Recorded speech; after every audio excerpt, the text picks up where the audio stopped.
to see them push it through the finishing line. Yeah, we had this conversation earlier as well, right? Southeast Asia versus Brazil. I think that's where the entire competition right now seems here at Esports World Cup 2026.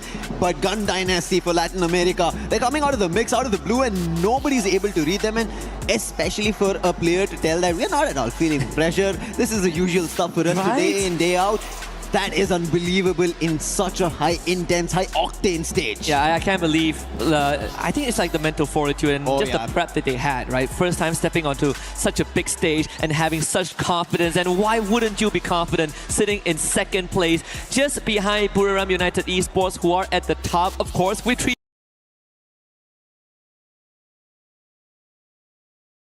Booyahs and 80 elimination points. But if we take away that 3 Booyah, Gun Dynasty isn't that far behind, right? They are only 3 eliminations behind Buriram United Esports, followed by HJL, and then our defending champions on 25, which is Evos, Lao Snickers as well, with 2 Booyahs under the bag. Team Falcons catching up in the later stages of Group A. The top 6 look incredibly strong, but then we see the separation between 6 and 7. Yeah, big difference around the 6 and 7. 58 points is where Aurora right now start off, and that's almost around a 30-point difference. This is not going to be an easy jump up, and that is the reason we've been talking about, like, yes, at the end of the day, we're going to be going to the Crusher to take away dreams. It could happen for some of them. They have to jump up, and in terms of those dreams, has to be the South Asian teams. That is Titan Esports Club and Demon's Pride. They've not at all had a great start. At least for Titan Esports Club, they have eliminations working for them. It's the placement points that they'll start working towards. Maybe there's a move up. They manage a chance towards the survival stage. I think that is a hit they have to look forward to. Yeah, you gotta get into the flow state for the next 6 rounds. And we actually, even during some of the team intros, we saw the South Asian teams, right? You can feel the nervousness, right? There is some tension in the air, and hopefully it breaks when they hop into the lobby. Yesterday was all about getting comfortable, right? Getting the seats warm, and hopefully when you sit back down, you are in the zone. You are feeling, comfortable enough to let yourself go and just play freely. And I think that's the toughest part. People always say that you play the best when you have nothing to lose, when you play freely and have fun, but it's pretty tough when you have so much on the line. But Gun Dynasty, it doesn't seem like they're thinking in that direction at all. They've been completely keeping themselves away from that thought process where there's a lot to achieve, lot at stake. This is our time on the stage. They are not thinking about that. They're making sure they put the best performance of Free Fire ever seen on the biggest of stages, and they're able to deliver. Sitting at the 2nd spot, 3 eliminations away from the team at the very top, tells you the caliber that they're walking here in Paris and looking forward to their global title, taking it away from Evos. Evos, yes, got their Booyah, but is it going to be enough for them? And I'm going to take it a step further, Lucifer. There are 3 points difference in terms of elimination compared to BRU, right? So the main difference is the placement. Because if BRU have 1 less Booyah, Gun Dynasty would already be at the top. And actually it is closer than it is. And if you put that into perspective, it's a very scary thought. You said that, for a team that is on this stage, they play freely with as if there's no pressure at all. For a first timer, that is even more insane. So right now, I think hopping into today's games, the map rotation are going to be slightly different. Yesterday, we did have the more Indonesian heavy favorite rotation in the second half, but today we get double Purgatory. And you know what that means? Brazil and Thailand are going to be elated, but we'll start it off again with the classic opener of Bermuda. Let's hop into Game 1 of Group A on day 2. And this is where every team needs to start, especially the ones in the middle order, as well as the teams at the bottom. If they don't start making points now, they will not be able to catch up to the race, especially because now the Crusher is in front of everybody. And the map starts off, evening the entire playland into a half. And even when you look at your screen, ladies and gentlemen, you can see the amount of Booyah some of these teams have acquired for themselves. I say some, but 6 Booyah split amongst 3 teams. BRU, of course, holding the record, so if we ever get into a tiebreaker situation, they will have that innate advantage. But most Free Fire tournaments, Free Fire matches, we didn't have to go down that path because it is separated by eliminations. So those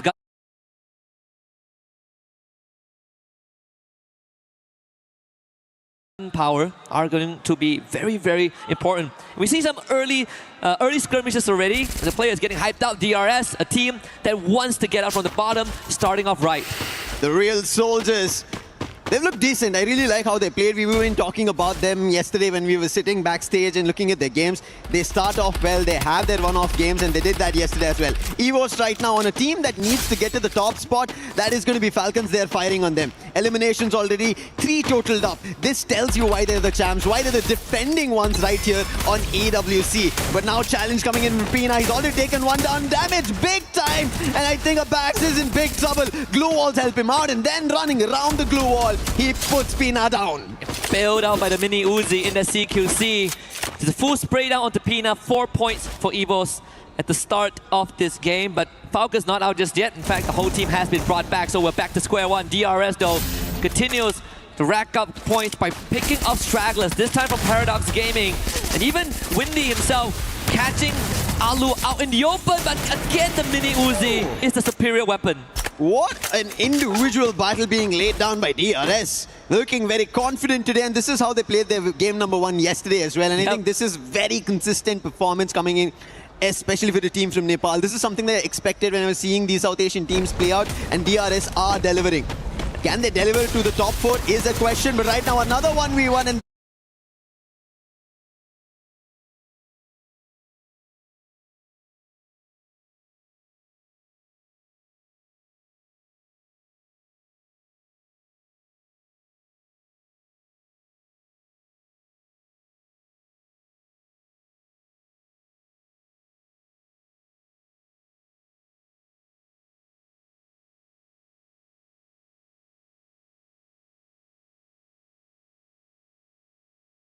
this time Prateek, he will not be able to take a hit because this time it's going to be Team Apex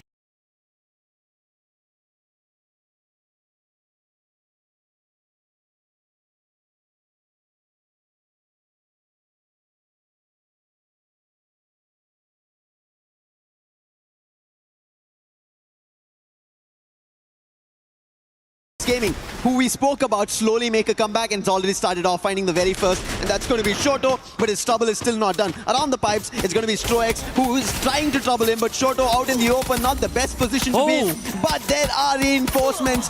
That is KD.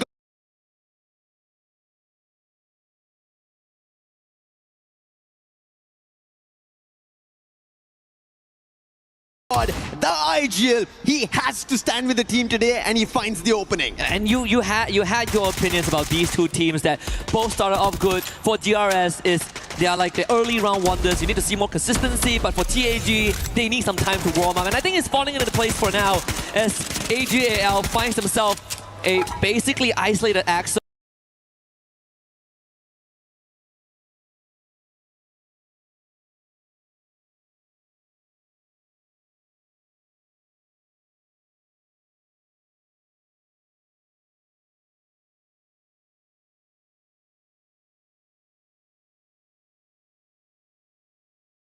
So that's their 4th point. Rest of Aurora Gaming out of there. Jun will have to drive along the coastline. But AGAL, we know when they smell blood, they are going to keep on hunting. So we'll check back in that in just a little bit. TEC taking over the compound, and Jazzy able to launch pad to safety.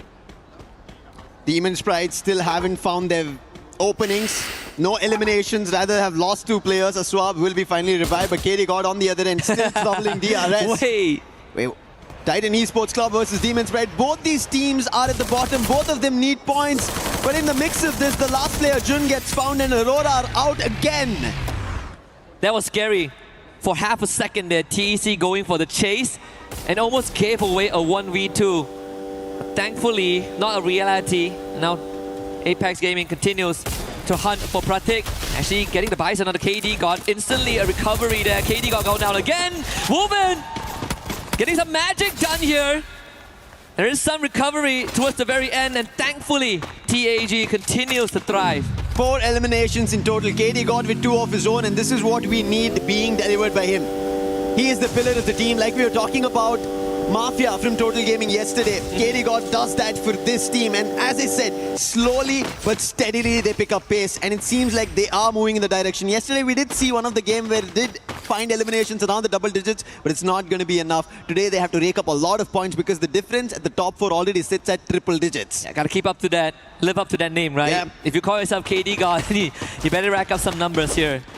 Even for Titan Esports Club, they are now currently in 11th place. Last we checked in on them and the overall standing, they're 4 points already. That is, you know, in all honesty, in a lobby that already started slower than what we saw yesterday is a good thing, right? My personal prediction is that teams like BRU, they are going to slow down a little bit. They are already in such a comfortable spot. They're not going to be hunting for much. And this is actually a very good opening for teams at the bottom or the middle of the pack to start racking up some points. Hands down, that's right. This should be an opportunity that the teams in the middle order should pick up points, and that's what Paradox is trying to do. Already found an opening on Team Apex Gaming. Will confirm the elimination KD God, but quickly being hit upon. That's Shoto putting down Sneaky for his sneaky approach on his captain.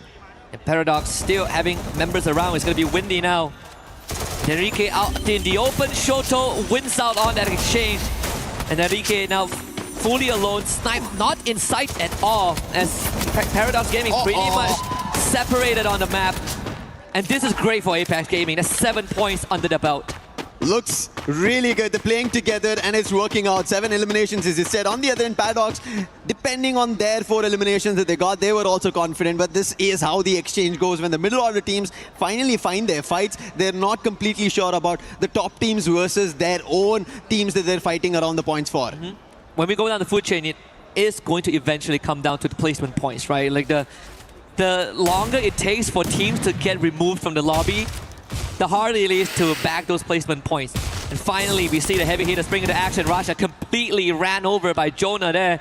The valiant dash from the Oscar doing most of the work. Evo's Divine, or Evo's Esports in this case, not really looking for a fight, right? They lost Rasha, and that's what Evo's has been doing, I think, yesterday as well, where they were sending Rasha out on a one-man mission, and he's been holding the fort really well alone as a sniper. But Team Apex Gaming right now holding their own. Sahiljot and Shoto putting down Gun Dynasty. We were thinking about this trouble that might strike Gun Dynasty. Shiro trying to run away. Will that be possible? He's already spotted out. Last man standing right behind the glue wall. Finds an opening, but it's not going to be enough. His numbers are not that great. And Team Apex Gaming find another. That's going to be 10 total eliminations for them. And Benel is the last man standing. And Benel, coincidentally, is also the star of the team as he gallops away to try and find some safety net. Dinoculus used to scout out the journey in front, and for now it is clear. Might run into Takuri if he goes slightly further, but don't have to do so. Vending machine available. GD not out just yet. And this was a concern that Jill brought up before the show started, right? That Gun Dynasty, they had a great start. They were really confident, but there is a chance that they drop out of top 4 today. And this might just slowly manifest itself. We check back with them in just a little bit when Mandara getting absolutely fried in that hut with Limit watching from the side as well. The rest of Falcons about to surround their prey. Mandara with the Trogon, only good on a 1. But no confirmation there as Falcons take him out. Losing players. Demon Sprite, they need eliminations, they need points. We spoke about this. Titan Esports Club at least picked up, but Falcons on the other end, they know what they want. They want to get to the top 4. They are right now missing on the top of the charts, and that's the reason they're running right now. And they've already spotted top 16 because he's been laying down glue walls. Guerrero troubled a little in the meantime, but I don't think top 16 will have an opportunity. The other end, Team Apex Gaming. Wow. They again re-challenge Paradox and put the entire team out. And talk about a strong start as we check in the STC replay here. Demon's Pride, unfortunately, is caught in the cross, caught in rotation by Team Falcon. And of course, with the Skylar in hand, in the hands of Limit, it was easy pickings. Falcons raking up 10 eliminations, entering the double-digit club. 10 teams remain. We did lose Aurora very early on, like what we've seen yesterday. Paradox being the recent casualty. DRS still in the lobby, but with only 1 survivor left. Rimnam Village completely taken over by the Falcons as they make their nest here. We can expect a bit of a rotation afterwards because the circle did move to the eastern side of the map. Eastern and completely southern, and that is the reason we end up seeing teams here. But Falcon now have another trouble in front of them. The ones who they are sharing the overall rankings with, that's going to be loud in front of them. Takuri, the last one who is in the deep waters, will also be found and fished out. And with that, DRS are out. But right now, with the bolt maker being called, the fight breaks out between Falcons as well as Loud. Loud Snickers, they want this fight. They want to get back and make sure they stabilize their position. As we said, SCA versus Brazil. They want to make it Brazil, but it's not happening. It's a quick exchange with BZP. He manages to confirm on Pina. That's a very crucial opening to taking out the CQC player. He also spotted the rotation of Guaksha, so Limit is not going to let it out of sight. Nix actually fights Limit, the backstab. Perfectly done, and BZP back up on his feet. Loud Snickers outdoing Falcons. Keroro on the run with the launch pad. BZP not able to find the track. And Falcons escape with their tails between their legs, but not fully clipped yet. Pina was brought back, but Loud Snickers now take control. What a fight that was to hold it off and BZP to put Limit over there.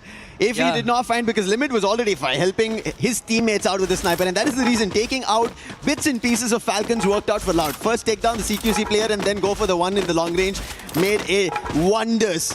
AGL on the other end, sneakily, they've been pulling up eliminations for themselves, 7 eliminations. And I think in the top 4 so far that we've seen teams, AGL are the ones who are very consistent, safe and sound, and not troubled by any team so far. Same as BRU, right? Yeah. Both of these teams have been chilling a bit.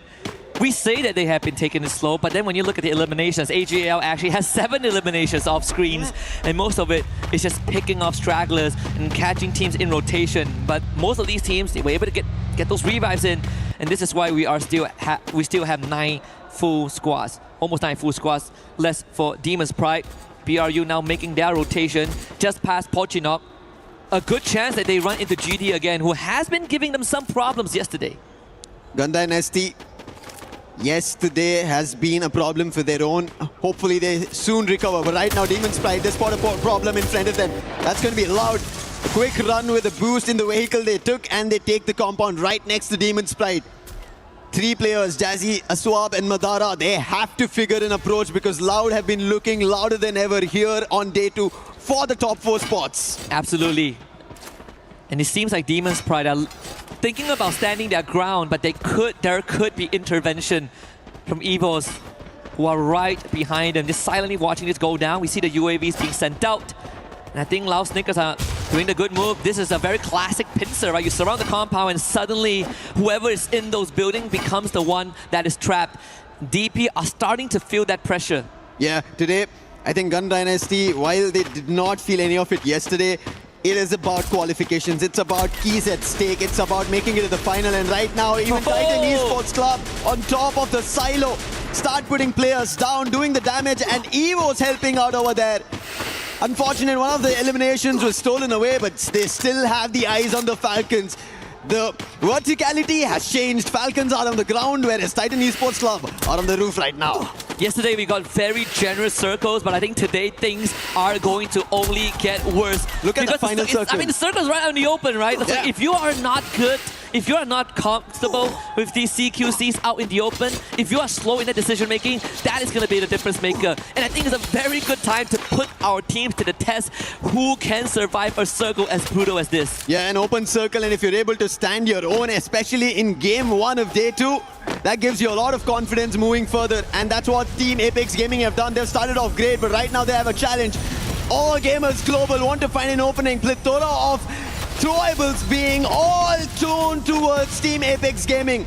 Flash freeze, nades, but now counter activity coming in from Team Apex Gaming, trying to push down AGAL.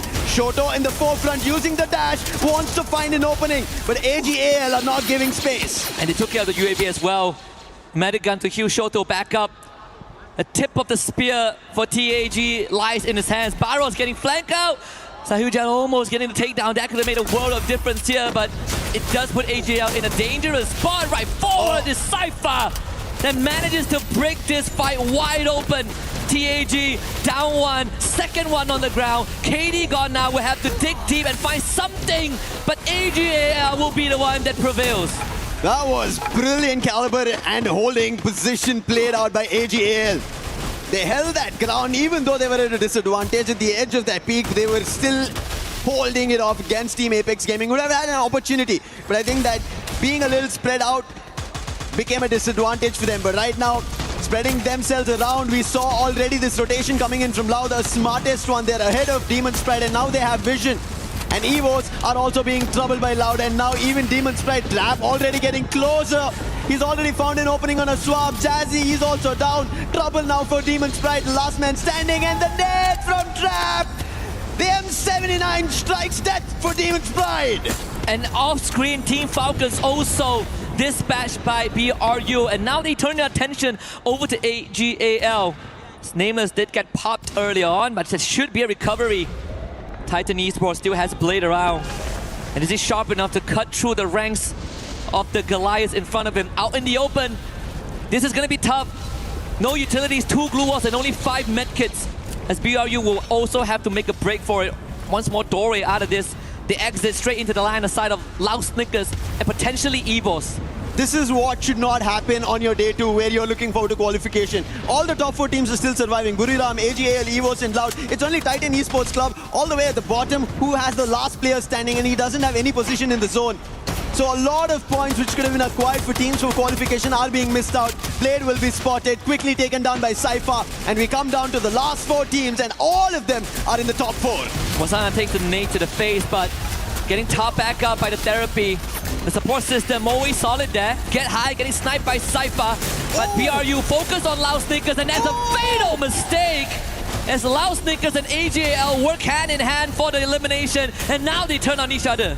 AGAL, they are inside the circle. Yosha gets taken down. Cypher wants to put BCP down in the truck.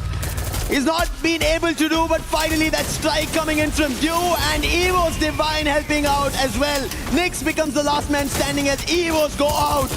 Cypher has already spotted him, wants to whack him out, but Nyx, he's trying to isolate this fight. He brings it down, players are falling down, and eventually it'll still be AGAL. They have the numbers, and they get their very first booyah. Very first booyah in the group stage, and even without it, they were in the top 4 spot. So imagine when you give AGAL such a big boon. Fantastic performance.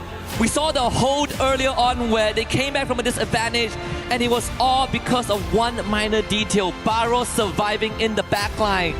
If you don't break the backbone of AGAL, they will break you instead, and that is exactly what was achieved.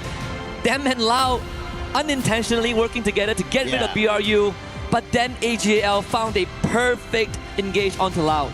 Yeah, I think there was an opportunity where Loud, if they had a chance to recover themselves after the fight, being at the edge of the zone, it could have been their booyah as well. They've already pulled so many yesterday. It could have been an added or third today. Yep.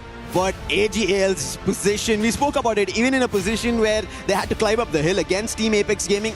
If that did not work out, we would have seen AGAL go out very early on. But they held their own, they held their front there, and it worked out. And now they've gotten their very first booyah here on day 2, especially being at the top 4 hurts the middle order. Yeah, but there are definitely flowers that need to be given to some of the teams that are in desperate need of points, right? I mean, TEC, TAG, well, they came out strong. DRS as well, right? Oh, yeah. There's some great stuff happening, but let's listen in to what AGAL were talking about leading up to that booyah.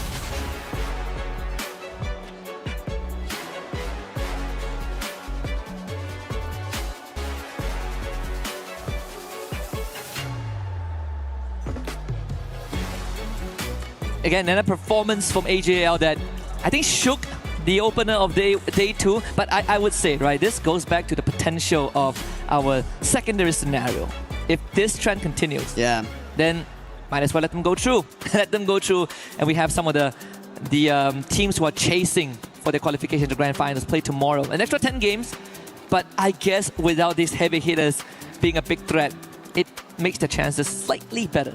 It makes the chances slightly better if you think about the survival stage, but as you looked at the performance right now, the bottom dwellers, the last 2 who were there, even Titan Esports Club and Demon Sprite, they try to make it towards the top 6 teams, meaning they're acquiring placement points, they're getting eliminations, and they're trying to get themselves out of that elimination threat, meaning the middle order, now it's completely dicey. So you don't know who's going to get eliminated, so better be wary. Either you strike towards the top 4, or you don't know if you're going to get eliminated or not. Yeah, there's always that safety net, I believe, for any Free Fire competition, right? If I can't take that top spot and qualify, the bare minimum, I make it out alive to the next stage.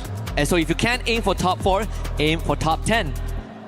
But I'm not sure if it's going to be as easy as it sounds or as easy as we make it sound. Because look at Gun Dynasty, they were barely able to get 2 points in this game. That tells you day 1 and day 2 can be completely drastically different. It cannot replicate the same performance, and that's what even AGL, to get their very first booyah, allowed to go out like that, tells you that teams are slowly, strategically planning their championship. They want their trophy, their key put on the shield. Yeah. More impressively is how this group was a group of teams that basically they enter the boxing ring and they just start swinging, right? They're just filling their arms, they're trying to get some haymakers in. And then maybe after 6th round of just mindless brawling, they decided, okay, that kind of hurt a little bit. We got to slow down. And the teams that actually made it work are the front runners. AJL, very patient. BRU, very patient. Laos Snickers, very patient. And patience paid off. Yep. Completely. The top 4 teams surviving till the very last, and also being the last 4 surviving teams, that patience, that holding game off, actually playing as survivors and knowing that they don't have a lot at stake to go out. Whereas Gun Dynasty, something that we were talking about, if they miss their performance today and if Falcons rise up the ranks, they might get pushed down. We already spoke, yes, they have high number of eliminations, but that's not going to cascade and help them out to directly qualify if they don't put up a decent performance today. Yeah, I would say that they do have a safety net with the points they have, and let's see how much longer they can lay in that bed of roses. We're going to let them lie down and rest for a little bit, as we will be right back with more Free Fire action. Play is in our DNA. Whenever we let it out, it becomes our superpower. Now imagine an entire city being built to supercharge it. Kadir City, powered by Play. What an intense opener. AGAL secured the first booyah of the day. We are now back on stage with Mekon Chita Caroline, and of course, we have Yunsul here. That was exciting, right? Yes. What a game, what a match. I mean, what even is that last circle, Yunsul? That was crazy. That was really intense. Imagine we have 5 teams, very strong teams compete with each other. And lastly, only one survived, which is AGAL. And so incredible. I have been watching them since yesterday until today. And finally, they got their booyah. I was waiting for that for the whole day. Yes, and what's amazing is that AG actually scored the highest elimination points the other day in one game, and that was the 5th game. They got 19 points. I'm pretty sure they were able to be doing that again today, hopefully. But seeing what we just saw in the first game, I think things are looking quite promising, right? Yes, from what I can see from yesterday, they have been playing very stable. Even though there's no booyah, but still, as you said, the elimination points was on point, on peak. They were doing so best, and today, finally, after game 1, they got 1 booyah. But still, the first ranking here is Buriram United Esports, which is 149 points for the first ranking. Well, this is our stage hit for the after game 1. Thank you, Conchita, and thank you for your listening. Let's head back to our casters.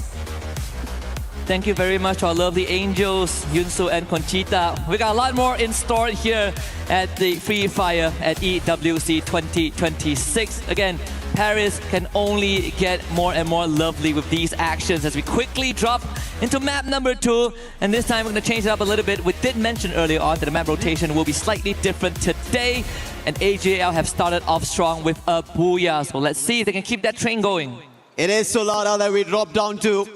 And another opportunity for the teams at the middle order as well as at the bottom. And you can already see a quick swap because of how Titan Esports Club played. And we mentioned this. They need placement points. They instantly got it. And now, up. And now they are in a great spot.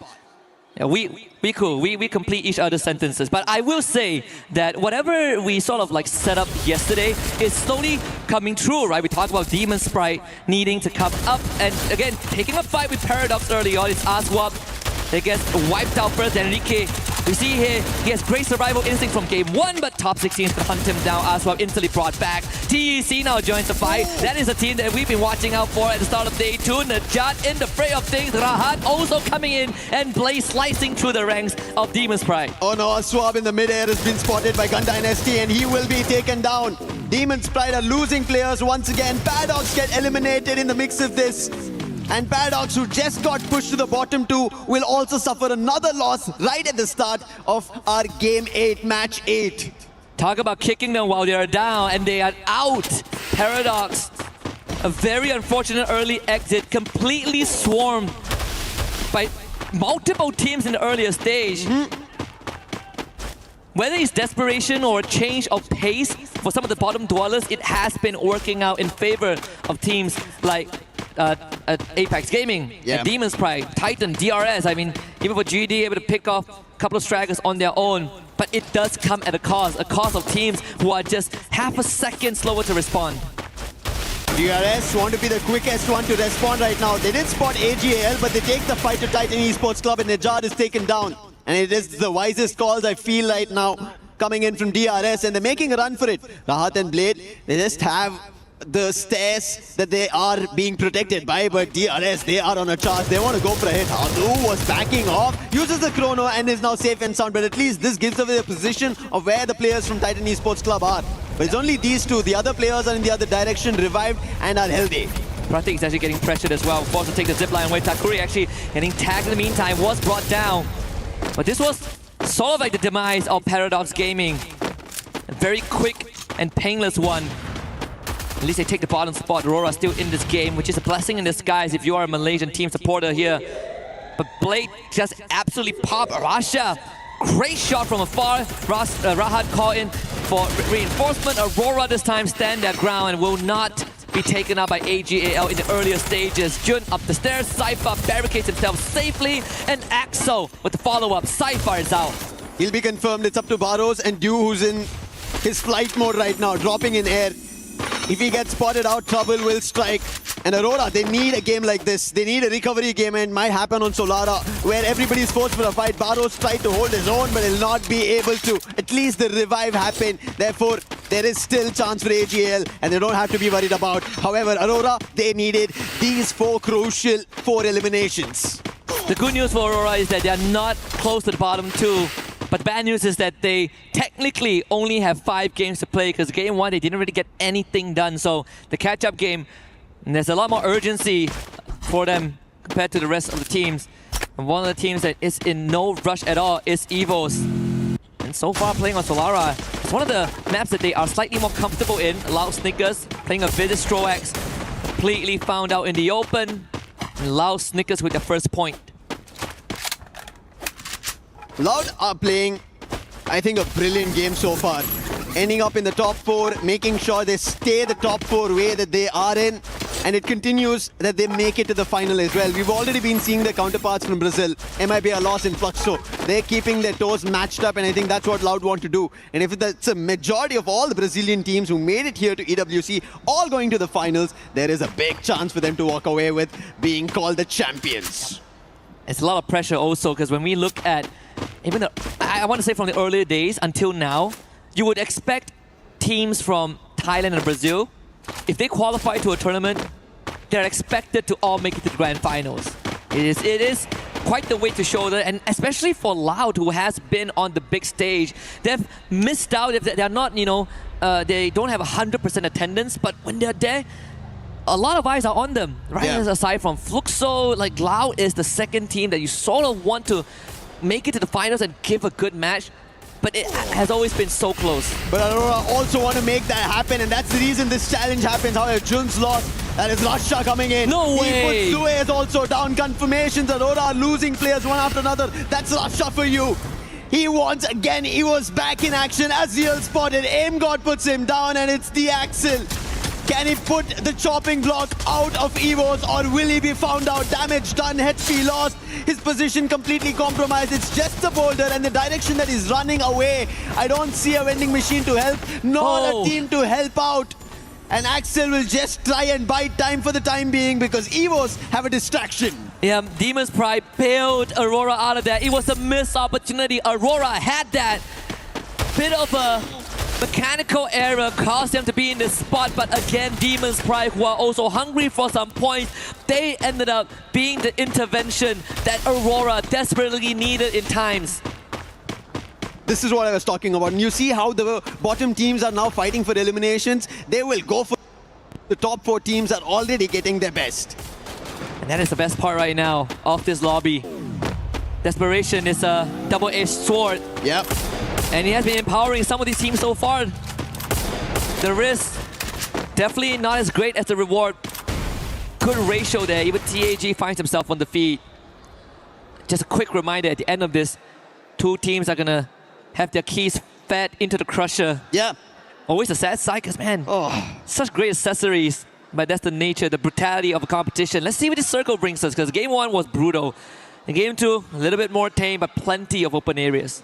Open right now is going to be a fight between Buriram and EVOS, who just got revived. However, it's only one of the players getting stuck between the lot of Buriram at Eco Drain.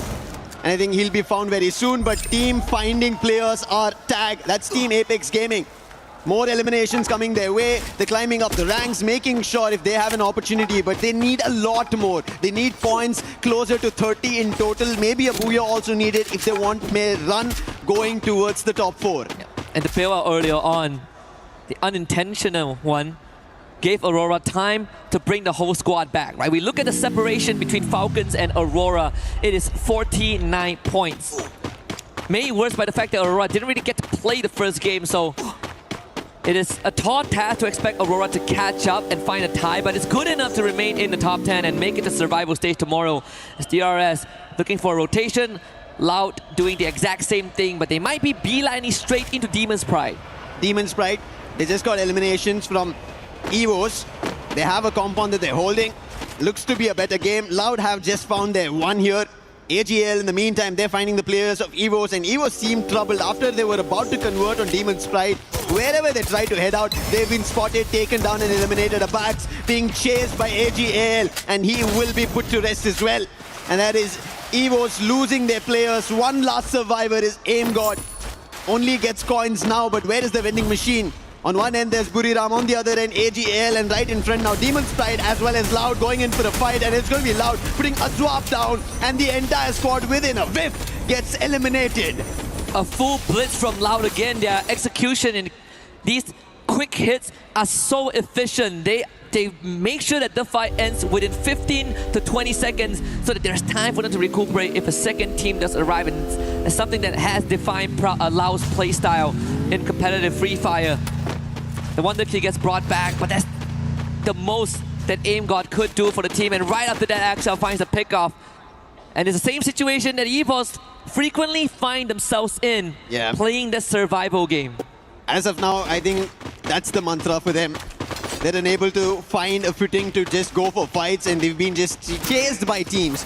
Put them down one after another, and DRS wanted to start out strong. The real soldiers using UAV to just get a grasp of information around. They spot another and they do destroy. Strox, he is the sniper. He's the one who finds a lot of value, but so far for DRS, at least today's start in game number 1 was decent, and out of that, Solara right now hasn't found much. And it's a team that is also a first-timer on the EWC stage as well. Finally getting what people say they deserve over their counterpart back in the region. AGAL now facing off against BRU, the same face-off as round 1, but we might find an early ending as Jonah with a good hit on the deal. Saifa still pushing forward with support from his teammate Wasana though will win that fight, and this time BRU, they will show AGAL that once is enough. Barros is poking it out of there, but has to go into the blue with no coins at all. You could see how clever that fight was. They used the Steffi, no throwables that could have been dropped by the side of AGAL. Went in for a 4-forward fight, guns all out, and Buriram had the better of it, and AGAL could do nothing of it. It's just very strategic play coming through, and this is what makes champions. And you mentioned Buriram, they want their cabinet with an EWC trophy, and this could be one of their opportunities. Yep, it's the final piece of the puzzle, and how poetic it is that the final piece of the puzzle is fitting the key into the plaque. It's going to be a lot of stories being completed. I think, again, for BRU, the whole world is waiting with bated breath for that to happen. Alu ends up stepping on a landmine, and that should be the end of DRS as Guasha finds Pratik. Point number 7, number 8 for the Brazilians. DRS, they would just have to try and put up a fight, but unfortunately, not enough firepower in this case. Trap mentioned it's time for Brazil. It's time for Loud to get this trophy, and he is doing it for the team. Playing together, the last man makes a run, but how far can he run? Loud have another challenge. That's going to be Aurora this time. Back and forth. The compound was cleared by Loud. They took Demon's Pride out. DRS came for a challenge. They were pushed out. And now Aurora. Is the story going to be any different? Loud are going to just get eliminations after eliminations. And highest so far here on Solara, they're sitting at 9 in total. The property value of that compound is only going to keep on increasing with so much visitations. KD got, with the help of Shoto, was able to take out Barrows, and that spells the end for AGAL in Game 2. 8 teams remain. Falcons still healthy. Sharu getting chased down. It's Gun Dynasty not really having the best of time as Pina finds the 3rd point for his team. One last survivor from Gun Dynasty. That's the only one right now. But on the other end, Aurora, this real estate, as you already mentioned, it is just Loud's. They've written it down. They've cemented it. And it's going to go down ages, at least here on Solara. And they're at the dead center of the circle, so nobody's going to push them out. Maybe the circle itself decides to make a very hard shift, and then Loud would have to change the position. And even then, wow, they don't have to. But the circle, consistent with what we've requested, at least for today, give Loud a bit of a compound, but most of the safe zone is out in the open. Dinoculus is scanned out, so someone knows that Loud is in that compound with 12 eliminations to boot. BRU should show up on the radar any time now.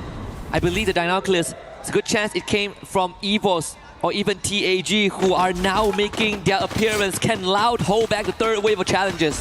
Team Apex Gaming, they need these points more than Loud. The challenge has to be very critical on the hit. DRS were in the same compound, but Loud were able to turn it around. And yes, a little active in terms of their approach, going a little ham against Loud while there were landmines all across. And even right now, the Gatling gun being placed, the Minotaur it could be trouble. Riptide Rhythm on the other end coming in from Falcons to break the defenses of Buriram. Spotted out in the open was Jonah. He backs off with his teammates, making sure this fight instantly doesn't replicate to eliminations on either end. I mean, Team Apex Gaming a lot more patient. Something that I think is going to be the main difference maker between what we saw from Aurora, right? Well, a lot more in your face. Wanted to make more moves. Falcons also starting to feel a bit of that jitters. DRS planting themselves on the low ground as Ray out in the open will be picked up by Guaksha. So that's the 13th point for Loud Snickers. But the rest of EVOS, even if they get through Loud, they still have to do a DRS. Apex, what was that? That was a big surprise. Nobody expected him to be behind enemy lines. And Rasha being the distraction. And he's still firing. Abax gets another player from DRS, but they instantly put glue walls and stall that at least for the time being. Abax, can he find more? Rasha on the other end. These two players on 2 different directions trying to corner a team, and Rasha spots Falcons. Damage being done. Finds the knock. Can he find a confirmation? No, again, glue walls being blocked on any approach coming in from EVOS. And Rasha himself, 6 out of the 7 eliminations this game for his team. Him and Apex completely separated, and Trap will take care of his teammate. The Wonder Kid left to his own devices, and now the circle closes in. Even La will have to start evicting the compound. Riptide Rhythm goes absolutely wide there from TAG. So Falcons not really threatened, and they have such a good spot perched up on this boulder. It looked like it was going to be Loud earlier, but right as now, as you mentioned, yes, it is Falcons. They have the best position to hold every team off. The circle's about to close in the next 10 seconds, and also it's shifting. Teams better be ready for this. Wolverine gets taken down by Moshi. A very small, slight angle where he found Wolverine down, but I think it should be an instant recovery. Not much to be worried about. But Team Apex Gaming, they have to put them down right here at the hut. But Buriram now decide to go challenge and get closer. Falcons trying to hit shots, but none of them connect, and Buriram make it safely. And the result between BRU and TAG comes down to how much can Falcons change the course of this battle. The glue wall from BRU will give them some space to work with. Wasana being given one more glue wall as he did ran out of resources, but BRU decides that they can't bomb rush this. In fact, it's TAG that responds onto Falcons. Rasha gets freed up, and now he books it for the building where Loud and DRS are perched at. Launchpad being used as well. BRU now arrives on top of the roof. The reposition enabled by the chaos. BRU now in prime spot. However, Loud are taking away those eliminations, stealing it away. Damage being done by Buriram, but Loud, they are getting it all. It looks unstoppable. Rasha is in a very compromised position. So is Keroro from Falcons. How drastically. This fight changed from Falcons winning it to almost now losing it. And now Team Apex Gaming, they're making a rush out in the open. Kiroro has nothing to say and Shoto finds it.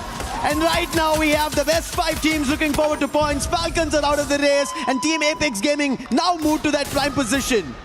They will have to relocate because the circle decides that will be the case. EVOS eliminated down to top 4.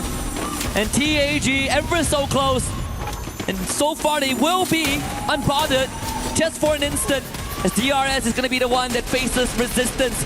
Lau, attention put onto the captain Jonah. BRU under pressure while Sana responds from long range. They need to keep Jonah alive, and Jonah is the anchor that cannot break, but Lau is putting on immense pressure by just rushing in. Aluk is taken now off screen by Trap, and BRU able to retreat to a safe space. TAG now needs to catch up. Just like how out in the open Buriram made their rotation, even Loud managed to, with a plethora of glue walls, laid down the land and they walk across. They're closer than ever. Team Apex Gaming in the meantime, just because Loud decided to rotate out earlier, now they have an opportunity. Jonah finds Takuri, the last one from DRS, and now Team Apex Gaming have an opportunity because Loud and Buriram are close together. However, Get High, he is shooting the players of Team Apex Gaming and not letting them slide down the hill. This is the final lap for Apex Gaming, and hold my hand, Lucifer, because we might be witnessing history here. The top 3 teams, 2 of the front runners still with the full squad left alive. But Team Apex Gaming have the high ground. They have couple of moments, couple of instances where the blue zone will make the difference, and TAG, they are in such a prime position to get this pickoff. Loud, they decided to make a rotation earlier than Buriram, but Buriram had the position and Loud are trapped because the zone's closing in. Glue wall's not working out. Kerrygon finds the opening. And they do it here. TAG, the faster they get rid of Lau, the better they are for him. And Lau, you know that the Brazilians, they don't back down and they are ready to take that fight. The cluster would have been nice if it connected, but now Loud are out of vision and BRU into the fray. Team Apex Gaming, they have an advantage. Loud have a safe spot. BRU are out in the open. Riptide Rhythm.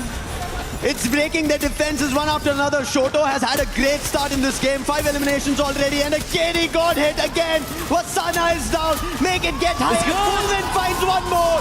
Team Apex Gaming are also assisted by Loud. Loud are taking away the eliminations and Team Apex Gaming will not be happy about this. This is looking good. TAG have a chance. Jonah being pressured by Lau. A distraction, they're eliminated. TAG in a spot to make history here against Lau. BZP in the front. Shota with the first one. Can they find a conversion?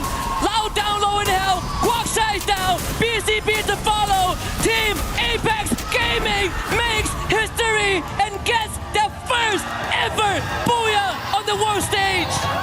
This is a very big booyah for Team Apex Gaming. We spoke about their comeback. They start slow, but they make it happen. And especially to do it at eSports World Cup 2026 Paris, the biggest of stages. And Team Apex Gaming for India make a big booyah. Yesterday we talked about this. Dreams come true one step at a time. And I'm glad we held hands for this moment. What an achievement it is for the region. They needed some time to warm up, but once those seats are warm, TAG entered the flow state. And with impeccable execution in the final circle, they took advantage of all these openings given to them. Openings that are very minor, that cannot be missed, but they were on the ball, Lucifer. We spoke about this, right? Prime position, real estate, all of it. One after another, every team wanted it. Loud started it off, Buriram went for it, and then finally Team Apex Gaming found the very best spot. Falcons, this is why we were talking about it. They were the ones who should have been a booyah here, but they messed up in their movement, and it was Team Apex Gaming took that same position away from Falcons, took the last player down, and they get this booyah, and thankfully, they managed to do it in such a manner where they were ahead of the zone, up the hill, and this time they get it. Incredible stuff here. You can really hear the passion radiate. The crowd, they were feeling it. They knew that once we got into the top 6, TAG is a prime candidate for that booyah. And this is what the Esports World Cup is all about, man. Unpredictability, the volatility, but this final sequence, TAG, I could rewatch this all day. All day, all long. brilliantly played out. Yes, they tried to pick an opening, but it did not work out as brilliant as they wanted. Holding it off, KD, Godsa, Hijat, Shoto, the big man. What a play coming in from their end. And yes, as I said, this is a very big thing for them and the whole of India to look at. They are going to be incredibly proud, but we're going to let these teams again prep for the upcoming games. And for now, we're going to hand it over to Carol on the stage as she has something for us. Hello everyone, I'm Carol Bombshell and we are back on stage and I'm happy to have this company here by my side, Nameless from AGL team. Thanks so much for your time. And yesterday we noticed that you guys got so close so many times to get a Booyah, but unfortunately you didn't. But today, happily you guys managed. How did it feel to get your first Booyah in the competition? ก็เมื่อวานนะครับแบบว่าหลายครั้งเหลือเกินที่เราเกือบจะได้บูย่าเนี่ยแต่ว่าไม่ได้สักทีนะฮะแต่ว่าวันนี้เนี่ยเราได้ปลดล็อกที่ได้บูย่าแรกแล้วเนี่ยฮะรู้สึกยังไงบ้างครับครับก็รู้สึกปลดล็อกครับแล้วก็รู้สึกว่าทีมพวกผมพร้อมแล้วครับที่จะเป็นแชมป์ Yeah, I feel like we have already unlocked something and I think we are ready to become the champion of this tournament.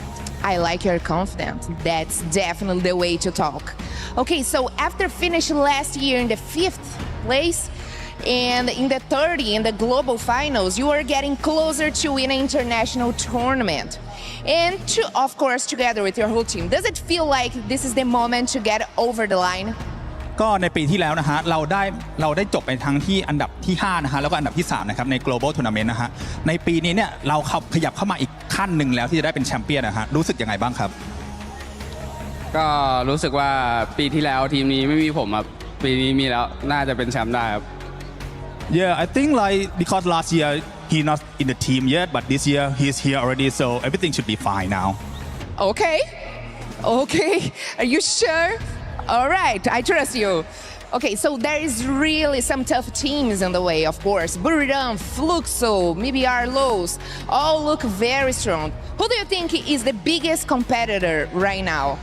ก็ตอนนี้นะครับมีหลายทีมเลยที่บอกว่าเป็นตัวเต็งนะครับไม่ว่าจะเป็น MIBR นะฮะแล้วก็อีกหลายๆทีมครับคิดว่าตอนนี้ทีมไหนเป็นตัวที่เป็นคู่แข่งที่น่าจับตามองมากที่สุดครับน่าจะเป็นฟุกโซแล้วก็เราครับ Yeah, I think it's gonna be Fluxo and Laos, which is like the most competitive team. Only Brazilian teams? Yeah.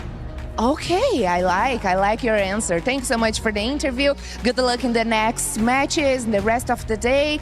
And that's it. You heard from Nameless from AGL team. And I'm back with you guys at the studio.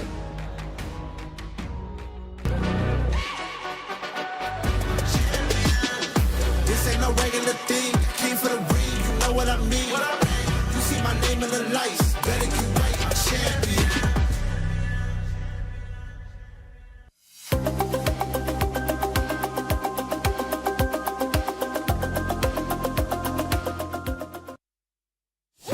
At this year's Esports World Cup, we're bringing you all the games you love, all the coverage you crave.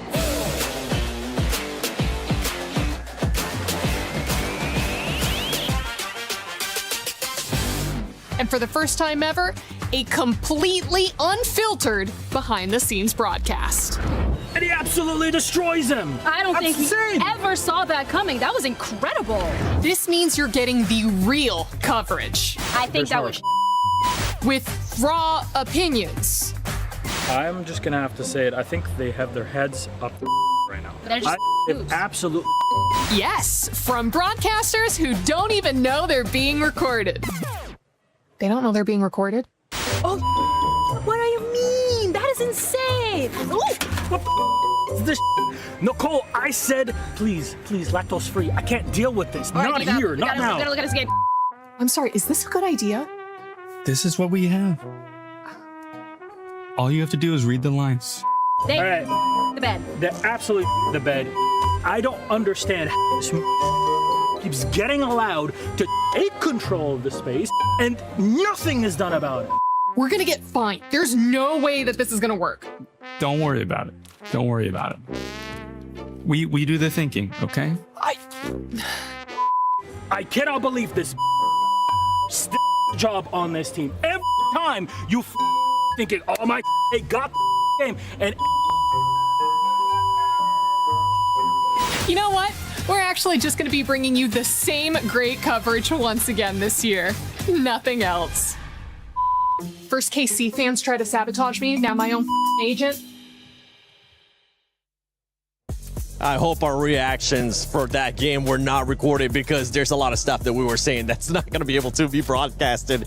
But India finally shows up here with the Booyah, Neptune. Yeah, I'm really excited to see them play because even to set the expectation from yesterday, Lucifer did mention that they have a slow start and then they move up, but also in the last two games, they plummeted. So hopefully this is a different story right now, starting it off in game number 2 with that Booyah. And it's good elimination as well coming from them. It was almost the same story earlier wherein they could have taken a higher spot, especially in game 1, but it's just unfortunate that, so the story is AG, AL, as well as Team Apex Gaming, they scan each other with the binoculars. So AGAL was just waiting for them to rush in. And the moment they did, they got annihilated. Brimred almost got them as well, but it's a good thing that on game number 2, Team Apex Gaming managed to recover. Yeah, but always, I have to appreciate how Loud is also doing so well in the first and second game. I mean, that last circle was amazing. Yes, they were in a bit of a compromising situation. They got lower ground, but they managed to make it work. And I mean, getting that points, 19 elimination points, and then previously 14 elimination points. This is the consistency that we need. And of course, we expected from a Brazilian team. And while we were talking about Loud, one of the things that we were mentioning too, that we especially were talking about Neptune, is their positioning, right? Yesterday, at one point, it looked like they were just getting gifted, but you can't say gifted when this squad is continuing to just be consistent in their location and their placement during those circles. Yeah, most of the time they go and choose the middle of the map. That's where they get information, and not everyone is following that path. So pretty much they are in a safe spot already once everyone is in position, or as soon as the next phase covers the following one, that's where they will be able to rotate onto the edge of that circle. So it's a good strategy for Loud Stickers right now, but I think even United in game number 2 tried to do the same thing. They went in the south, and that's when they met AJAL and took them down.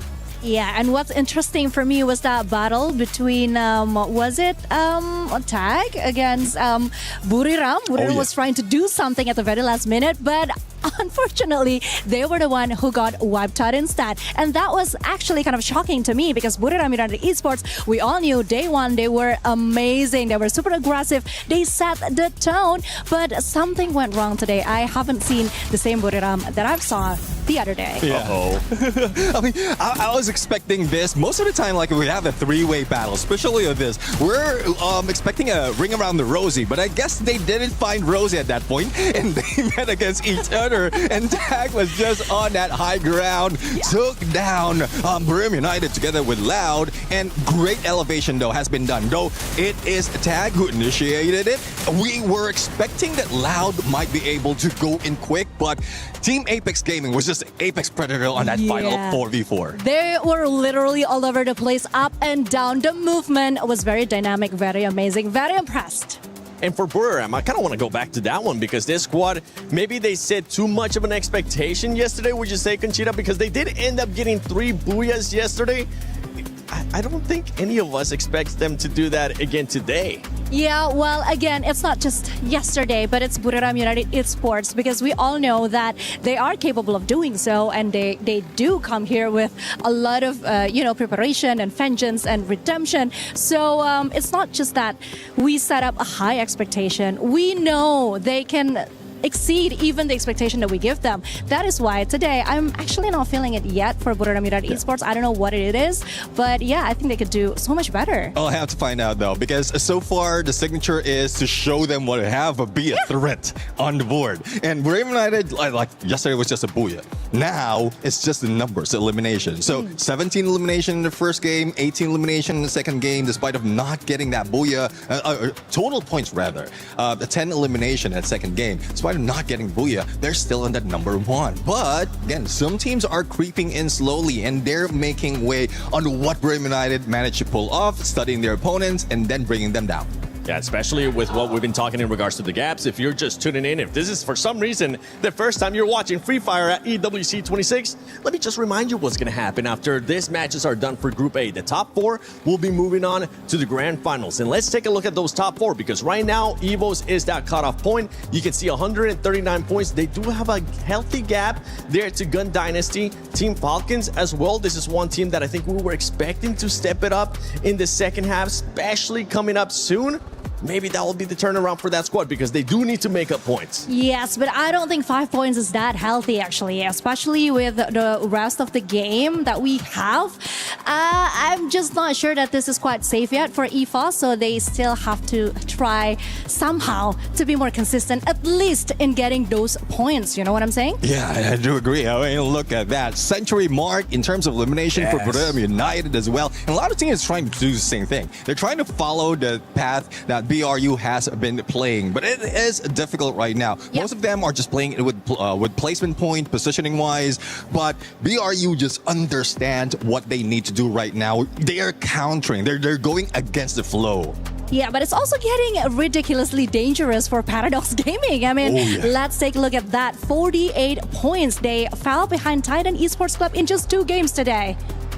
I mean, there's one thing about Paradox Gaming. Hopefully, they let go of the aggressive reign, because I think that's where they're failing.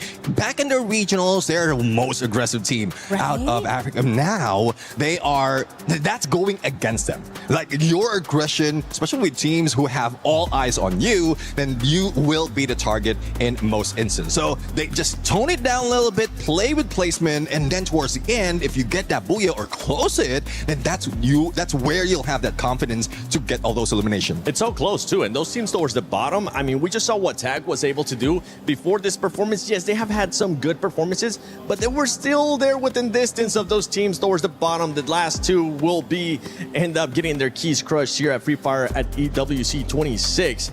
Now, can they possibly get a booyah? That's what we're gonna be looking at, especially those teams towards the bottom, because they got absolutely nothing to lose. They know what's at stake, Conchita. Either they get a booyah or they go home.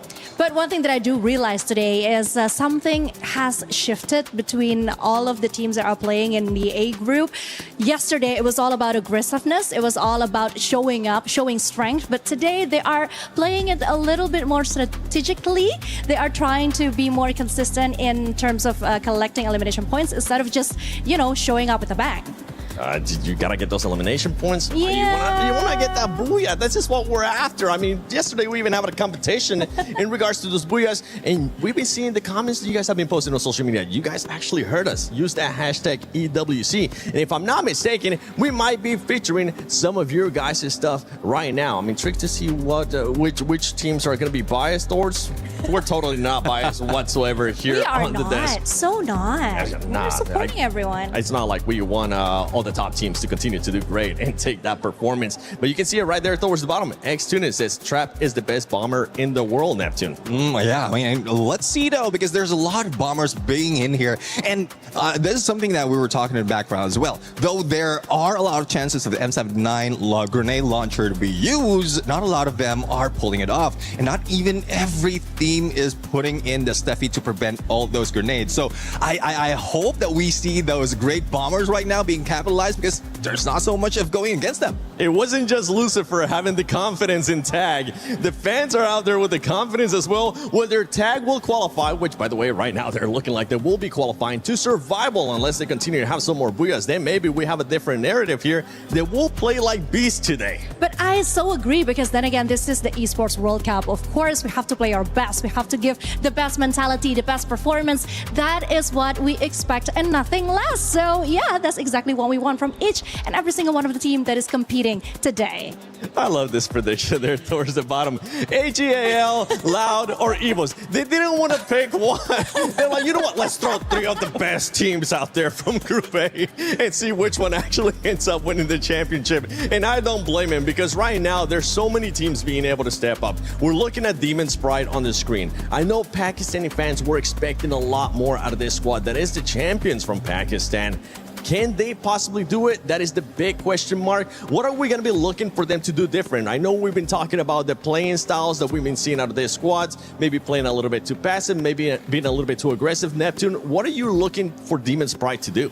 Well, we know that for Demon Sprite in their region, they can be aggressive. They can be tactical as well. But again, there's a lot of teams who has read that already, who has been years ahead of them. Yep. So Demon Sprite just need to stay in the edge right now. Use all the utilities that they have, especially those innocular skills. If they want to get a safe spot into the next phase or each phase of the circle, use those R-funds, use those vernacular scans, so that at least you'll have a clear view of whether you're heading into danger or just in a safe spot. But that's only that. Not only that, there's also those launch pad that is available depending on the map or which map we're playing in. If I'm not mistaken, the next map would be in Kalahari. So this is where those hook guns will be important. Their entry and exit would be much quicker compared to just walking around or running around. Now, one of the teams that Demon Sprite is currently hunting down is none other than Titan Esports Club. Yep. Conchita, what do they course. need to do to make sure they don't get hunted down and end up on those bottom two? Of course. I mean, the trend that we've been seeing, not just from today, but the match day yesterday, is that you don't actually have to secure a booyah. You can just consistently earn the placement points, that elimination points. So I think that should be the objective that Titan Esports Club is focusing right now, instead of trying to, get into a fight, a huge fight with any other team. Just try to make it more safe, more strategic, because I think if we're comparing skills and individuals, they do have what it takes to endure the game, Neptune. Yeah, exactly. I mean, Titan Esports Club, I think they need Blade to be as sharp as ever. It needs to be... Wait. Just gonna take a second. Can we please go back to that player? Because he was just relaxing. He was in the mood. If I'm not mistaken, that was AJAL. And they were saying that now, after the performances that they saw, they're looking to be the champions. They're feeling that confidence, and boy, are they. Sorry, Neptune, we had to play that out. Now you can go back to it. It's just chilling like a villain right there. But anyways, going back to the point, I mean, Blade needs to be as sharp as ever. Get all those eliminations in, get that information on those rush. But again, it's not those careless rush. They need to be strategic. Kalahari is one of those wherein they can capitalize on their snipers to find their position first. But again, it's one thing it's a good thing that we are now on day 2, because they can review what happened in day number 1, especially in this map of Kalahari. And well, despite of not having that much of a gameplay in specific maps, at least they have a general idea of where the other teams are dropping or rotating. Let's take a look at the overall once again, just to make sure everybody's aware of what's happening right now. Gun Dynasty, I feel like today we really haven't seen the Gun Dynasty that we saw yesterday. True, because not only they haven't secured a booyah, but the points that they keep on getting the other day, that is something that we haven't seen today. I think that is exactly the problem with the way that the other teams are playing. They're no more showing aggressiveness. They are playing it more smartly, and I think that kind of messed with Gun Dynasty's plan and strategy. Yep. So it's time for them to adapt now, because actually they were one of the team that were very disruptive the other day. Now they are the ones who has to follow the rules, quote unquote. Yeah, exactly. I think the day number 1, they have that element of surprise. Yeah. Gun Dynasty just brought in the big gun dynasty. Ooh! See what you did there. Yeah. Well, it's his uncle in me. But anyways, going back. So they have that element of surprise. They were not caught off guard from yesterday. They have a lot of potential of elimination. But now, give these teams a day's rest, a day's chance of studying your opponent, and this is what you happen. Like, look at Gun Dynasty. They only got 4 or 2 points out of game number 1, and then only 6 points on game number 2. It's not looking good for them, but it's a good thing that they managed to stack it up from yesterday. And right now, with the team being in 5th place, they are about 15 points away from Evos. Evos did start off good in regards to some of the placements, but we haven't really seen the booyah out of Evos at any point. Remember, these are the defending champions of EWC, especially for Free Fire. Can the pressure end up getting to Evos? I think there's a possibility that yes, the pressure is on. They are feeling it right now because just the other day I had a conversation with some of the casters and they do tell me that I think it's going to be very difficult for EFOS this time, just looking at how they're doing at the regional, how this year has been for them. But deep inside, I do believe that they know exactly what they're getting themselves into. I mean, we can actually see the maturity coming from some of the players, especially Russia. We saw how he did that one-man show thing, right? At the previous game. Yeah. He handled that really well. We didn't see him as a teenager. We saw him as this veteran that is just know exactly what to do and can handle any situation. So hopefully if we're talking about pressure as the reigning champion, they should have had that nailed down. But then again, I mean, if they're just reliant on Russia just ending it, that will be the situation over and over again. He's the last man standing. The rest of the squad will just be waiting to be revived if they can be revived. And that is getting tougher and tougher. One good story, though, for EVOS Define is after that game number 2 from yesterday, they are getting double-digit points, all throughout up until today. So that's the trajectory as well as the consistency that we're looking for. Booyah will capital them a little bit higher to make them secure the top 4. And for Team Falcons, you got to remember, for Team Falcons, they're currently in contention not just to be able to be the champions of Free Fire at the EWC 26, they're also in contention for the club championship. So they want to be able to get those points. They have won in the past year for Free Fire. Which team and which player from Falcons would you like to see step up in this last matches for Group A? Well, Limit X7.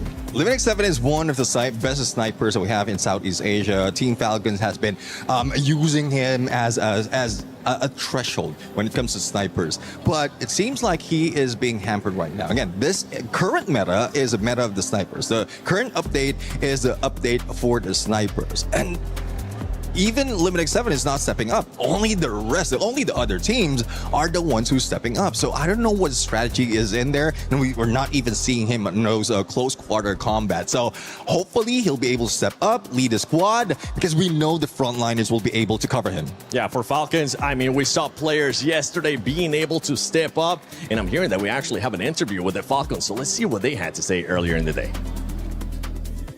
Hello everyone, right next to me is On Fire from Team Falcons, and I also have Kay for our Thai translator as well. Alright, hello On Fire. So this is our second day and I think it's gonna be very pressure for Team Falcons because you guys must get into top 4. Have you guys prepared for anything? ก็วันนี้นะถือว่าเป็นการแข่งวันที่2แล้วนะฮะแล้วก็ค่อนข้างเป็นการแข่งที่เป็นวันที่ค่อนข้างกดดันเป็นอย่างมากสำหรับทีม Falcon นะเนื่องจากว่า Falcon จะต้องขึ้นไปถึงท็อป 4 ให้ได้นะฮะได้เตรียมตัวยังไงมาบ้างครับก็เล่นไล่ยิงแบบวันแรกแล้วไม่ได้กดดันเท่าไหร่ครับ Actually, there's not that much pressure for us. Like we're gonna play like the same as we played yesterday on the first day. So we're gonna go hunt everyone down one by one. Okay, I understand his perspective, but overall, yesterday, we can see a lot of changes in the roster. So what happened? Are you guys trying to test as much as you guys can during the tournament so you guys can do your best at the finals day? ก็เข้าใจนะฮะว่าต้องการจะทำอะไรสักอย่างเมื่อวานนะแต่ว่าเนื่องจากว่าเมื่อวานเห็นมีการปรับแผนการเล่นค่อนข้างเยอะเลยอยากจะทราบว่าทีม Falcon ต้องการจะทดสอบอะไรบางอย่างหรือเปล่าฮะหรือว่ามีแผนอะไรอยู่ในใจไหมก็ไม่มีนะแค่บางคนยังน้องในทีมบางคนยังกดดันนะเล่นไม่ได้ก็เลยปรับเปลี่ยนกัน Actually, like it's just like some of the players in our team like are not get used to the playing on the stage yet, so it's like it's a bit of pressure to that player. So, but everything gonna be fine. Oh, okay, I understand. Okay, so one more question On Fire. I heard this will be your last season in AWC 26, but also in Free Fire. I'm not sure, so I'm asking. So, do you feel any pressure, or do you feel happy when you're here in Paris? ก็อย่างที่ทราบกันนะฮะว่าปีนี้เนี่ยจะเป็นปีสุดท้ายของฟรีไฟร์อาจจะหรือเปล่าก็ไม่มีใครทราบนะฮะแต่ว่าอยากถามว่ารู้สึกยังไงบ้างครับผมก็นะ ก็อย่างที่ทราบกันหลายคนทราบกันนะฮะว่าปีนี้จะเป็นปีสุดท้ายแล้วของฟรีไฟร์หรือเปล่าก็ไม่มีใครทราบได้นะฮะเราเลยอยากถามน้องออนไฟร์ว่ารู้สึกยังไงบ้างครับก็จะทำให้ดีที่สุดครับไม่รู้ว่าจะมีอีกหรือเปล่า Well, as we have no idea, like no clue at all what's gonna happen to the Free Fire. Are we gonna be here next year or not in EWC? But we're gonna try our best. All right, thank you so much, On Fire. And I'm really hoping that you guys can rock back today because yesterday was not kind of smooth for us, but who knows, today they can jump back really fast. Thank you, On Fire, and sending a lot of lucks to Team Falcons today. And thank you to Kay as well. Thank you for your listening. And now let's go around, shall we? I like that for us. Okay, we're not biased at all. We're just a little bit biased sometimes. See, I'm not the only one. You're not the only We're one. not the only one. Yeah, well, let's see now. Well, I think it's time to see if Falcons maybe is going to end up getting a booyah. Let's send it over to Lucifer and Husky. Team Apex Gaming, after getting their booyah back home, their fans feel like this dream which was surreal is now come into play, come into action, and now that will rally everybody to look forward to making it to the finals. And with that, we start our match 9 here at Esports World Cup 2026 Paris. And it looks like Group A, which was supposed to be the group of death, is also becoming a little bit of a comeback for some of the teams to get out of the chopping block. There might be still some big separations between 6th and 7th spot. Falcons still being the gatekeeper there, but Team Apex Gaming has proven that those booyahs, they make a lot of difference. They shoot up to the 7th spot. But when we look at some individual stats, the Wonder Kid Rasha still tops the chart with the most eliminations at 36, Trap and Cypher sharing 33 apiece, which means that these key players are always going to be the biggest difference makers, like what we've seen in the first 2 games. But now we head into Kalahari, and I'm looking at one team to take it back home, and I hope that that is going to be EVOS. You hope for EVOS, the fans hope for their favorite teams as a fight breaks out. Demon's Pride, they're still at the chopping block. They've not made their move. Paradox also the ones, and it seems like Enrique is in trouble. A bit of a tap dance there, Enrique. Still getting up for safety. Paradox. Are there any resistance? Jazzy has already chased down Enrique. So first blood achieved by Demon's Pride. Paradox with the instant revive. Madara with the chase down too. That's sneaky gone. 2 for Demon's Pride, but finally some clapback. But it's not a pick, it was just a knock, and therefore Demon's Pride will still be happy. They'll be getting 3 eliminations at the end of this fight at Foundation, but there's more that they have to pick up in case they don't want to be eliminated. Those keys are dreams to a lot. And coming out from Pakistan, just one dream is theirs: to stay alive, go to the survival stage, and it's not going to be easy because now in front of them there's Loud. And Trap is the second best in the highest eliminations just after Russia. So it's going to be even more tougher. However, his teammates are not close by. I mean, as we get closer to the halfway point of Group A, things are starting to feel a lot more surreal by the second. Especially like you said, the dreams, right? These dreams come at the cost of someone else's.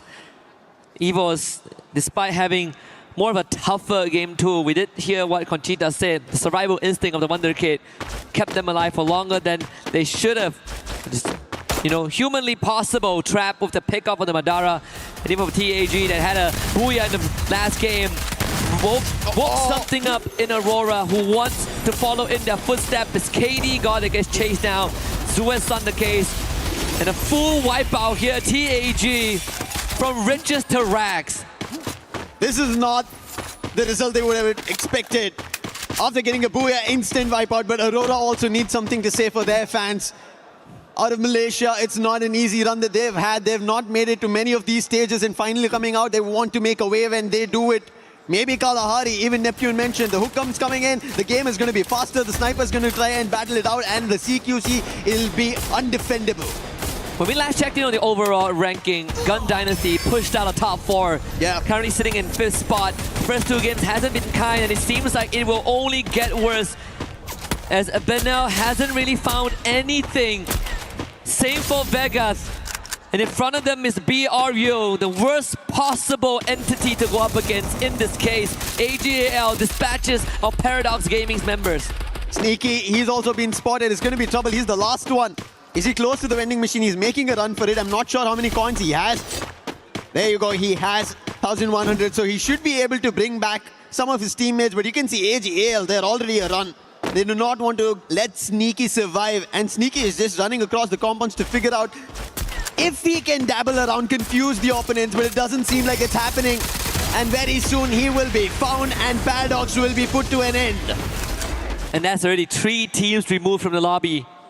And just at the timing of 4 minutes, Lao gets a full revive here, courtesy of Trap.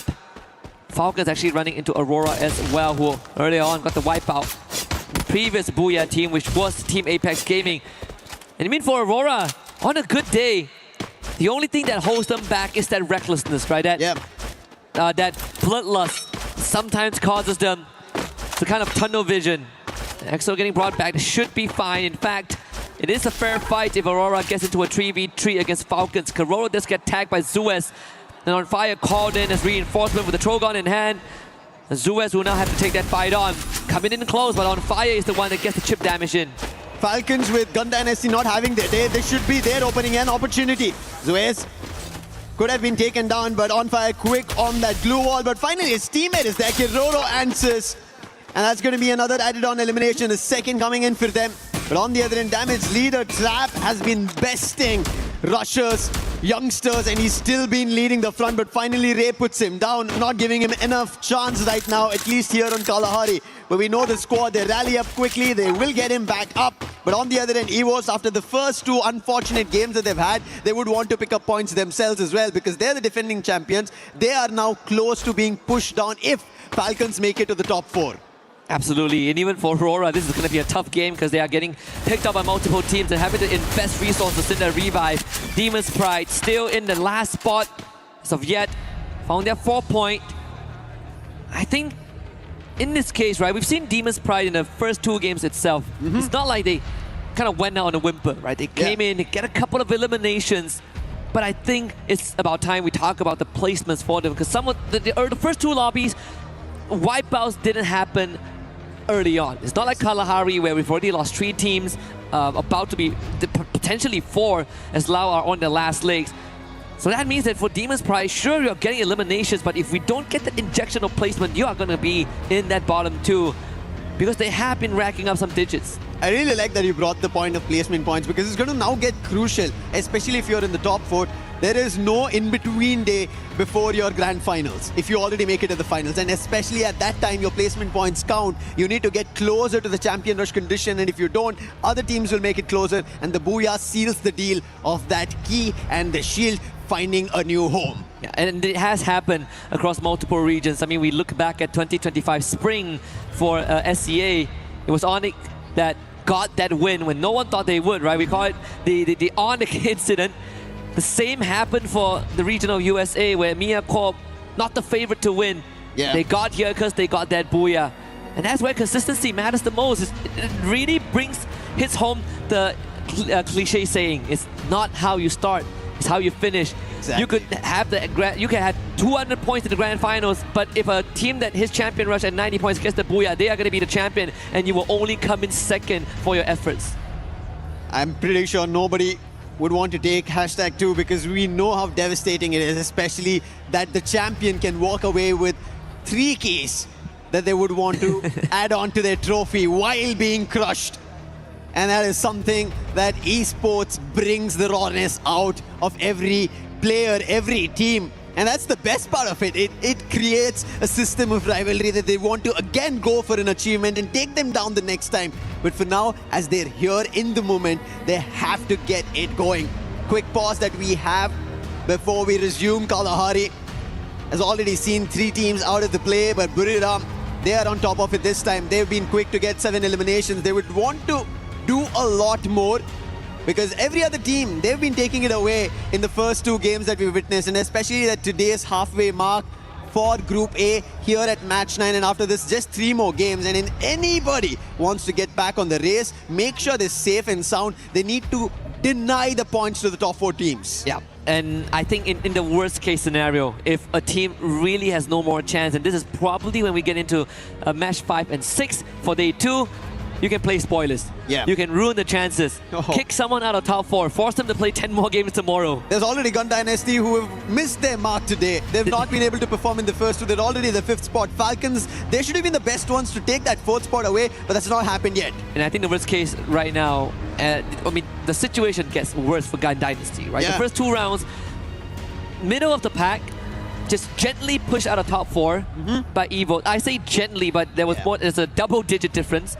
They just got wiped out. Yeah. And I think our panel did say, our host, Barney and Luti did mention that during the team walk-ins that the team that finishes top of the group, they get the privilege of operating the Crusher. Oh, it's 2 keys, but still, Yeah, those are two hold, dreams. You hold the dreams in the palm of your hands. That's a lot. That's a lot as a responsibility, but at the same time, to see your chances just being crushed, powdered down, and I don't think anybody would want it, but that's how Group A, that's how terrifying Group A has been since yesterday. And even Conchita mentioned this, right? Such a drastic change between Group A's performance on day 1 and day 2 of how teams have become tactical, strategic, thinking about their chances, thinking about the number of points they need, thinking about can they make it out and survive further. Yeah, and I do enjoy the effort of some of the teams, some of the unproven regions. We saw TAG, but we put Pakistan in the conversation, Demons Prior, Paradox from Africa, Titan Gaming as well, DRS, basically those at the bottom. Even Aurora, they're coming out a little bit more harder. They're coming out with more aggression and sure, double-edged sword, but they're getting the work done, right? This is some of the initiative that I think took them some time to get used to, but now when the tension breaks, you see Demons Pride coming out with a couple of eliminations and they need to patch that up with the placement points. I like that there is a little bit of a tension break also in this pause happening on stage. We ended up seeing the 6-7 and DRS. They have a total of 67 points. We were literally talking about this, right? Like, are we going to get an opportunity to be like, oh, this, BRU, they have 161 points, and then we moved down the list, and it was like, oh, DRS 6-7. Yeah, wish dreams do come true on this stage. Yeah, for us as well. Something that we wished for earlier, it happens. And it transcends generation. I think that is the best part. Right here. Of course, we are going to have it sorted out, and it's good that it's still in the first phase, right? I say in the first phase, we lost 3 teams. It's and Kalahari, and it's Kalahari. It's very brutal on Kalahari as the grapple guns come in.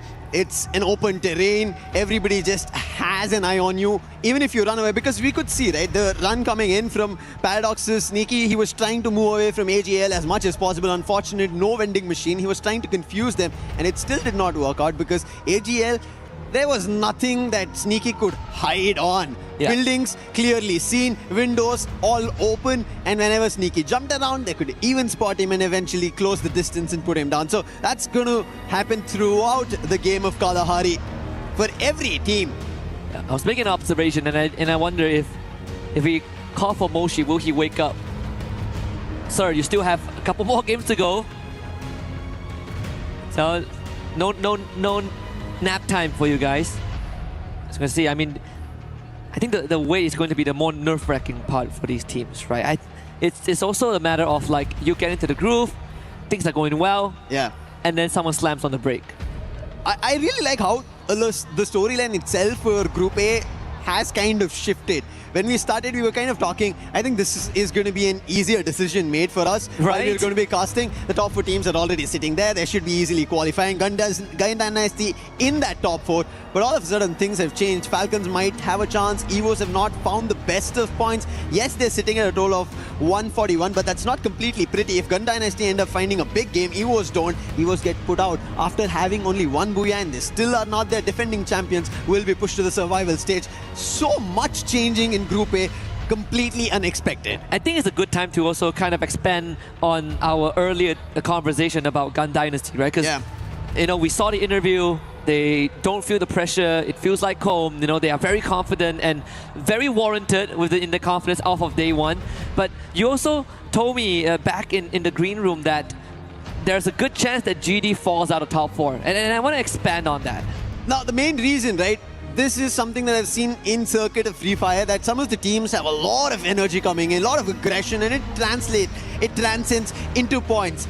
But day 2 is when they have to keep that consistency going on. But by that time, teams get exhausted. Their playbook falls short, and I think maybe a tad bit for Gun Dynasty, that's the main factor to affect. To add on to that, that's where I thought Ali, they should have a chance today later in our Group B matches, just because they had aggression on the stage. Yes, they were not happy with the result because they also almost had a booyah, but that also helps them refine those mistakes that they did yesterday, maybe to qualify today. Yeah. And again, the detail on the plaque, nothing is given, everything is earned, written in the native language of EVOS.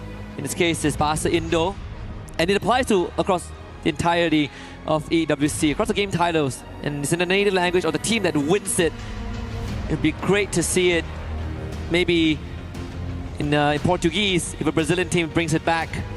There is a good chance that has been the story. And I think, you know, the interesting part is always that we look at the Thailand as the best region. Yeah. And that's only because we see them more often. But we get onto that world circuit, suddenly Brazil is in the conversation. And the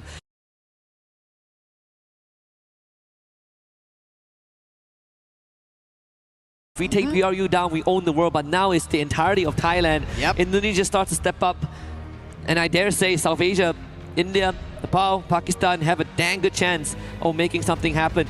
But I mean, even for Demon's Pride, smiles on their face, completely different from the walk-in where they, where you know you can feel that nervousness. Now, I think they're just enjoying the moment, and maybe that's the best way to survive another day. I think that's something while we were back in the green room, we all were talking, right? Some of the teams need to have some fun. Even Neptune mentioned this. You have to take these games at least with a bit of fun. If you don't, if there's too much in terms of thought put into it, a lot being, I would say, relayed between each other, a lot of talking that you should be doing this should have gone better, and all of those thoughts will eventually make you a lot more nervous, anxiety running high. That will end up messing your performance. And I think it's time to have a little bit of fun, to bring back the game that you use in your own region, where you top your region. That has to be brought back. That element, you have to isolate yourself. Like, I think that's what Gun Dynasty were channeled into yesterday. If they channel back that, today they should be back in the top 4 and pushing competition out. Yeah, if we have seen TAG achieve that history for the region of India with that very first world stage booyah, I think Demon's Pride has a good chance, right? Yes. When we were going through the narrative and you were telling me that, you know, as much as we see Hot Shot on the world stage 2 years in a row, Demon's Pride, you know, were technically the better team, but they just couldn't be the ones that qualify. Well, now they made it here. Yes, they made it here. And if they are the rightful ones, they're the ones that, you know, deserve that spot. It's a long time coming. Took them 3 years. Here they are. But so far, the team feels like it has been slightly reoccurring, right? With the region still at the bottom. And I'm looking at Demon's Pride to change that. One more region to change this fact is going to be Bangladesh. I want to see Titan Esports Club. They're the giants of the region. Even expected Straw Hats, but as of now, it's not worked out. But Loud, the last one, BZP gets picked out, and that's going to be an end for Loud Snickers here on Kalahari. Yeah, even when we look at the replay here, Benel just had no way out, and that was the wipeout onto Gun Dynasty as well. That is a major setback. The captain of BRU turning it up when it's needed. And they have found DRX Pratik also removed. I believe that is maybe 4 teams out of the lobby already. Loud actually got picked off screen. Yeah. Last player, just as the game resumed, the player got picked off, did not have a chance to go in for a revive, and this is how brutal as we get to the halfway mark, at least halfway in terms of the 6 games they had, but they're already at match 9, 3 more games left, deciding the fate of whether they qualify directly into the finals or they'll be pushed to the survival stage or completely knocked out of the tournament itself. But still, Loud's captain, Trap, who was there with an interview on stage, still being the player at the 2nd spot with the most eliminations next to Russia at 33. That says a lot about Loud. I think even the first time when we saw Trap playing on that big stage, we know that this guy is a very aggressive guy, very full of energy. Likes to go in aggressively like a madman. Sometimes doesn't pay off, but it's something that has given Loud that personality and value in times of need. Titan Gaming not doing that good. TEC, excuse me, not doing that good as well. One last survivor with the Morse deal, taking out Jazzy. AJL pushes forward, Demon's Pride. This is the ultimate test if they can make it any further, but with Aswap being taken down and Madara removed as well. He's only top 16 to make this a run and keep it alive. The revival does come through, only enough for 1, but 1 is better than none. Yeah.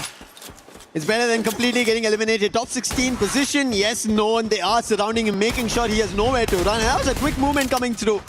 That was just distraction over there for top 16. And he'll also be picked up. AGL scoring total 8 elimination, 4 going in for Dew. And Dew has been phenomenal today. The sniper coming into play. They started with the very first booyah and they're continuing those spree of eliminations. I mean, Dew has always been the player that no matter what happens to a roster, you want him to be the constant. And yes, it has been so many years. I remember first time seeing Dew, it was back in 2022, and they came close to a global trophy. That was taken by BRU under the leadership of Jonah. AimGod on fire here.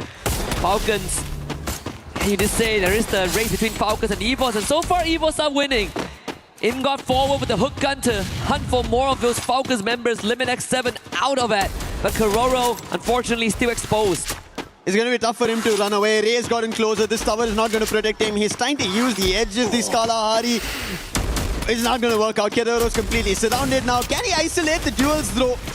No dash as available for AimGod. He used it all to make it here. Damage being done, and finally Kororo will be put down. EVOS making sure the competitors for them in the top 4 run are going to be vanquished. They'll be shut down, making sure Falcons move to the survival stage and not take away their very own position at top 4. We did sort of establish this. This could be a EVOS Memon Kalahari. Ezreal. Good stuff from miles away. Nailing the 5th one for his team. One of the few imports we have for a Malaysian team. In fact, the very first player that was imported was Crime MKS from Indonesia. And ever since then, it has been working well, improving the ecosystem over the years. And I'm happy that Aurora has made this change and made this move. And not just bringing in Ezreal, but giving rookies 2 years ago like Zuez and the EXO, the veteran, to lead them. And it has paid off so far, but of course, it's more to be desired if Aurora wants to catch up. Yeah, there's a lot more to be desired, but the circle has its own desires of troubling teams. Moving completely northwestern, and none of the teams are inside the circle. Everybody's trying to use their binoculars, but nobody's getting a hit inside the circle because there's nobody at foundation. And finally, EVOS, they decide that's going to be our position, our command post, which has also not seen action so far like Refinery, even though there are teams. It seems a little surprising that we've not seen Refinery and Command Post being a hotspot. Yeah. At least for this game, it's because the circle doesn't favor it, right? If not, BRU is going to be there until, ends of the world. Moshi finding Aswap. Refinery is going to be the next control point that BRU wants to wrestle over. Top 16 next on the list. Wasana chases down Jazzy. And unfortunately for Demon's Pride, they got out of a tough situation earlier on from AGAL's Jaws, only to run into another Thai Titans. And now it's everyone for themselves. On the other end, it's going to be DRS trying to go in for a second chance. Titan Esports Club, they're about to lose their players. Blade is down. Seems like he's not going to be sharp enough today. Neptune mentioned he has to be for the team. But another loss for Titan Esports Club. Kutosh and Najat, they're way too far away, and DRS will be happy about these eliminations. And Titan Esports Club might have made it out of the chopping block for the time being, but it's not going to be enough. If Demon's Pride end up finding points, they might decide to rank up. 57 is where Titan Esports Club is sitting at. Demon's Pride is at 46. Paradox out of this game at least. So if Demon's Pride have an opportunity to score at least 8-9 points, they can instantly take the position away from Titan Esports Club. Or at least kick Paradox down to last place, which technically they've already accomplished. It's a scary thought, and if you add on top of that, if DRS starts getting some points, then we form the separation between them and the bottom three. And it's a scary thought if you are Titan Esports Club in this point of time. But I guess blessing in disguise is that DP, they have been struggling quite a little bit in the hands of the Thais. BRU finding Blade again, who just got brought back. So the bottom dwellers are getting fed into the meat grinder. Buriram on the other end, they find Demon's Pride. We were just talking about them need points. Aswab gets eliminated. And if that continues, a lot more problem. It seems like Buriram are also spotting Titan Esports Club Rahat. That'll also be quickly picked up by Moshi. On the other end, Aurora on Falcons. Buriram finally going in for a full-on fight. Madara is the last one. He's behind a glue wall. Jonah has already called it. And the entire squad is rushing to him. And with him going down, that's the end for Demon's Pride. They wanted to rank up. They wanted to get eliminations. But it seems like Titan Esports Club, the worry at least on Kalahari will die down. They have one more chance at least. blessed by BRU. 17 eliminations and counting. Now it's the move to Foundation. At least to the western side of Foundation. You have Kororo planted right in the middle, but Falcons suffered some heavy damage. And in fact, Kororo is the only survivor, so they should be a non-factor if you are concerned about Team Falcons. TEC split up, which we did see, and Aurora on the radar as well. This is quite the clear path to push through. They have stragglers like members from TEC and Falcons to get a couple of free points. They could start with Rahat if they want. Buriram now a little trouble because AGAL have started to fire. Taken down the captain Jonah. On the other end, Aurora trying to hold off at the edge of the circle, but the circle will also start shifting as the zone is completely shrink. They'll only wait and try to see if they could spot somebody. In the meanwhile, at a distance, Boltmaker being spotted. That's going to be Evos fighting for elimination.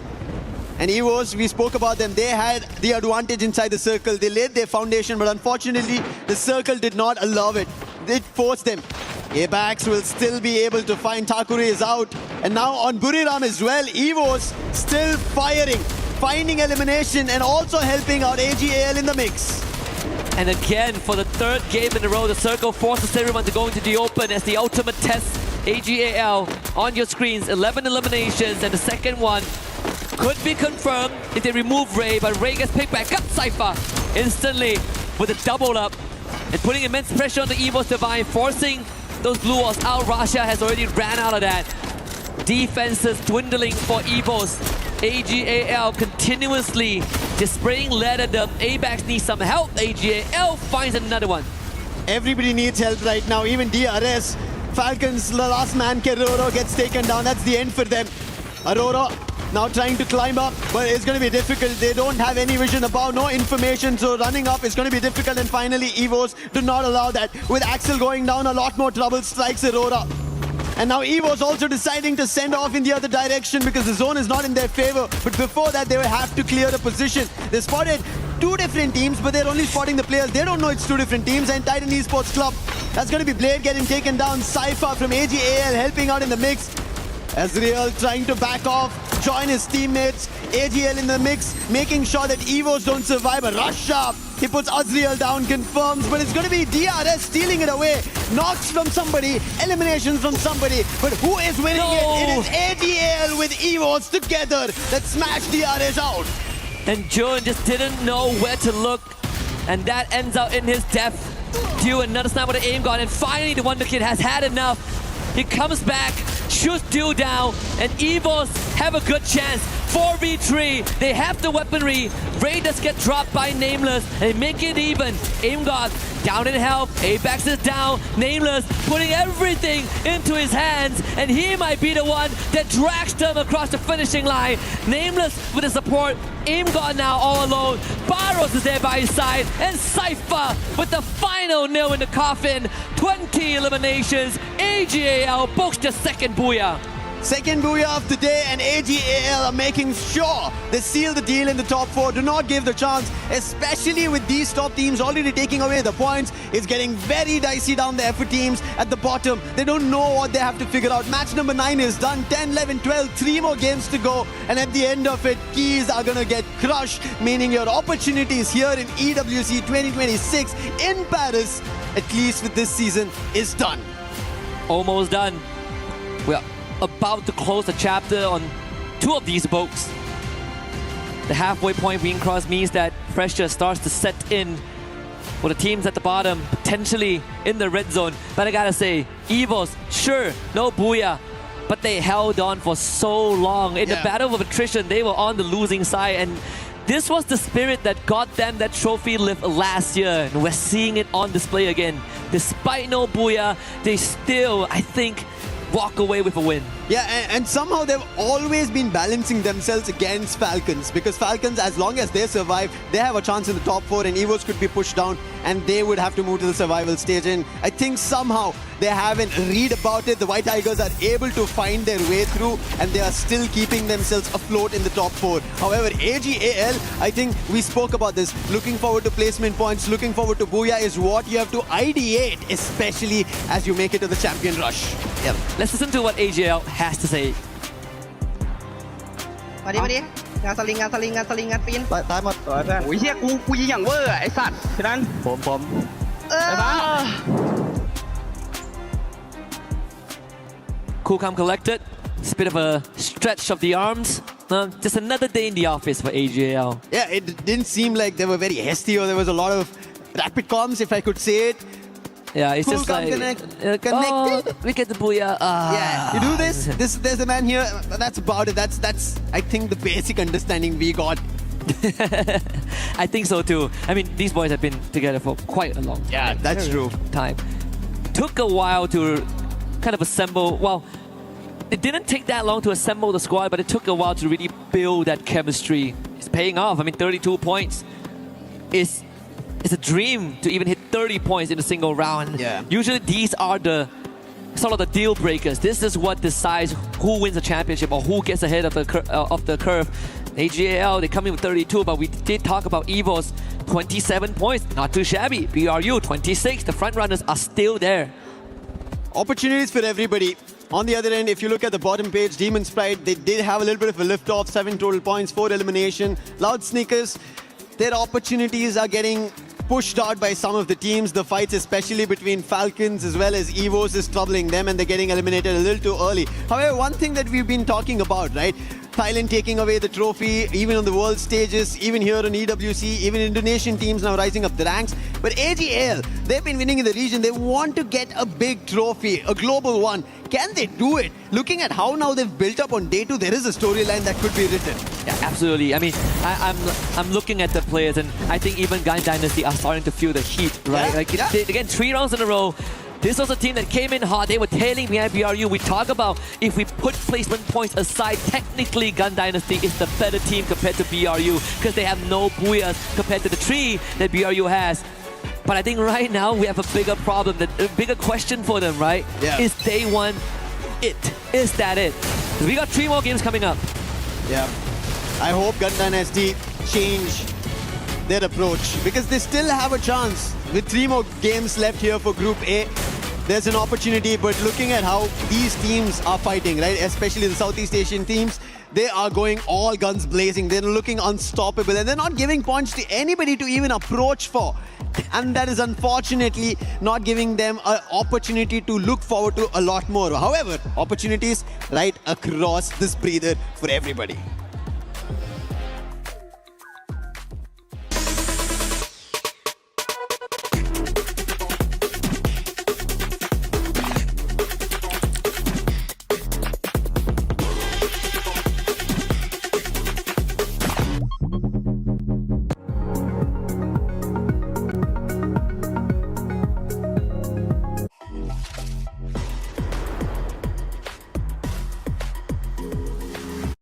We accept your challenge here in Kadia City at the Golf Predetermined Tournament. Lace and glitter. We are going to challenge you and beat your score, but not without a prize. Yeah, you know, it feels like it might be a little bit rigged in favor for Barney, but I really want the prize Lace is talking about because we are going to get an EWC 2026 custom printed t-shirt with our name on it, or the name of the winner, really, you know. So that's what I'm aiming for. Yeah, and we want to win because we love competition. So let's fire away, Glitter. Come on, stand over here. Get the position down. We have to beat these boys. All right, looking great. Play golf. Ready? Okay, 9, 8, 7, 6. Don't be nervous. 5, 4, 3, 2. Got to beat the boys. All right, she's got some incredible form here, and all she needs to do is aim for the flag. Not too much power in the positioning here, but it looks like it's going directly there. A fair bit of power behind it. This looks like a good one. Okay, I'm actually pretty proud of that. I'm not mad about that. 90.5, that does put me above Barney. Lace, I know you can do the same. It does help to limber up a bit, you know? And the tips that I found is, you know, just ignore the audience, okay? Yep, not too much power, not too little power. Just the right amount. Yeah. Keep your eye on the ball. Envision it going towards the pin. You can do this, Lace. We gotta show the boys. Oh, it's looking good. No, it's okay. It's getting close. Rolling in. Oh! You did beat Ludi. You did beat Ludi, though, to be fair. Not too shabby, Lace. I mean, look, as long as we beat them, that's fine. But of course, we want to challenge our next people. We're looking at you, Seven and Neptune. Are you up for the challenge? We're definitely up for that challenge. Don't you worry, we'll be able to beat the scores that you guys were able to beat. But one team that's currently challenging everybody is none other than AG. Because my gosh, this squad has now gotten 2 booyahs. They might be going for that third one, but the rotations that they were able to do were great. Yeah, exactly. I mean, they're focusing on the South Stay, making sure that it is clear out of the area, and even contending off those rotation if someone will be coming in. And one thing that they did, especially in the previous game, is in the 5th circle, the moment that it counts down the 5th circle closing in, they triggered that bolt maker, the lightning zone. So it's a threat to everyone and also damage them. So with all those damage, they can also spot out the opponent, and it gives them more of a leeway so that they will not be rushed in. So smart move coming from AJAL so that they can get that booyah. I love that we have one of the best analysts here for Free Fire, none other than Neptune, being able to break down all the rotations, the skills in the game. How about we break down that booyah curse? Because Tag ended up being affected by that one. Hopefully AG is not going to be affected by it here coming up. I guess there's a lot of things that they need to change right now, and just to get away from that booyah curse. Let's hope that that's going to be the case. Lucifer, Husky, do you think AL is going to be affected by the booyah curse or no? I don't think so. There is a chance that they want a title. We've been talking about their counterparts, right? They've been taking these titles, the global ones, the world stages, and AGAL have always been getting closer, have been getting the #2s, but finally, is this the stage? Esports World Cup 2026, all gamers global, actually go global. I mean, I would say they are already global, but it's about cementing themselves on that stage. Funnily enough, the first and only world trophy, global trophy that they have was under the category of Clash Squad. Exactly. But we know the motherlode, the holy grail is Battle Royale. That's where the spirit of Free Fire is initially sold from the start of time. And I think for AGAL, very good chance. Cypher now second in terms of most eliminations. Still tailing behind the Wonder Kid, who is in first place, but slower taking Trap, who unfortunately was wiped out pretty early on. But we still cannot look past the fact that snipers are pretty important, as top 3 most damage are all in the sniper role. As we head to Purgatory, it seems like the flight path had its own course of mind, completely southern favored. However, still teams managed to make their way around the fields, but the fight already breaks out just because of how unfavorable the flight path was. Loud are trying to answer back to Falcons. It's been an exchange. Trap will be able to get back next. So 2 eliminations for Falcons. And on the other end, we did end up seeing fights that Falcon want to now stand tall on against Loud. And Loud, with those eliminations, they managed to grab on one. Can they find more? Gun Dynasty, they're against Demon's Pride. But as we see the feed as well, it seems like Team Apex Gaming are now, they're breaking their own curse. They found an opening against Aurora. Yeah, I want to see the earlier pep talk just now is going to bring some breeze on life in the GD. So far, doesn't seem to be the case. Demon's Pride standing tall. But there is response. Benel, yesterday he stepped up, and now he is stepping up finally after the halfway point. David with a great follow-up. Exactly what Gun Dynasty needs. And with Gun Dynasty back in a play like this, there's an opportunity that they stand a chance to get back to the top 4. A lot more competition getting spiced up just for that position to the final. Demon's Pride, they want to be a part of it, but they're getting hit upon, they're getting taken down, their exchanges are not working their way, they're unable to find much, but still, even though the last player is surviving, they've managed to get 3. But we spoke about this earlier, a replay where Falcons and Loud were exchanging blows one after another. And I can see, it seems like Loud did manage to get 1 elimination, however, Falcons had a better of it, get a total of 4. Yeah. We even saw Paradox Gaming having a pep talk as well during the intermission. And I think the expressions has changed, right? We look back at some of the player reactions after round 3. Reality is starting to set in that this could be the 3rd last game for some of them, and certainly going to be an early exit for Aurora Gaming. Twice today. Yeah. Out of 4 matches, 2 two of them. It's Aurora Gaming being the first one to leave.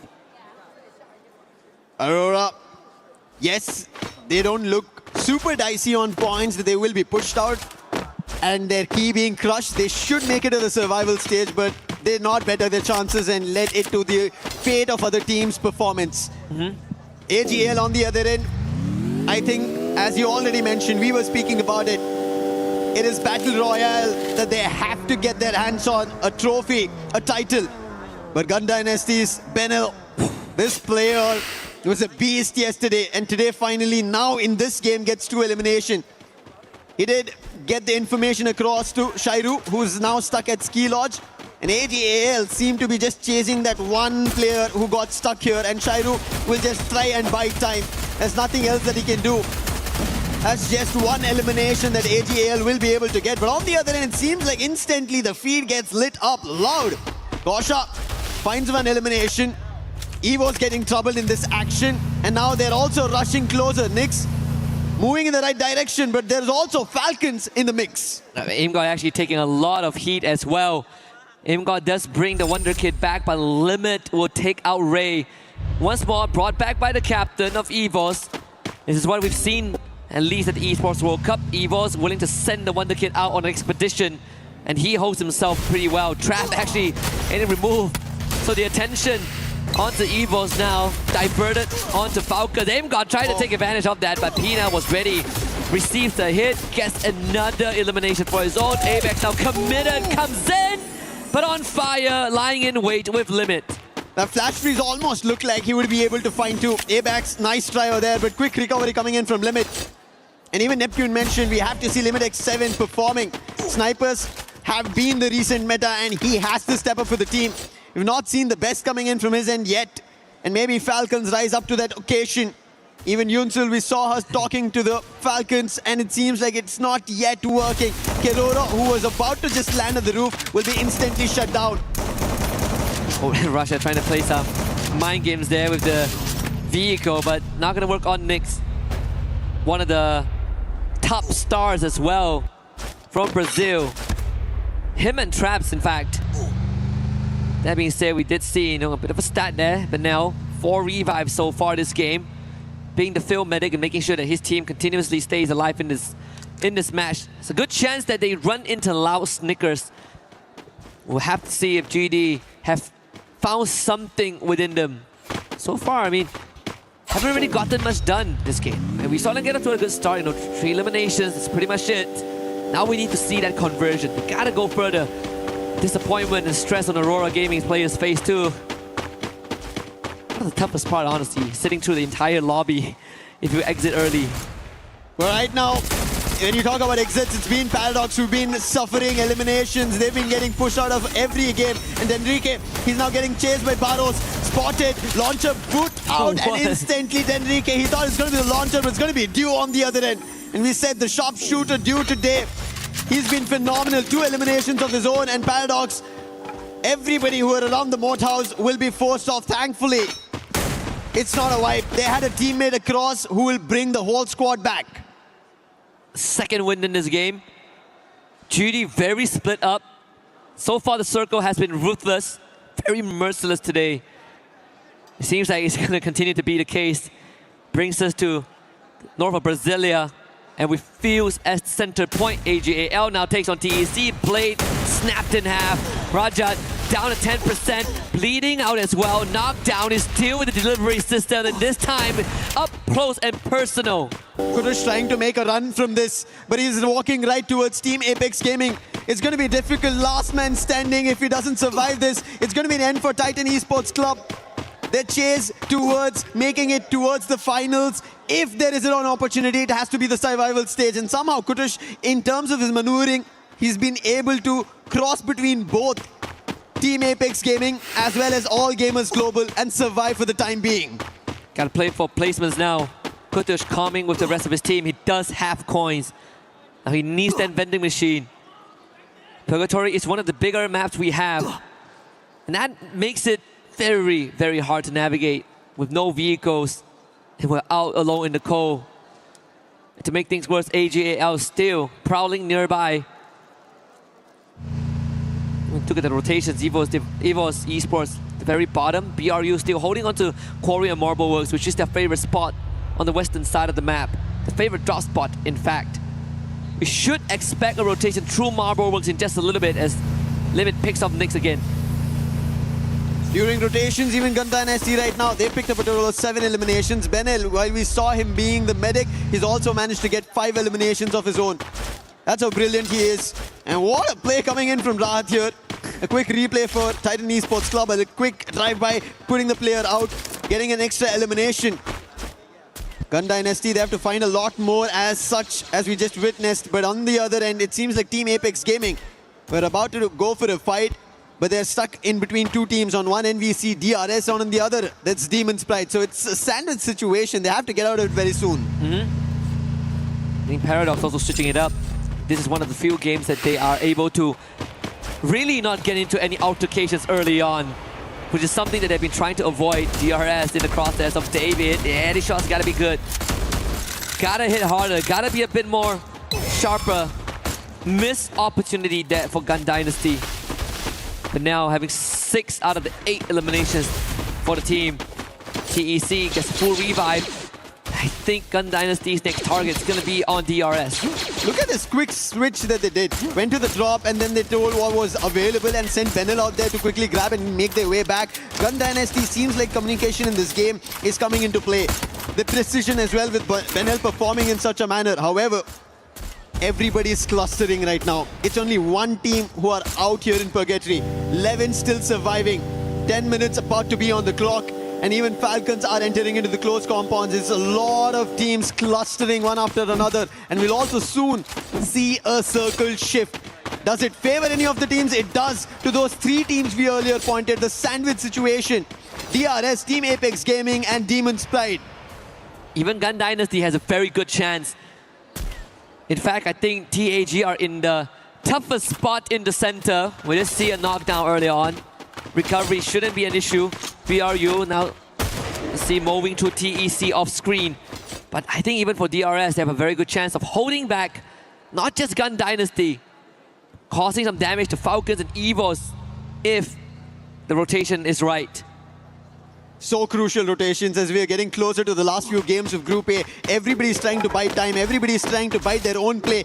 Figure out what's the best approach. While we all were thinking at the start of the day, hey, top 4 teams, they will be safe and sound. They do not have to be worried about. They're slowly trying to get worried. Except for Buriram as well as All Gamers Global. Yeah, those two, I think, without a shadow of doubt, have already qualified for Saturday. But then they still want more.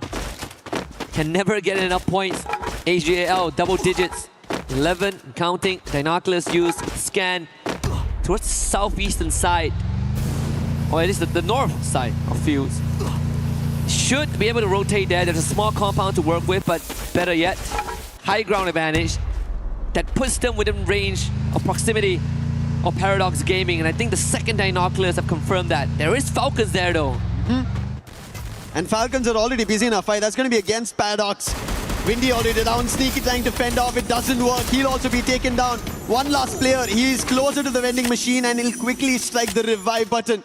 And Drendrike will be brought back. Snipe. With that happening, Falcons have an idea of where he is, and Snipe will be sniped out by Limit X7.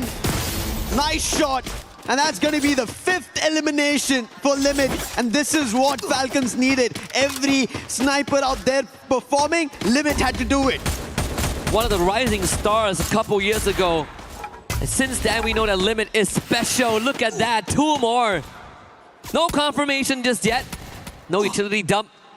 More than enough to cause a lot of issues there. Pressure onto AGAL. Can they continue to deliver? Pina now getting pushed. Sci-Fi in the forefront. Let's have the Cassie helping out. Meanwhile, full team on the Gun Dynasty has trapped Lance a quad nade. But the pressure now mounts onto Limit. As attentions shift, Limit knocked down.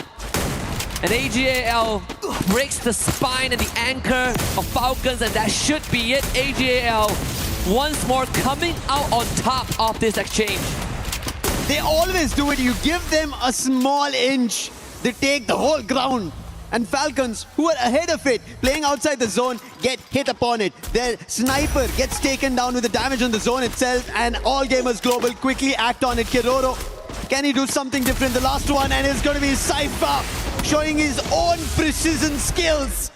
And with that, Falcons are out. There's a possibility for a third Booyah with how things are going for AGAL. BRU hasn't really shown much action yet, much activity. Only one elimination so far. Yeah. As we're down to the last 8 teams. Paradox Gaming, Enrique perishes to the blue. Barrow is actually getting knocked down by the play zone, same as Cypher. Nameless, can he get out of this one? DRS getting some free pickings. A hefty price to pay for AGL. Yeah, playing it outside the zone, we've always talked about it. We thought AGL were ahead of it. They knew what was about to happen. But DRS, they came in as a surprise. The real soldiers, they want their opportunity. As Titan Esports Club are trying to close the distance, they do not want to give it away. Now they have another challenge that's going to be loud. If they're able to secure some more points, they will not get pushed off by Titan Esports Club because they're still surviving. Look at Trap making a jump, and that distraction works out. VZP with the AC-80 finds an opening. Now Trap with the Winchester from afar, already shooting bullets. And there is Nyx with the Max 7 and VZP with the M590 pumping bullets. Pratik and Stroix trying to hold the ground for the time being. And Takure, he has to help out. 2 of the Loud players are down. Trap is too far away, outside the zone, damage being done. Gosha has to be the savior here. Pratik gets confirmations, but the sniper is not going to help out. His Trap is also taken down. And Guaksha, can he make that clutch happen? That's going to be 1. 2 more to go, cutting down the ranks, find the isolations. Guaksha again, down to just 50 HP. Takuri around the corner, secures it. DRS lives on. You have to give it to Stroix over there. The way he was able to hold at the edge of the circle. And DRS still keep fighting, taking Loud out. Evo's on the other end, the Wonderkid, the last man standing. And at this point, there's no opportunity. Boltmaker as well. Stealth fights for how long, though? Oh no, Buriram. The team who just held their front, get some points. They find them out. And that is DRS out, and Russia, his position revealed, and Team Apex Gaming, they get that elimination, make it to the top 3. TAG have another chance, but guess who else has? Demon's Pride. Pakistan on the radar. Right into the dens of BRU. With some help from TAG, they might be able to get it done, and BRU now facing a 4v8 odds. Jonah good on the 1. Jazzy knocks down. Wasana ready for the rush. Madara shot down as well. And the attention paid on DP by BRU would be the undoing. But guess what, Lucifer? TAG have a chance again. Once more, Shoto with the dash. Wasana is down. Getty gone.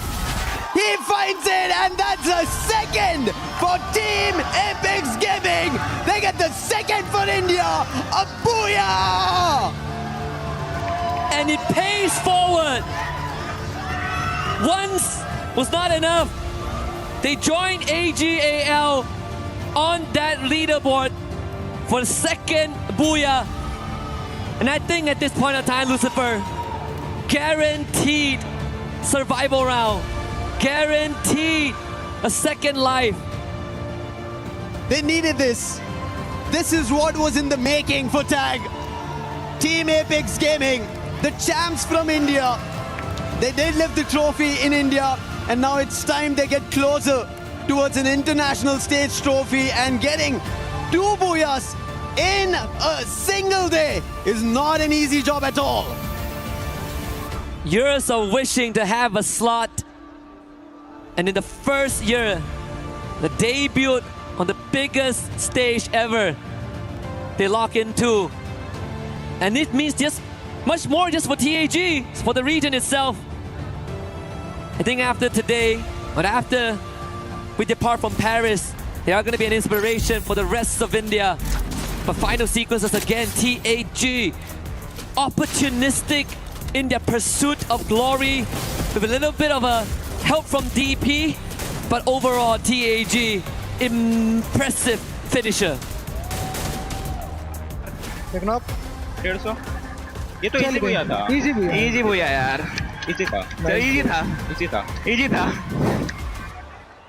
Just like we spoke about AGL, right? Cool, calm, and composed. And that's what Team Apex Gaming do here. It didn't look like they were rattled by it. They clearly positioned themselves ahead of the game. And as you can see, they said, this was a booyah written for us. Yep.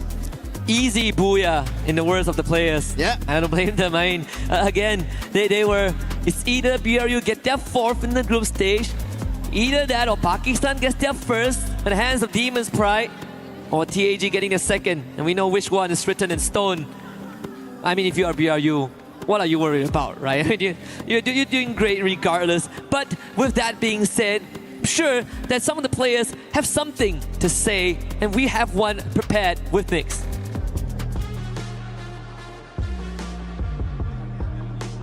Are we in? Are we live? I believe we're live. I'm not hearing anything, but I'm going to take it.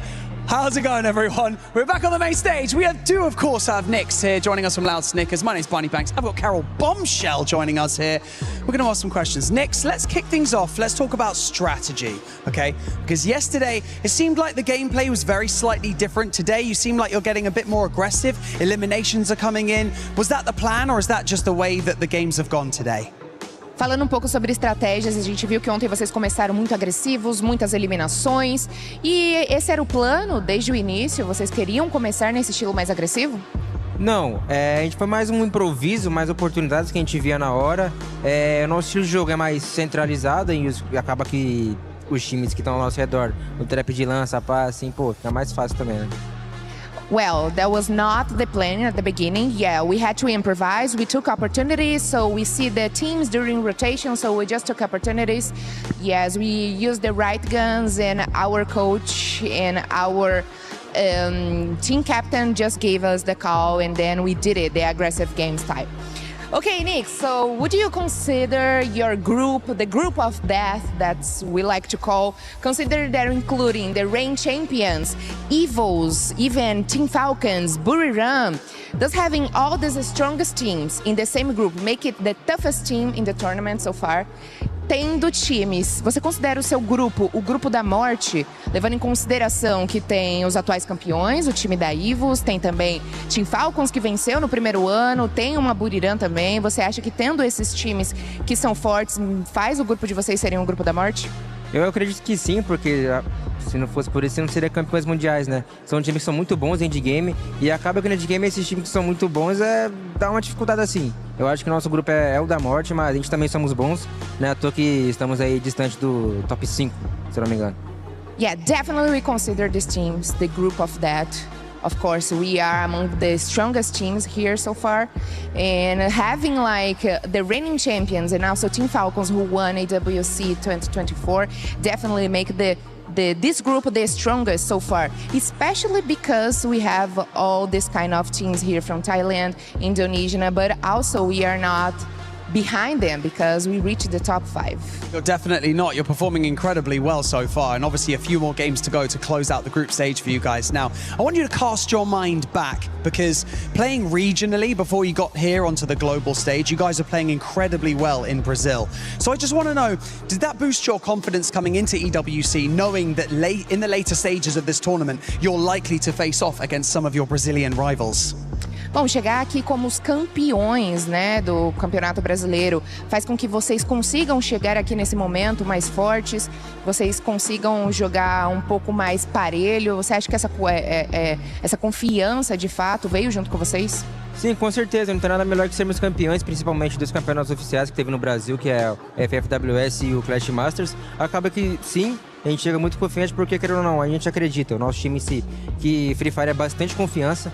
Tanto é que no dia de hoje a gente teve algumas quedas muito boas justamente por causa da confiança. Vinha time, nós chegava e matava, oportunidade matava. Isso, querendo ou não, leva o astral do time dentro das partidas e acaba que sim. Well, definitely arriving here at the AWC 26 as Brazilian champions definitely give us a lot of confidence. So we arrive here knowing that playing Free Fire, we need to be confident here. So with our team, we had really good talks, really good chemistry, and we team up, and that's the results. The results don't lie. Perfect. Nix, for us to finish our interview, one more question. Your country mates performed well in Group B last night. How are you feeling about Fluxo and Lowe's performance yesterday? I forgot to translate. That's okay, that happens all the time. Nix, você viu, né, as partidas dos jogos de ontem, né, do Fluxo e do time da Luz. Como é que você se sente vendo os times brasileiros também indo bem por aqui? Cara, eu fico muito feliz, mesmo sendo rivais no Brasil, a gente ainda continua sendo brasileiro. Eu sempre torço pelo melhor do time da Lua, dos moleques do Fluxo também. Eu fico muito feliz de ver, porque eu não gosto, sendo bem sincero, eu não gosto desse gringo não, mas só dos brasileiros só. That was a good answer. You're gonna like this. Okay, for sure, I'm really happy for Fluxo and Los because we are all from Brazil. And of course, we want Brazil on the top. It doesn't matter. And especially because I don't like these other teams here. I don't like the other regions. So yes, Brazil on the tops for sure. Okay, thanks so much for the interview. Good luck in the next matches. It was a pleasure to talk to you. And we are back in the studio. You are back in the studio.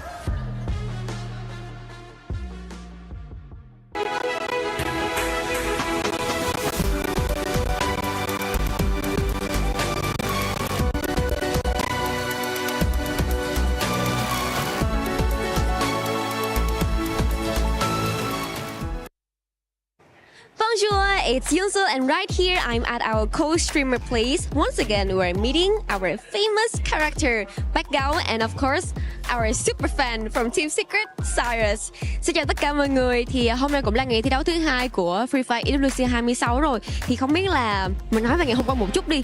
WEG cũng như là Team Secret đã có cho mình một cái ngày thi đấu khá là ổn khi mà có được một booyah và cũng như là một cái số điểm tương đối để có thể tiếp tục trong ngày thi đấu hôm nay. Thì Backgao có suy nghĩ gì về ngày thi đấu hôm qua của ship Team Secret ạ? Chào tất cả mọi người. Thì nếu mà nói về ngày thi đấu của Secret WG ngày hôm qua thì bản thân mình thấy là chưa ổn vô lắm các bạn. Hôm nay sẽ là ngày thi đấu quyết định của Secret WG. Các bạn biết là một ngày thi đấu, sau 2 ngày thi đấu thì chúng ta chỉ lấy 2 đội thôi, 4 đội thôi.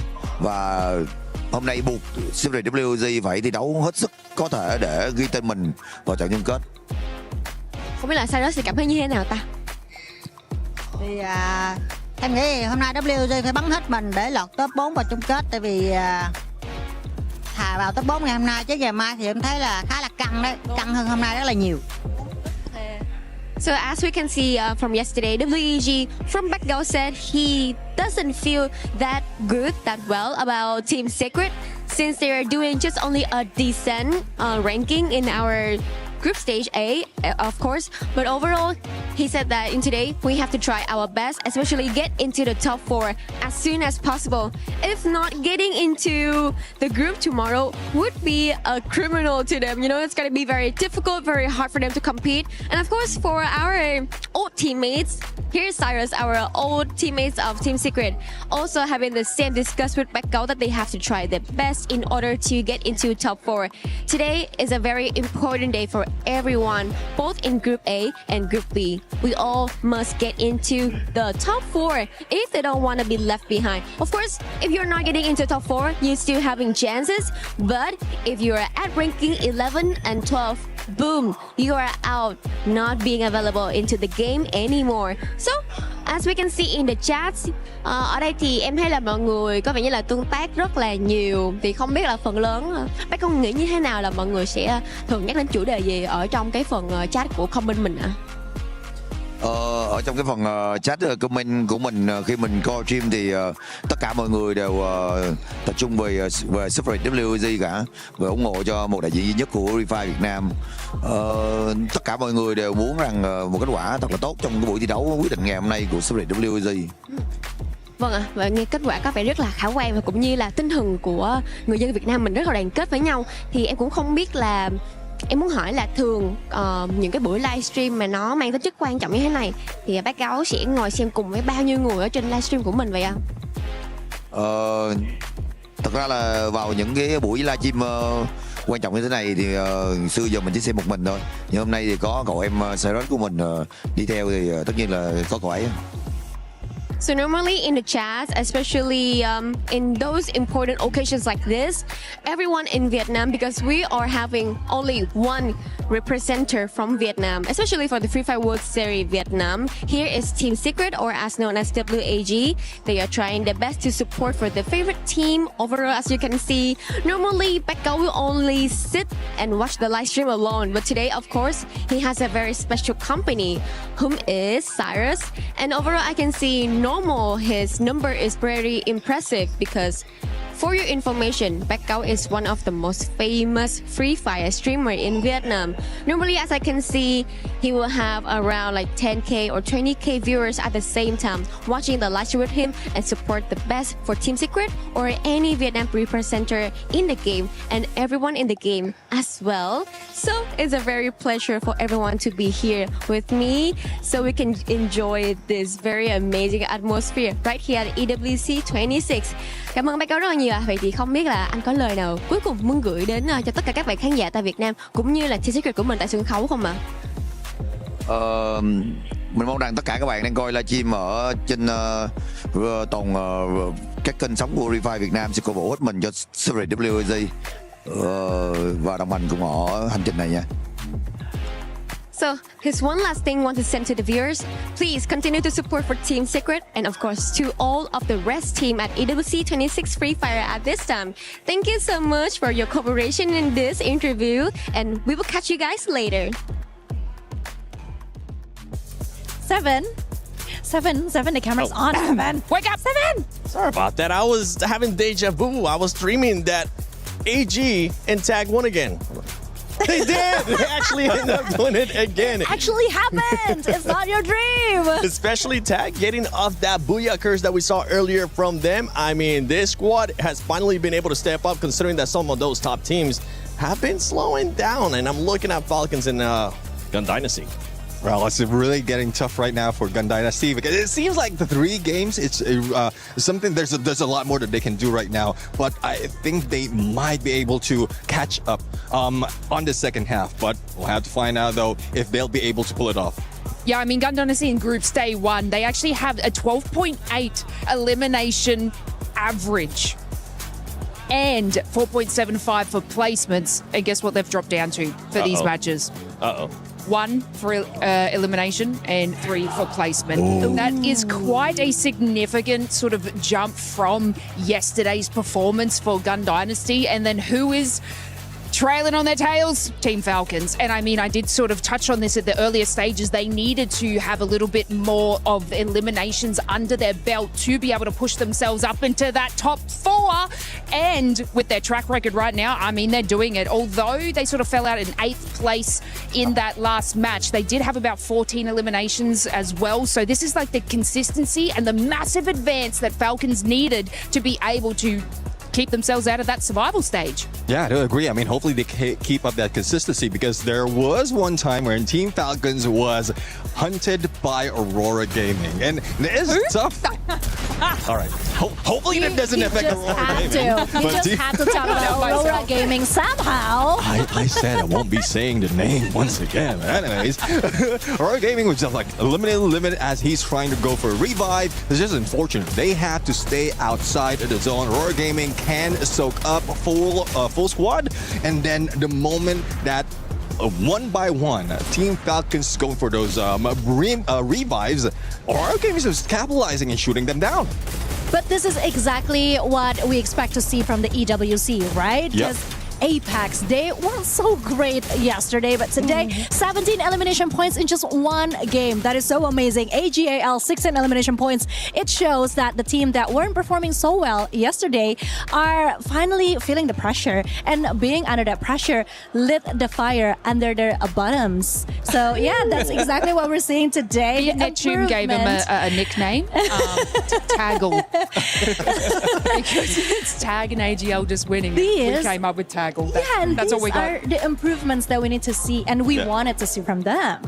And we got to see those improvements because they might be listening to us. If I'm being completely honest. Lucifer, yesterday, he was able to say Tag is going to wake up in the second day. Lucifer, I see what you were doing. I'm wondering if you maybe went and told me, okay, you really need to make sure you wake up in the second day. I'm putting my credibility on this. But another squad that has been able to maybe listen to some of the stuff that we've been talking about has been none other than AG. Yeah, exactly. I mean, from earlier, we were talking about how well they are holding the south side of each circle, how they go rotation is just keeping them safe. And in the previous round, we saw them in the north. So the same strategy that they were able to pull off. And one thing is, like, even if you make that adjustment, it's not easy. But good thing that they have good snipers, good information getters, as well as those frontliners who keep those paths safe for them. So the rotation, either way, south or north, east or west, it doesn't matter for AGAL. Well, let's take a look at that overall ranking because we will have only 2 matches left of Group A. Buram, congratulations, you have passed the 200-point mark. I think it's safe to say that all the sports squads might end up going to the finals unless we see an absolute just crush of emotions, and Team Falcons doing amazing.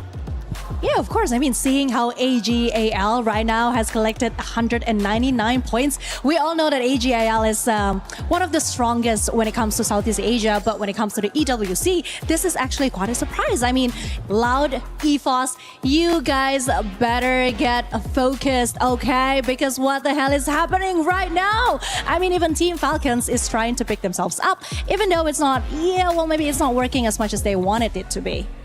Yeah, and if we have a look at this, so we've been talking about the AGAL and their consistency is still shining through. Barium United as well. If we look at Loud, Loud up to about 8 matches had 10.8 elims average with 9 placement, which is probably our top team that is focusing on those rotations. So it looks like that's not really going to the case for them going into these games. So like you said, Loud, gotta keep your wits about you because Team Falcons are sort of solidifying that path into performing with the elims and also the placement points. So this is something where Loud needs to keep on their toes for. Now, not only for those top 4 teams going to the finals, the bottom 2 teams will end up going home. With those 2 games left, I see Demon Sprite finally being able to climb up. They're 9 points away from Titan and Paradox as well. Possibly, we could see another shift here on the leaderboard, Neptune. We'll have to fight. Let's see, though, because even against AGAL, they're struggling.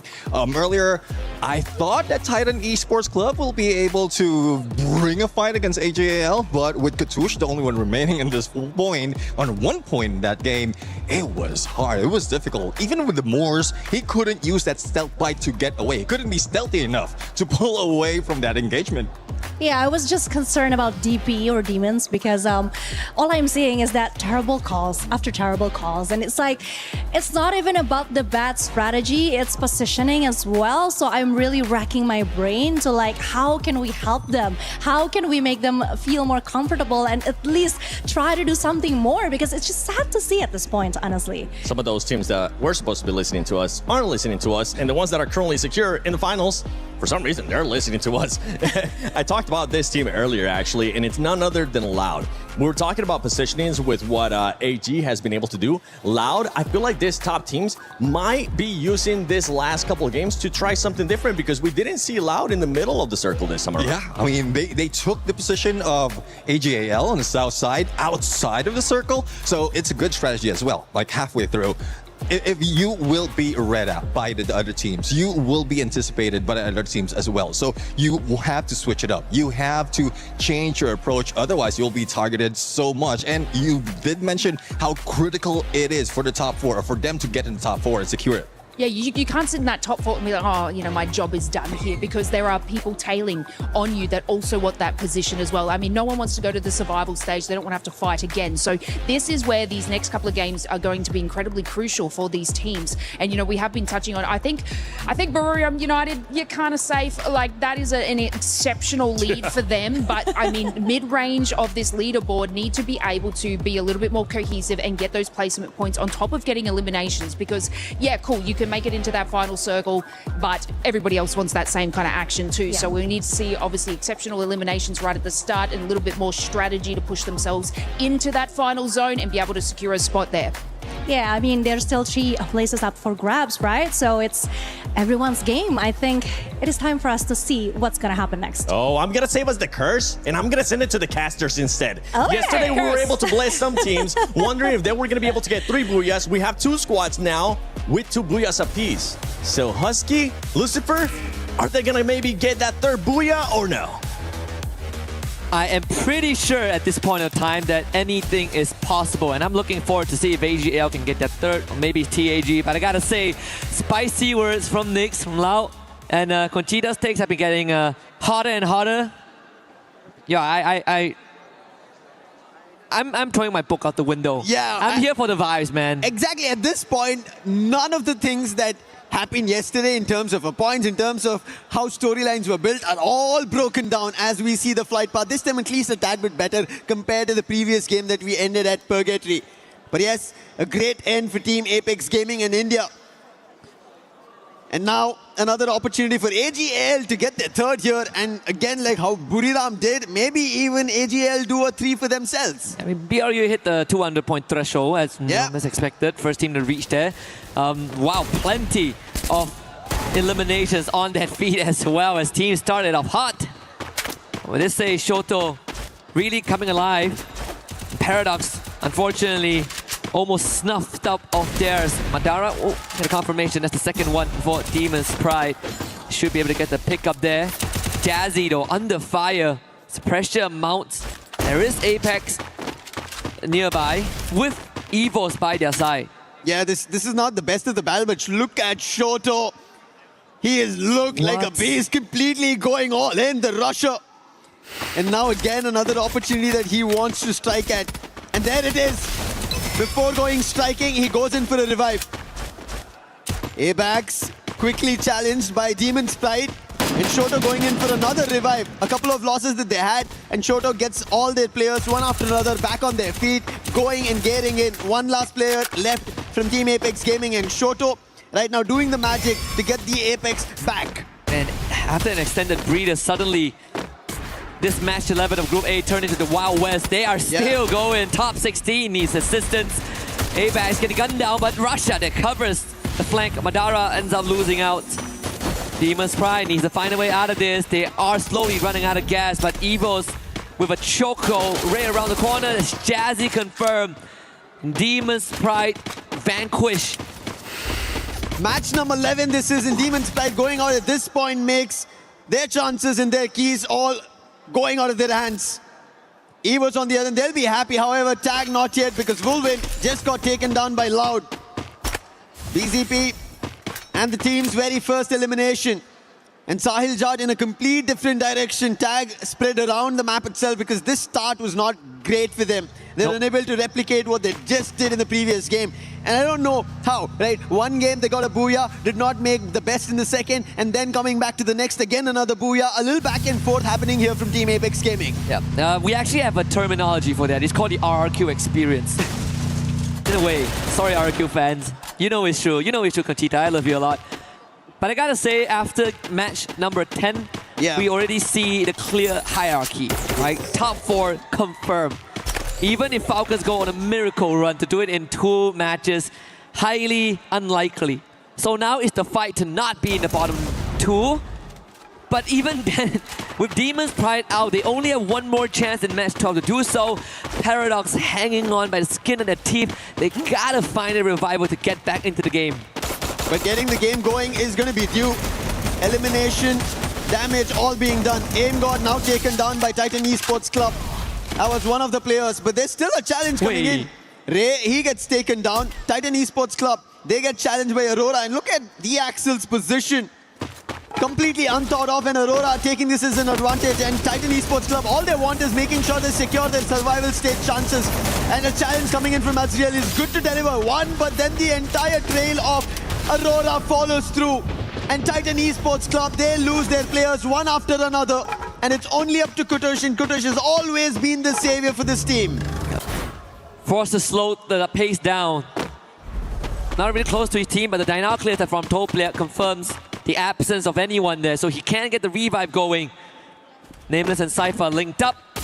Shoto, great snipe on the trap. Kutush with the full revival there. TAG racking up steady points. Next one, Fire actually fights due with a P90 of all things. So the sniper of AGL will need to be brought back, and that's will be the case. As Loud makes that rotation, BZB wants to push the envelope. Loud, they are in the top 4, and as you said, they're just making sure they seal the deal with match 11 and match 12 on board. AGL trying to get closer to their booyahs so that they can cascade in the champion rush. But right as now, Aurora, they're biting their chances, trying to get better, and they're picking on DRS one after another right at the vending machine at Zipway. Not even giving them a chance to breathe over there or even counteract. Wait a minute. And look at that, instantly they go for a hit list and goes to Loud's Gosha. Aurora has 16 eliminations. What? Yeah. How much has happened? That happened. Wow.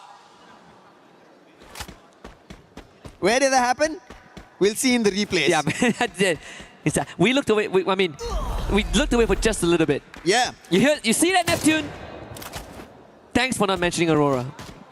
And Aurora, big picks. They did trouble Titan Esports Club. Those are some of the eliminations that they managed to get. And right as now, being troubled is going to be Paradox. Falcons, in the meantime, they are trying to go in for a challenge. FGL being used to force on Fire, not getting closer. Fire battling with Fire, using a chrono, but not for long. And Zuez puts him down, and another back coming in. Aurora, 18 eliminations. It looks like Aurora are taking this chance as the top teams have decided to silence themselves, at least here on Nextera. Aurora are going all out. Another challenge, and Limit X7's positions compromised. Riptide Rhythm, his defense not great. Azriel tried to jump closer. Unfortunately, the landing was not that great, but what can Limit do? He's stuck in a very hard spot, surrounded by the entirety of Aurora. Yeah, missing, unfortunately, airballing the Riptide Rhythm is going to put him in a rough spot. I think Aurora really fueled by the early pickings that they've gotten. Now seems to looking to build themselves into an unstoppable fourth circle, move south. But if Aurora can clear out Limit from the area, they get such a stronghold in that area around Zipway. I think the best part of Aurora right now, again, chances of making it in the top 4, pretty much unlikely, but they could cement the position to one of the generation record run. Remember, so far today, the most elimination a team has gotten for themselves is 20. Yeah. Aurora is at 19, 18, 19, so they're already looking to break a record. This is around the 7-minute mark, right? Not at the end of the game. So Aurora, in a brilliant run, for the time being, even EVO's trying to stretch that towards 10 of their own elimination. Tag, they find Kutush over there. Seems like the elimination feed slowly, right now, lighting up one after another. AGAL picking off the last player of Paradox, and that is Sneaky out. And Paradox, just like Demon Sprite, their chances are looking bleak. Really falling out of their hands. Some hit scratches there from Paradox. The only thing that they could hope for right now is for TEC to be next. Then they will have a chance to bring it back. Maybe for Demon's Pride it's going to be an easier journey, but for Paradox it's a 20-point gap. And a lot of hope that TEC don't make it this round and the next. It's going to be a difficult one to kind of look forward to teams' fall and their own uprising, and especially with only one game to go after this. But on the other end, Loud, they have a challenge. That's going to be DRS. They thought they were ahead of the game, but BCP, he was quickly surprised by DRS. But the challenge not yet done. Gosha was there out along with Aurora. 20 eliminations on the clock. Not yet 10 minutes, and Azriel going in for a chase. Pratik, he will be taken down by Azriel. Stroix, can he do something different? Right behind the drop, and Aurora have not yet seen, but finally it's going to be the Axel. And DRS out of the run. However, Aurora roaring in this game. A slight smirk from Axel's face. He knows that the magic is being performed here. They might even set a record for the highest elimination count in a round if this continues. If they add a Booyah on top of that, it might be the record for the most points in a single round. Yep. To be achieved and set by Aurora, missing 4 years from the international stage. I don't care if they win the trophy in the end. There is going to be them inscribed in the history books by the end of this one. Yeah, to do it at the Esports World Cup, to break records is not at all easy. Titan Esports Club, Their journey started today in recovery, and somehow they are above the chopping block for the time being, and especially maybe a blessing in disguise that both Demon's Pride and Paradox are out. So get that difference even bigger. That's what they have to act here at Deca Square. Right close to them, they have Team Apex Gaming to be worried about. Best part is that with DRS being wiped out by Aurora, Titan eSports Club have a better chance now to ascend in the rankings. And not to mention booting Paradox down to the last spot. Race of hope for TEC. EVOS has been a bit quieter this round. I think they were sitting at around 10 eliminations there. About to move forward, potentially bump into Falcons. BRU making the rotation over the boxing gym. Launchpad will be used. This is going to be quite the rotation straight in. Stealth bites by Rasha. Going ahead. And guess who lays ahead? It's Aurora. He might have the stealth bites and might be in call for the time being, but right in front of Aurora. The only two teams right as of now here in Nextera having double digits. Aurora and EVOS both next to each other, and it seems like EVOS do not want any fight of this.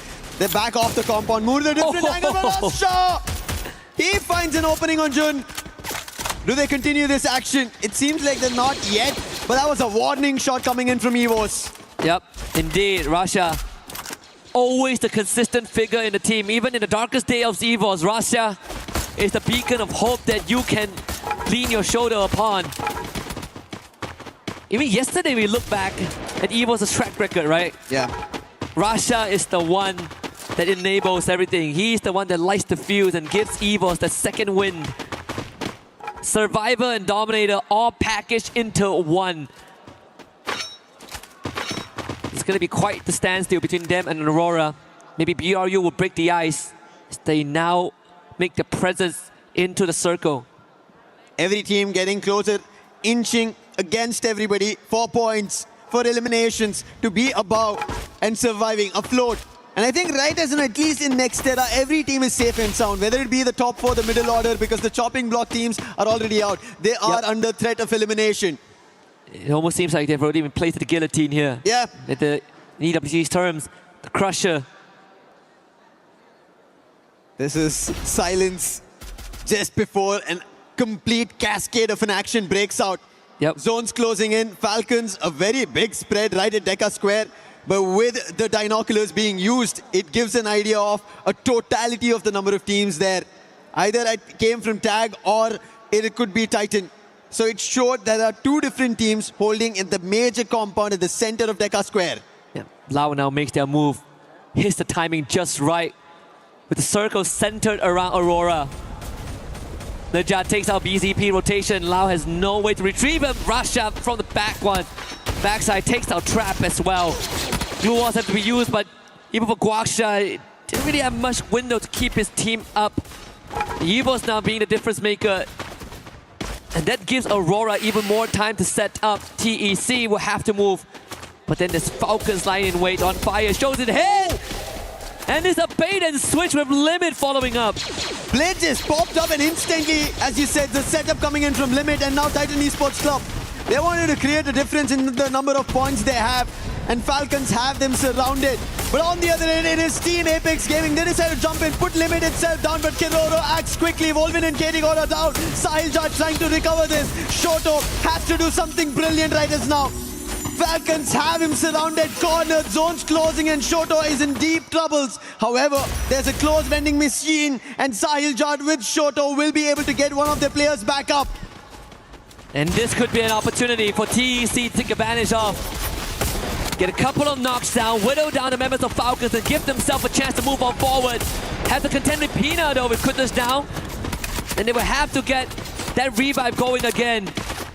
Every single second spent not rotating is going to be detrimental. BRU up with the monster truck. There is going to be pressure. Aurora, they gotta receive this hit. Can they overcome BRU? As they crash through, hops on top of the roof. Falcons wipes out the members of AGAL. AGL going out. Aurora have a chance to make the biggest record here at EWC 26 in Free Fire. 22 eliminations. They died down after that 8-minute mark we were talking about. We're talking about chances dying out. Team Apex Gaming here in Nextera. They lose their chance out. However, still chances for Titan Esports Club to rake up points, but they're under the axe of the Axel. And Zue is also helping out, and that is going to be an end for Titan Esports Club. 24 in total eliminations coming in from Aurora. Buriram know this is happening, but that's happening right below them. Is there a change? BRU might be the only person that can, the only team that can stop this carnage from the Malaysians. Of course, with Azrael leading the charge as well. Axo onto the limit this time. Out into the open. Aurora not overheating this time. Get high. Removed from the equation. The clutch factor of BRU no longer in the conversation. And Aurora, new surge of confidence, newfound hope, now takes on BRU, and they are on top of the roof. A fight between Loud as well as EVOS. But EVOS, they have the numbers. Loud don't have it. Riptide Rhythm coming in, trying to fend it off, but it goes towards Aurora. The Axel's down, but they are quickly recovering. That's the best part, as you said, they are not overheating. Jun, he stepped out, quickly spotted multiple players and backed out. On the other end, Limit taking an advantage on Buriram out in the open. Buriram thought they're going to be ahead of the circle. The zone shifting, they wanted to take an advantage of it. It did not work in their favor. Aurora on the other end, back into the compound, pummeling bullets towards Falcons as they did trouble Buriram. If you want to talk about David versus Goliath, Aurora is the underdog right now. 25 and counting, make it 26. Azrael with his 7th, side by side with Jun. They make it to the high ground, and now EVOS is going to be the next on that hit list. They eliminate BRU with the help of Falcons, down to just 4. Aurora and EVOS have the best odds with the full squad left alive, as Loud also ends their journey in this match. Kororo all alone. It's going to be the neighbor derby here. Aurora ever so confident. And the final fight breaking out at Boxing Gym. And the gloves are going to be let loose. EVOS, the defending champions. Aurora, the first time in the making. Breaking a record if possible. EVOS have to set themselves up. Like how we've seen Aurora, they have their elimination spread across all the 4 players. 6, 7, all of that has been seen. But we saw EVOS themselves at the early, looking cool, calm-headed, with fun in their name, with 6, 7 already being done by Russia. But can they actually pull off something like that against Aurora, who are looking like the Goliaths in this game? Start to eliminate the external factors. As EVOS, they take the challenge head on. You know they never shy away. Blue was put up by Aurora to prevent any sort of an off angle, as EVOS barricades themselves in its compound, but the circle is going to force certain movements. Suez still preoccupied by Kororo. He needs to be removed. This is the plan. Aurora do not want to give the chance for EVOS to step out until Kororo is removed, because they do not want somebody trying to pepper them out without intent. And now with him going out, Falcons out, it is going to be a fair 4v4 battle. But the best possibility for Aurora is they have cornered them. They've closed out every opening on EVOS. There's a chance for a 43-point round right now for Aurora. A record never seen from a Malaysian team. Last we saw was 42 points last year by Falcons. Aurora have a chance to make it 43.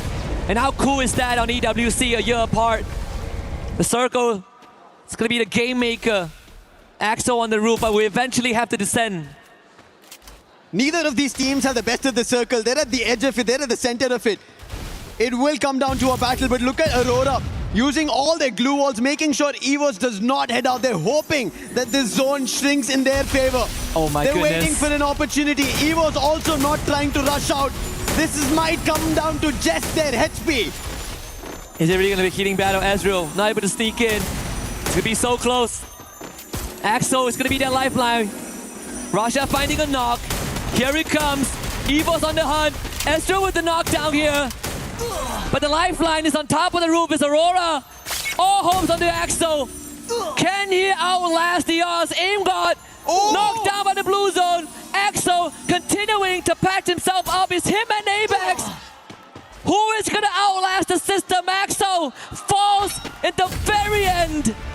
And EVOS is the one that comes out on top. The Tigers They hold off the zone, helping them out.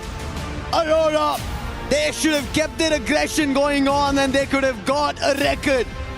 But what a booyah coming in from EVOS, holding it off. We saw the fight could have broken out very early on. Russia instantly shut down Aurora, saying do not take that fight against us. And in boxing, Jane, we did look forward to the bell, but it was in favor for EVOS. And regardless of that, Aurora have something to be proud of. Still a record being set. Almost close to 40 points. A scoreline that any team would dream of. Yeah. Again, we said highly unlikely that top 4 standings will change, but this has at least kept Aurora in the game. And even for EVOS, they know what the plan of Aurora was. They were prepped to play that healing game. What an impressive round, honestly, from the Malaysian team. I think it is something that, we saw back in the SCA, back in spring. The good games of Aurora are the games that they are willing to make these moves and take on the fight, and god damn, they did it well. Yeah, I wish for this fight to break out in their favor. They should have gone for it a little ahead. I agree. But yeah, there was even electrotherapy being used by EVOS. That also helped out ABAX over there. And that's what we talk about, these minute things, you having the skills ready for those final battles. It helped out EVOS over there. Aurora otherwise maybe could have had their own big one. Let's hear them. I was ready for a bloodbath, honestly. I was so ready for Aurora to just run in, duke it out, throw haymakers, and see what happens. They chose the safe way, but again, no harm, no foul there, you know? We've been seeing these teams who have had their booyahs and their comms right at the very end.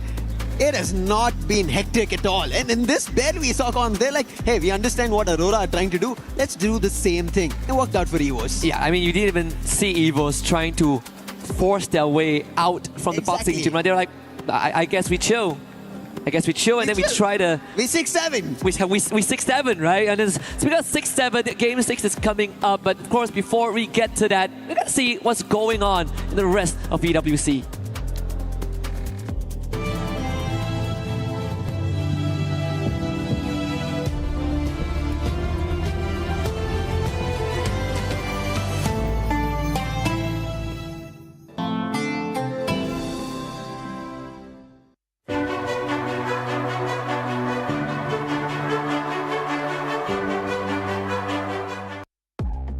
Me, there's a machine. I don't really understand how to play or how to use it, so I'm gonna ask this man right here. Hello. So can you explain?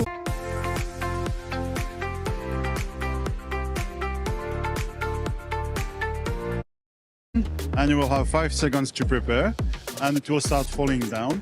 You will have to catch them all, so there are 10 in totals. And once you catch one, you can drop it on the floor. Wow, this game is gonna be very hard. It's about flexible testing. Okay, let's see if I can do it or not.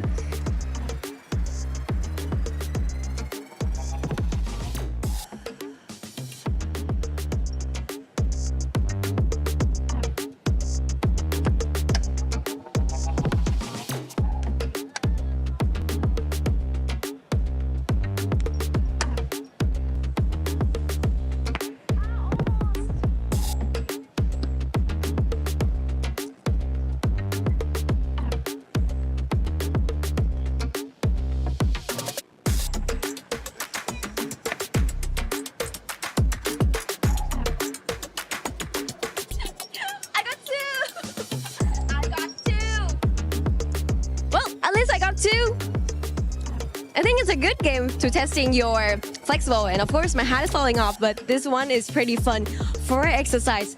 Let's move to the next one.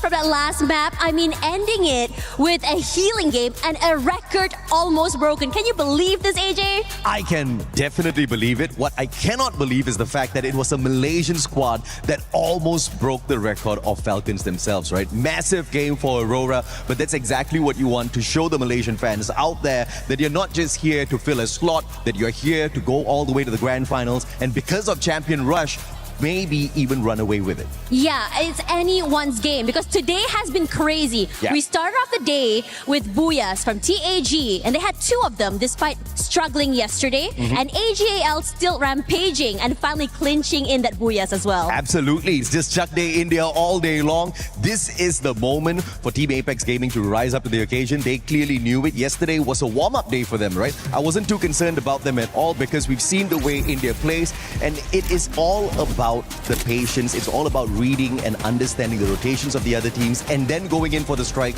when you truly need to do so. And today is the day. Perhaps they might not get the early access into the grand finals, but what they will most definitely do is not get relegated today. Down at the bottom, Paradox as well as Demon's Pride, they are the ones who are in a little trouble. Yeah, it's looking really scary for them as well, especially as you know it is elimination day after all. You do not want to get dropped today. You either want to be at the very top all the way to finals, or you want to at least survive for survival stage. Absolutely, and obviously you want to get in there a tad bit earlier, but there is no harm whatsoever in playing that survival stage, right? You've got an extra 10 games to go through that also gives you a little bit of extra warm-up before you play the grand finals. But obviously the Super Titans want to get in there early, and Southeast Asia, as expected, finding dominance there. Now the surprising thing is Loud, even without a dominant run today, are still in the top 4.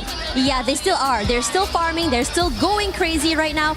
And I am very excited to see what will be happening. So, after this, we've got the final game. It's the final showdown. It is the final opportunity for the 2 teams down at the bottom. The ones they are chasing, though, is from Bangladesh, TEC. Now, they've done good enough so far to stay clear of that bottom spots, those 2 bottom spots, but they're a little bit too close to being uncomfortable in the competition. This is that round. I'm expecting them to make a breakout run. yeah, it's really scary to think about it. But again, anything can happen. We've seen records almost broken as well. And I think that after this, before we go, I mean, again, it's the final game before we go into the second series of the day, right? So in your opinion, what do you want to see on the final map? I want to see the underdogs rise up to the occasion, even though Demon's Pride, as well as, you know, the ones who are closest to them, are not going to find a way to maybe get the booyah at the end of the day. They still need to try. They still need to throw out a lot of points as much as possible. So if possible, get to that final circle before finding your eliminations. I also agree. I want to see the battle of the underdogs, but who else better to tell us what will be happening in the last map? Other casters, we have Lucifer and also Husky. You are damn right, Tash and AJ. Last match of Group A. And we are about to see some dreams get crushed in this brutal reality of an international competition. Paradox Gaming down at the bottom, followed by Demon's Pride in 11th place. But there is still hope. Even a slight glimmer is what might make the difference for these two teams. We saw TEC, they ran away with the previous map thanks to a bit of intervention. Paradox Gaming have a mountain to climb to even make it to 10th spot. But for Demon's Pride, for the pride of Pakistan, that journey might be slightly extended if they just get a good round. It needs to be the greatest of rounds for both Paradox and Demon's Pride, as this is the last game for Group A, match number 12. And it starts now with Paradox already taking a dive towards Moat House, but they have trouble. That's going to be DRS, not the great journey as they dive out very first. Sneaky, however, has taken a dive in the other direction, but very close is even Demon's Pride. Both the ones almost at the bottom, out of the race, are very close. This is unfortunate. Yep, very poetic as well that the last map is Purgatory. And can they survive Purgatory? Pratik making hope look a bit glim that L2K doing the same. Then Enrique needs to be picked back up, but L2K needs to be able to hold the fort so far. Paradox down in numbers, DRS with 2 already. This is not looking great. Windy, he wants to do something, has a Vector on hand, but can he do something brilliant? Skill ready, but he doesn't even get to use a single bullet. And he gets taken down by Pratik, the P90 putting him down, but Sneaky. Thankfully, there was a revive, so he can go for this battle, but for how long can he do this? Paradox need to recover. They need to understand the stakes right now. That if they get eliminated so early, the result for sure is elimination. Not only that, you're also feeding points into the DRS machine. And that means, at least for this situation, it won't change much. But with Demon's Pride arriving, Gotta make something out of it. Aswa finding L2K. That makes it even worse for Paradox. Windy will bring him back. Finally, Sneaky getting the job done. Getting the first for Paradox. A step in the right direction. Strowax will want to find revenge. But Sneaky is doing his absolute best to stay alive. But Strowax pulls out the sight and ends Sneaky's streak. Madara now is going to queue up and see if he can make something happen. Demon's Pride, they also need points. If it was Paradox and they were battling against them, that would have been extra points. But DRS, they're safe and sound. So battling with DRS could be trouble. And they've looked better so far in the entire journey of the 12 games that we've seen. Hope Demon's Pride are prepared for it. One thing for sure, in the intention of moving towards Moat Houses, the fight is isolated. Whatever happens, you may be able to recover it. But can it work out? It doesn't. Both top 16 and Madara, they get taken out. And that does not look good at all. At least for Demon's Pride and Paradox, they're still in it. Still a chance. TAG, on the other hand, not doing that well. Madara gets brought back.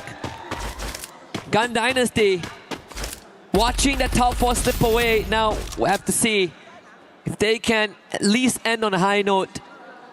Do it like what Aurora did in the previous round. Almost 40 bomb. Shairu getting spotted out by Jun. That's half his health bar gone. Aurora, just before this, they had only Jun surviving, but thankfully got the whole team back up. So his life at this point, losing it out is okay. But on the other hand, as you did mention, going out with a bang is something that Gun Dynasty should expect and should replicate, because their top 4 chances are now gone. Unfortunate for them. The great run that they had on day 1 cannot do or say much here on day 2, because the Southeast Asia and Brazil, they went all out. And again, going in for a battle is going to be EVOS and AGAL. Not yet found an opening. Bullets being exchanged on either end. Dew now gets closer with his sniper. Can he find the opening? Yes, he does. It's going to be Ray getting taken down. Confirmation not yet there. Aim God running right across. Ray's confirmation will follow to Dew. And now Cypher following with A-Bags going down. AGAL looking better, but finally taking a hit on Dew. Now it gives a chance for EVOS to get back into the game. Aim Gods can get surrounded as he revisits that area. The double back for AGAL paid off big time as they picked off the majority of EVOS and forcing them into that revive game. Dew doesn't even go down. None is lost on the side of AGAL as the feed continues to light up with some of the bottom teams. Strowax finding his 4th on the Sneaky. Jazzy picked up by Get High. Things continue to develop in a negative way for Demon's Pride and Paradox.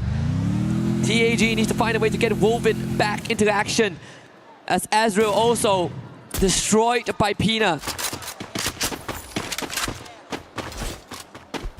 Falcons at Central, a UAV to scan. They do not find anything. On the other end, Aurora, we spoke about this.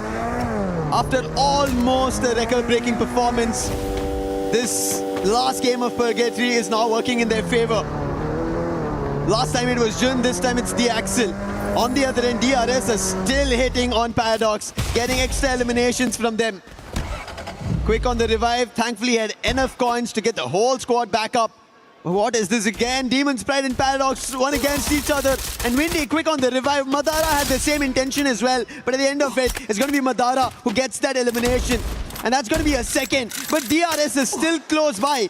If Demon's Pride as well as Paradox keep going at it like this, their chances of making it up will not work out, because TEC, they've already picked up 5 eliminations of this game. With top 16 going down. Again, a reset, a hard reset onto Demon's Pride. Madara would just have to make that rotation. Blade making good on his opportunity. Takes down Wasana in the meantime. Players of Paradox on your screens.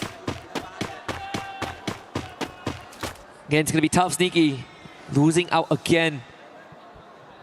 And like you said, Lucifer, this cycle of point churning, if it's not into the pockets of Paradox and Demon's Pride, yeah, there's no chance. Not sure what the thought was. Maybe they both wanted to go for a drop clash, and DRS ended up becoming the surprise. And DRS are getting those extra points at the time being. TEC in the meantime, they are getting their own eliminations. They're already, we saw just before this, at 80 points. So a chase towards them is going to be very difficult for both Demon's Pride and Paradox, and especially they're losing players one after another. Finally, somebody has taken the most eliminations away from Trap, and it's going to be Sci-Fi, and that's what I'm pretty sure every fan of AGL will be happy to see. Yeah. Russia still in first place. Yeah. At least tied out with Sci-Fi. The previous Clash Squad tournament, he actually is the most damaged, the highest damage dealer, and no one could get close to him. Yeah. Even though they didn't win the whole thing, and that's the craziest part. Wasana actually getting removed. But now, coming to life, Gun Dynasty, that's exactly what they need. Maybe the last game, but still, give it your all. A warning to the teams who will make it to the survival stage. That's what Gun Dynasty need to look forward to. Paradox, in the meantime, do get another revive again to their teammates, but driving away their chances of Titan Esports Club from Bangladesh, something that we were looking forward to. When we speak about South Asia, yes, India now looking great, especially after Tag getting 2 booyahs. I'm pretty sure teams from Bangladesh would want to do it because they're Straw Hats in our Group B as well. They've not looked great. At least Titan Esports Club have taken it up a notch. Yeah. And it could be a source of motivation for Mia Corp too. Yeah. And no, it's the first time for South Asia, but they have had a slight taste before this. But for USA, absolute first time. Demon's Pride, unfortunately, the journey might have just ended here at the foothill of VWC 26. All eyes now on TEC and Paradox. 27 points to tie. The highest of mountains for Paradox to climb, but they're still in it. These are the numbers that we kind of talk about when teams need to get to champion rush. How far are they? How can they deny teams? But right as now, it's about staying alive. And that's going to be an even tougher task to dabble and work around. And I think Paradox, they have a long statement to do if they have to put up a performance like this. Because we've not seen so far, 11 games they've played, we've not seen them pull off a double-digit game. Yeah, it would be a lot more reassuring if TEC didn't also have 8 eliminations under the belt. Yeah. The break even. And that is going to only make things harder as more teams get removed. Shox taken out by BZP. It's a good time to kind of lay it out on the table as well. This last round, a lot of what's happening is inconsequential if it doesn't directly affect Paradox. Paradox, every time they take a step, they are either surrounded by DRS or being challenged by somebody else. This time at least, they've fended off DRS. It's only going to be Pratik and they instantly surround him. Nice. Quick on the take is going to be Sneaky. Happy on that elimination is also going to be Paradox. But they're not out of elimination. Loud is getting closer at that ski lodge's end. Forge is above.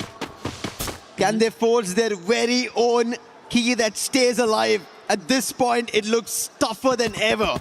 And remember, with that elimination, they tie up with TEC again. Yeah. 27 points, the count starts here.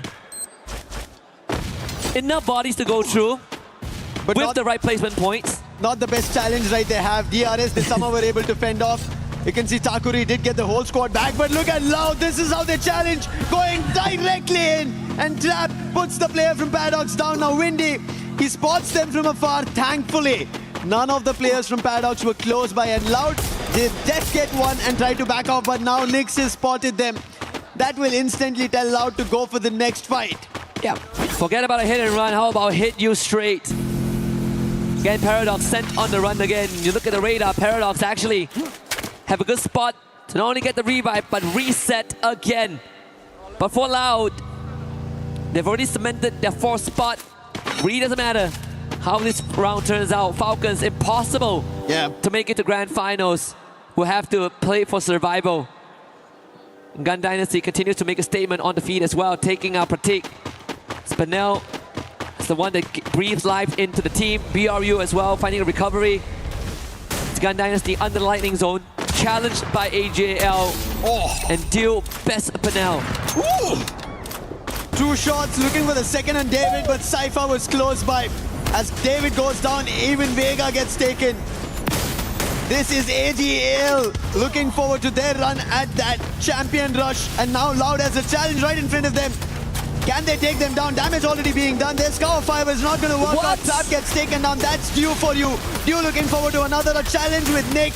Trap getting confirmed. Cypher puts BZP down. Now Nick gets closer to Due. In that CQC, it's going to be Nick delivering for Loud. He did say that only Brazil will prevail, but unfortunately AGL will remind him that the true kings so far are still the ties, and Loud will have to take a bow now. Guaksha brings Trap back in.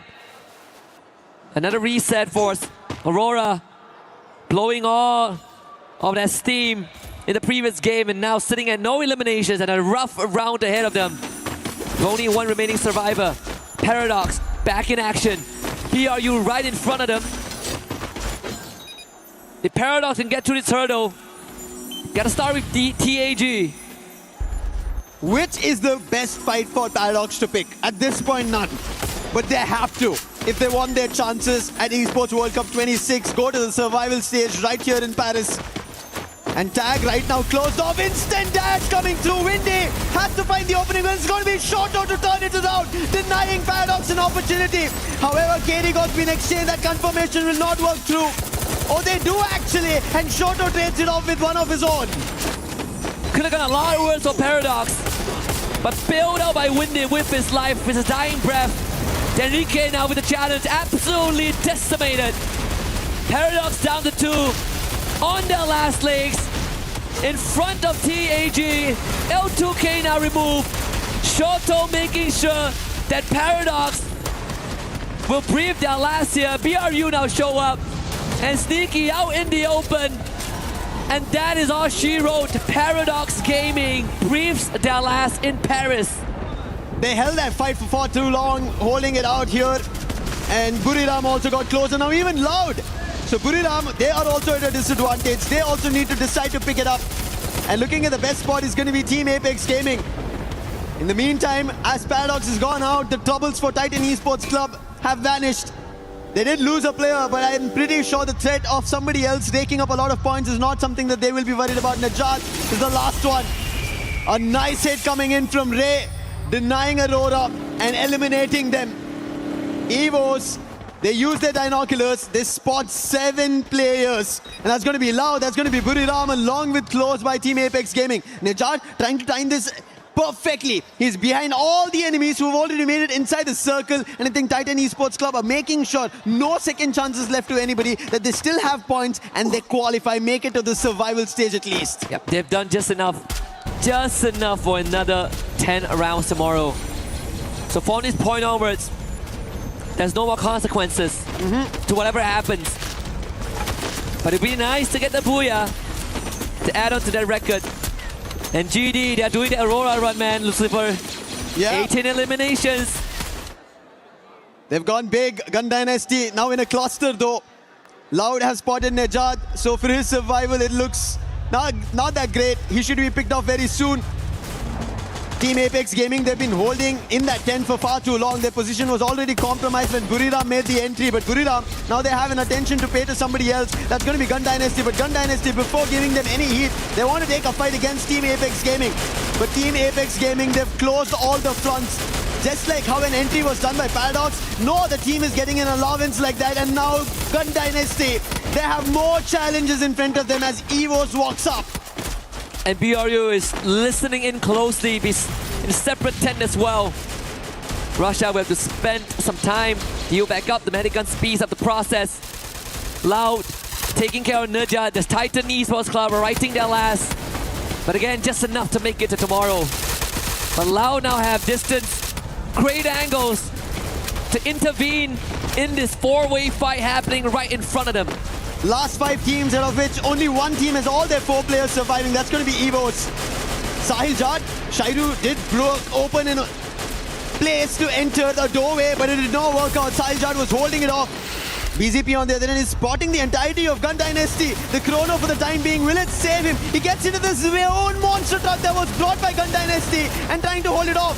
David on the other end trying to use his own guns to put the player down. It doesn't work out. One by one, players from Loud get taken down, and Gun Dynasty get eliminations raked up. Hit it to 21. They tried to save David, but the blue zone hurt too much. Attempted Grand Theft Auto by Loud. Punish in the loss of GD. Russia getting tagged from afar. Benel and Shiru both going big. Circle closing in less than 10. Evos now on the aggression. Inching closer and closer to a GD. This is great for BRU and TAG, and I believe we've seen this before earlier today. Just like what EVOS ended up doing on day one, instantly showing why they're the defending champions. Now they're closer to one more for themselves. However, Gun Dynasty, they do not want to give them a chance. They want to make sure this last game, everybody gets to know their name once again, just like they made it on day one. Chrono being used, EVOS get closer, damage being done, and that Chrono will protect Gun Dynasty for the time being. The circle is moving. BRU calls dips on that. Team Apex Gaming staying behind, but the last two times they did that, they won the round. Yeah. But this time, they have one lesser member. They don't have KD God with him. But they still have Shoto. Every time fight breaks out between three teams, it's always Team Apex Gaming have an advantage. So they want to wish EVOS and Buriram go fight against each other, but it looks like EVOS have their clear intention of who they're going to take this fight against. EVOS clearly had the numbers advantage. The Blues are starting to hurt TAG, forced to take the long road. That's going to cost them some help. Wasana already waiting in the flank. The point guard of BRU in this encounter. EVOS pushes forward from the side, held back by Moshi. ABAX needs to get something done right now. Can AimGod break it open? Shoto certainly does. As he takes down the young prince of BRU, Woven finds one onto EVOS. ABAX responds, but it's on to Moshi. That's the execution right out in the open. BRU seems to be the target. Shoto gunned down by Rashad, but moving. Picks him back up, drops the dough. TAG are so close. Another opportunity for them. Team Apex Gaming, a man down, but they have a lot of hopes with the aggression they would want to convert on. With the damage being done, nice shot coming in from AimGod, following through. Wolven, the last man is the savior. Can he do something brilliant? AimGod says no and shuts them down. And that's going to be EVOS, your defending champions of EWC. Looking forward to making sure they have a statement at the end of Group A games. Back-to-back booyahs to close out the group stage. At least for Group A, EVOS have made a statement indeed. 1 year difference. Since 25, since they hoisted that trophy, they have been on a slump. People were wondering if that is it for EVOS. So much doubt throughout fall, throughout Global Finals 2025, throughout spring. And here they are, 2 good days in a row. And that's Paradox Gaming on your screens. The rep from Africa, all love. But throughout all of that, BRU have done more than enough. They are going to be the ones that tops Group A. What a game coming in from Buriram. I think while we talk about teams of consistency, right? They showed us what consistency means. Yes, this game and the previous one, a back-to-back booyah pulled off by EVOS, showing why and what they are, what they're looking forward to in EWC 26. But consistency is the key. That's what everybody wants to place inside the shield. And maybe Buriram might be writing it for themselves. Let's listen in on what EVOS is talking about with that win in the final round.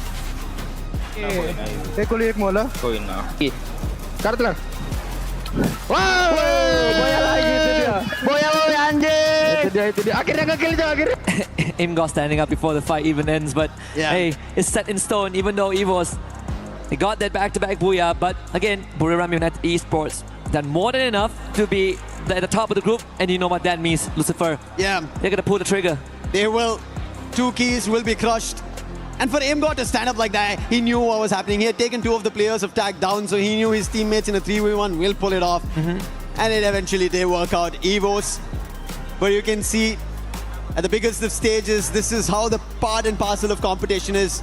Paradox, they're happy on one end that they were able to make it to such a big stage, represent their region, and put a performance that they could deliver on. And on the other end, Demon's Pride, this was their very first time from their region, and they wanted to make sure they put up a big performance. They tried their best, but the level of Group A being the toughest did trouble them. Yep.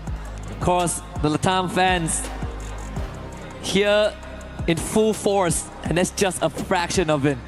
I mean, for Africa, it's the first time for the region, but for Pakistan, it's not the first year. Yeah. And that's the contrast that we see on the stage right now. They can still walk back with their heads held high because they have done more than enough to showcase their best on the world stage. And I'm pretty sure there's more to come. There is a lot. That's what we look forward to from every team whenever they step up on a stage like this. And this is how we love to see things like this. But on stage, we have Barney ready. Let's send it to him. Well, an exciting day in Group A has now come to a close. 6 teams have secured a spot in the survival stage. 4 have made it through to the grand finals directly, and 2 are gonna go home. And so that's what we're here to do right now. But first, I'm gonna have a little interview with Buriram United Esports, because what a dominant day. Okay, let's set the scene, okay? Let's go back in time, your journey to this point. World champions in 2025. 5th in the regional finals, so not obviously, you didn't match your expectations for that, but now dominating in the group stage at the Esports World Cup, that's got to boost your confidence, right, Rosanna? ก็ก่อนอื่นเลยนะครับขอแสดงความยินดีด้วยนะครับกับผลงานในวันนี้ออกไปในทางยอดเยี่ยมเลยทีเดียวนะฮะแต่ว่าก่อนอื่นเนี่ยขอย้อนเวลากลับไปในปีที่แล้วสักนิดนึงใน global ในเวที global tournament นะฮะหรือว่าในเวทีระดับ region นะฮะเราจบที่ 5 ซึ่งแบบว่าผลงานไม่ได้ไปตามทางที่เราหวังมากนักอยากทราบว่าในวันนี้เนี่ยเรารู้สึกยังไงกันบ้างฮะก็วันนี้ก็ทำได้แล้วครับก็ทำให้เห็นแล้วก็ใช่ไหมพี่ผมตอบถูกไหมนะฮะก็คือก็ดีใจครับแค่นั้นเลยใช่ไหมมัน Yeah, actually we are very happy and excited that we finally be able to like prove ourselves that we deserve to be here to become the world champ of this year.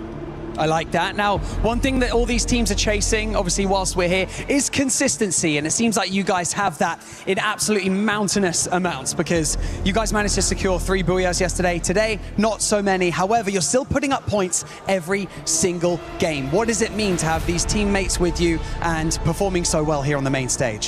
ก็ในเวทีการแข่งขัน EWC 2026 นะกรุงปารีสนะฮะในกรุ๊ปสเตจทั้ง2วันนี้เนี่ยเราทำผลงานออกมาได้ดีทั้ง2วันเลยถึงแม้ว่าในเมื่อวานเราได้ทำบูย่าไปทั้งหมด3ครั้งด้วยกันแต่วันนี้เนี่ยถึงแม้ว่าเราจะไม่ได้บูย่าเลยแม้แต่ครั้งเดียวแต่เรายังได้แต้มทุกเสมอทุกเกมเลยนะฮะรู้สึกยังไงกันบ้างครับผมก็รู้สึกดีใจครับก็ได้ตามซ้อมตามแผนที่เตรียมมาครับผมว่าคะแนนประมาณนี้พวกผมก็ทำได้เป็นเรื่องปกติอยู่แล้วก็ไม่ได้รู้สึกดีใจหรืออะไรครับแค่รู้สึกพอใจตัวเองมากกว่าที่ทำได้ตามฟอร์มครับYeah, actually we are pretty happy and satisfied with our performance because like this is supposed to be our true form and true power. So if we can do it like this over and over again, I think we're going to be able to claim the champ trophy. I like to hear that. I like the confidence. It's good. Now, gentlemen, it's time to join me. Come on, walk with me. This right here, this is called the Crusher. And as you can imagine, we're going to crush some hopes, going to crush some dreams, and crush some keys. Like I'll remind you, we have 2 teams who have been eliminated from the competition. They need to have their keys crushed. And so, we're going to start things off. Would you like to press this button? กดปุ่มเลยครับ It's going to open up. It's going to reveal the teeth. It looks menacing. Let's be honest. We're going to crush these keys. Okay, Wasana, would you like to gently pull on this lever and send them home? Is there anything you would like to say to your teams before we crush them? ก่อนที่เราจะดึงคันโยกลงมานะเพื่อส่งดึกคีย์ทั้ง2อันลงไปเนี่ยมีอะไรอยากจะฝากบอกทุกทีมเลยไหมฮะกับแล้วก็2ไม่เป็นไรครับเก่งแล้วแต่ผมเก่งกว่าครับโทษที Yeah GG nice try but we are better than you guys sorry Oh, that's what I like to hear. Okay, pull that lever in 3, 2, 1. Send them home.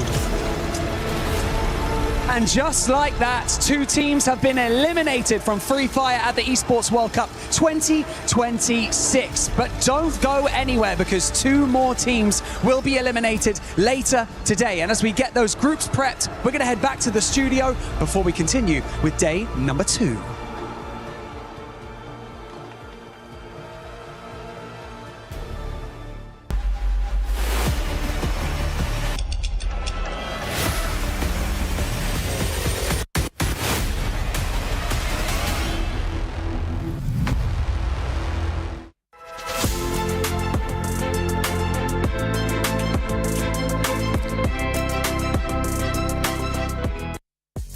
Now, something that really hits close to home, and one of the things that we cherish the most here at the Esports World Cup, is support for our players on the main stage. And one of the most incredible things is, of course, when families, fathers, sons, brothers, mothers are here to cheer for their children and for their siblings on the main stage. It truly is amazing.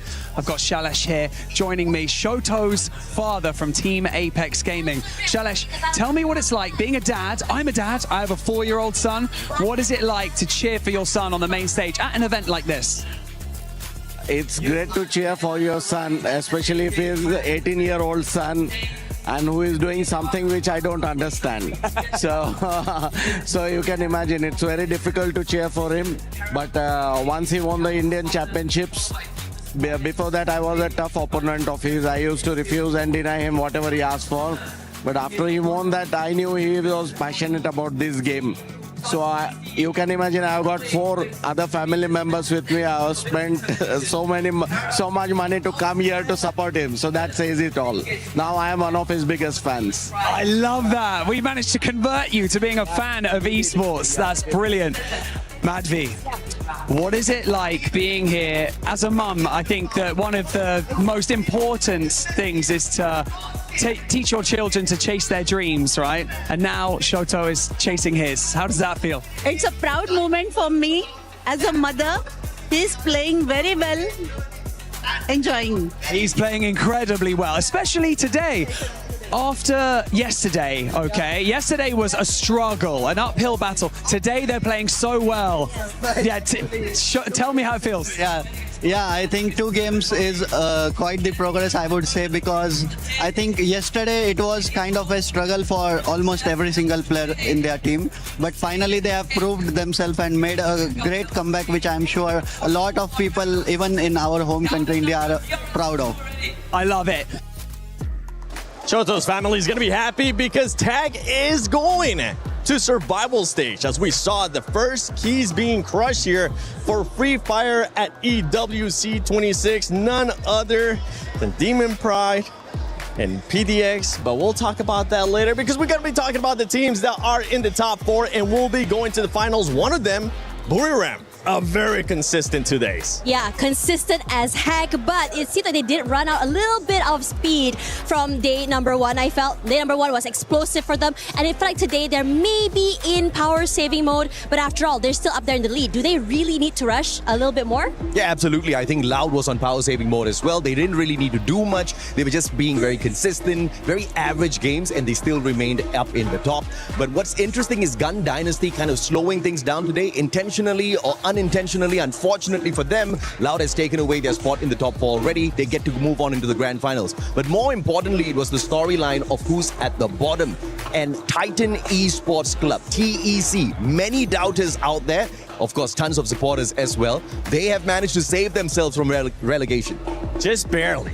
It feels like just barely, because at the beginning of the day, I mean, throughout the day too, that squad was just there in contention, doing enough to what it took to keep them away from those bottom 2. But the way you were talking about Gun Dynasty, that's a team that slowed down in a big way. Yeah. Lace, boy, did they slow down in another squad that was kind of able to bring it back up as we see the top 4 teams that will be moving on to the grand finals was Falcons.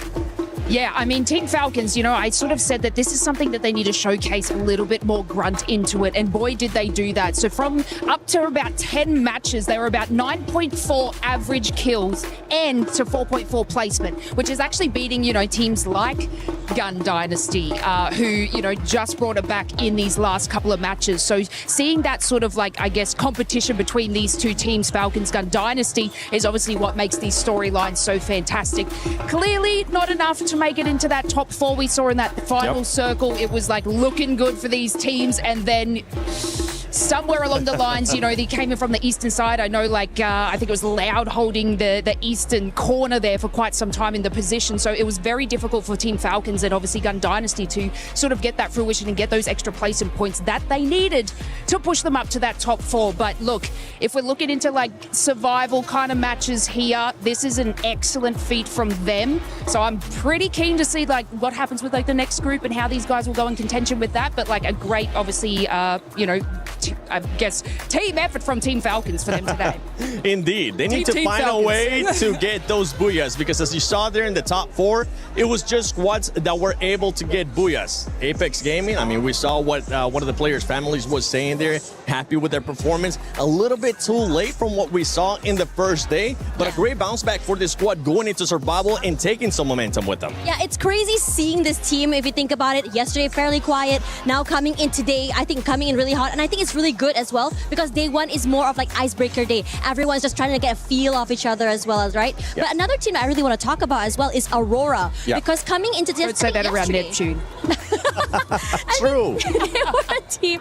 I felt like yesterday they were struggling. They were knocked out a bit too early so many times. We saw the vision, but not the execution. And whatever it is that happened yesterday or today, in fact, they almost broke a record today. Yeah, absolutely. But I want to bring the conversation back to Team Apex Gaming, right? Because I think this is a whole big win for India as a region who are making it back into the global scene after a long, long time. I mean, many people would have expected these Indian teams to be rusty, and that's exactly what they were in day one, at least for Team Apex Gaming. But today they have shown us that they can play some good fights, they can rip away some good booyahs, but is it going to be enough for them to qualify into the grand finals? Because if you're looking at the teams that are stacked here, that are going to probably make it into elimination rounds, it's not going to be easy. I mean, in this group itself, I've got 3 or 4 favorites, but there are only 4 spots left for survival rounds. And you mentioned it too, I mean, first time being able to be in this kind of stage, it's been a while.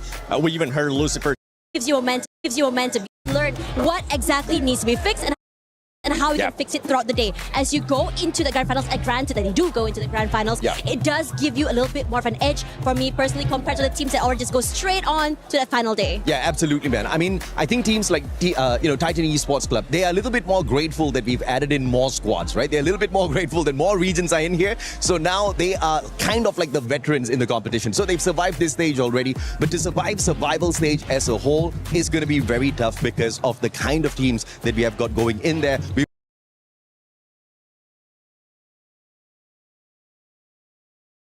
also got Group B who are going to be playing in a little bit as well.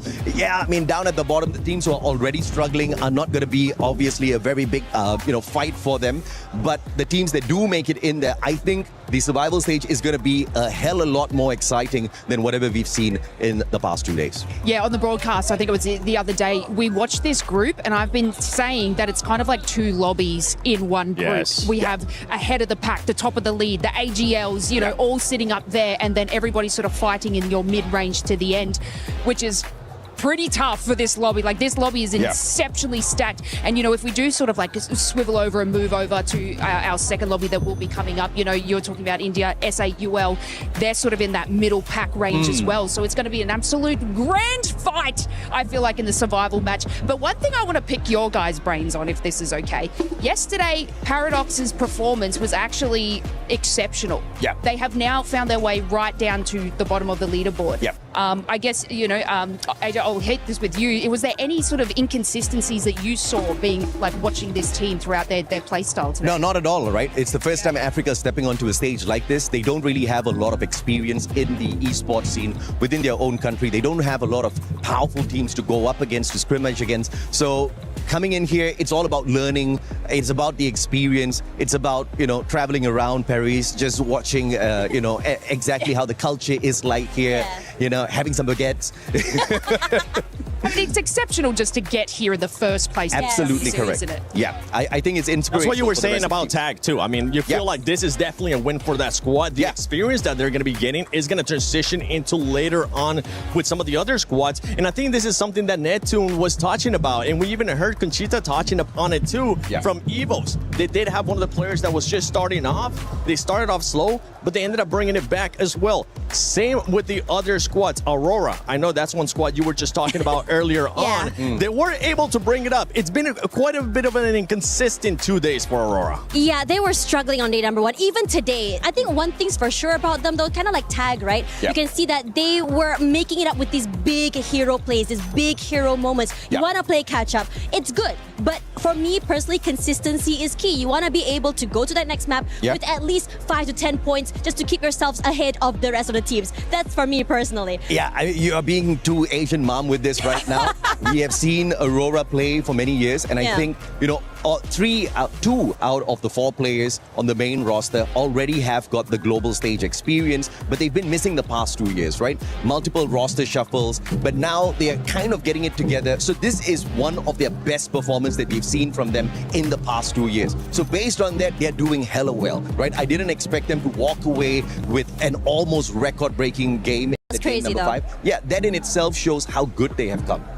Great momentum too, that they're going to be able to take that into survival. And that's the thing though, you can be consistent here when we're talking about groups just to make it to survival, but it is going to be a bit of a level up, a big level up when we end up moving to survival, because the top 4, that's all you get. After that, it's not just 2 teams that are going to be going home, it is going to be the rest of the teams that are going to be going home that are not in those top 4. So going into survival, I know, by the way, there's amazing people that have joined us, Tash, Bunny, AJ, and Lace, especially you two. You guys are going to get a chance to cast that Group B. We'll get a chance to break down Group B with the other squad, but I want to just pick their brain. Who is somebody that you're going to be keeping a close eye on coming up in Group B? Man, I am not keeping my eyes on anyone, right? That's the beauty about shoutcasting a battle royale. Anything goes, anything happens. Like from what we've seen already in Group A, teams that kind of didn't really do all that too well yesterday, even Titan eSports, they weren't having a fantastic run yesterday. Today is where they showed us what they're truly capable of, right? And that's exactly what I'm expecting to see. Teams who were not doing too great yesterday to step it up. Teams who are doing great, maybe, you know, take a little bit of a pause, just like what Loud did, just like what Buriram did. Don't get too crazy with it. Yeah, I think for me personally, I mean, I did dig a little bit with Carol about the Brazilian, I think, scene, right? Yeah. And she was telling me, like, in the regular season for Brazil, one thing's for sure, the Fluxo was known as the... Boogeyman? Yeah, the boogeyman, right? Yeah. They were the ones that goes for back-to-back booyahs coming forward. But now, in this tournament, they are the ones that are just farming eliminations. Yeah. So they've changed up the way they play. And I agree with you. You really cannot tell what's going to be happening. And I'm so excited to be part of this with you, AJ. Likewise, Dash, right? And, you know, speaking about Fluxo, I am not too worried about them at all. That's the team that we are definitely going to see at the Grand Finals. I'll be shocked if we don't see Fluxo in the Grand Finals. I mean, let me give you my little opinion here on the end, guys, because I shouted it from the rooftops right at the top. We need to look at Team Secret, guys, okay? I have placed them as my underdog, all right? Underdog! Yes, and if we saw from there, like, obviously, groups from yesterday, shaky start, but then they pulled out these Bazingas just to skyrocket up the leaderboard. So, you know, I don't want to jinx them. I know we're all about jinxing, unfortunately, but this is going to be one team that needs to obviously make this happen. Yeah. And I'm going Team Secret. I mean, this group has been just talking about when we went to Group A, it was pretty much Southeast Asia. When we went to Group B, it was none other than Brazil. You can hear the crowd in the background. You can hear them getting hyped up. And for everybody currently watching at home, don't forget, support your local team. Get into Free Fire. Make sure you support your local team, whichever one it might be. You can be biased. It's okay. We try not to be biased here, but sometimes it ends up happening. We'll be getting ready for Group B, but we do have an amazing video with Mia.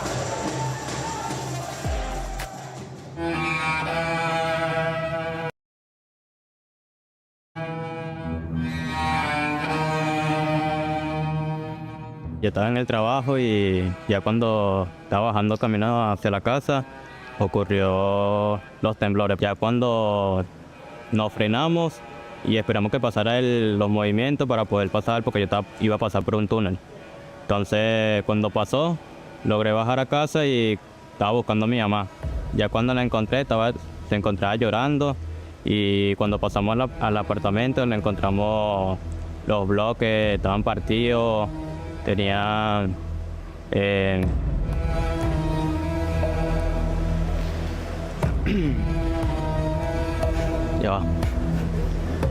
ya de ahí salimos del apartamento porque no era habitable. Ya estaba partido, estaba botando el agua, pasaron muchas cosas. De ahí estábamos esperando reunirnos con la familia para poder llegar hacia donde nuestra abuela, que allá era un poquito más habitable.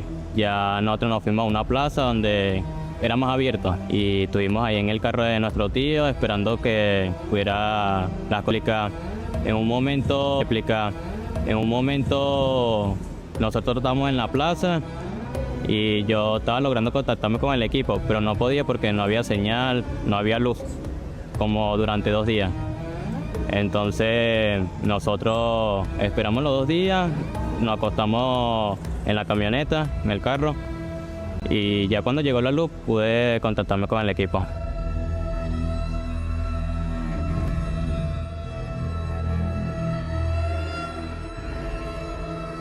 Right after the earthquake hit, I didn't realize how hard the earthquake had hit. It had happened right when we were going to join Discord for a meeting, and I ended up not joining the meeting for another reason, and found out a couple hours later that it was tragic. It hit me pretty hard emotionally.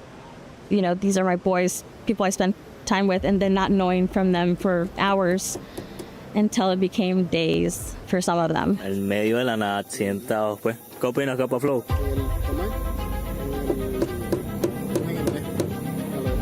Feo porque nosotros teníamos pensado ir desde el aeropuerto de Caracas, que Maiquetía.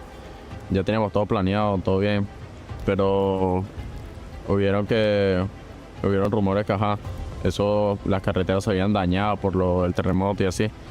Entonces varias gente nos dio opciones, ejemplo, que nos podíamos ir por Medellín, y así fue lo que hicimos, pero fuimos por Medellín. After we knew that we were going to attend EWC, I already had a relationship with the mothers. So they knew my name. They always heard me on Discord when I spoke to them. And one of the things that I told them and I promised them was that I was going to take that trip with them from Venezuela directly here, and that they would never be away from me, that they were going to be with me the whole time. And the minute I found out that I wasn't going to be able to travel with them from Venezuela, it just broke my heart. And I try to make it as transparent, as much communication. I tried to inform the mothers. Up to now, we have a WhatsApp group that they're constantly receiving pictures. They're constantly getting updates from me, and they know that I've been trying my best to keep them updated. Lo más difícil del viaje fue separarme de mi familia. El proceso de tomar la decisión fue hablarlo con mi familia, porque no estábamos seguros si ellos me querían dejar ir, porque como había muchas réplicas y estamos en familia, no nos queríamos separar. Entonces hablamos de eso en familia y mi mamá tomó la decisión de dejarme ir porque era una oportunidad grande. Duramos como 5 horas para llegar a Barquisimeto, después 14 horas para llegar a Cúcuta y como 14 más para llegar a Medellín. The day after it happened, I knew there was something that we could do, and the Free Fire community as well.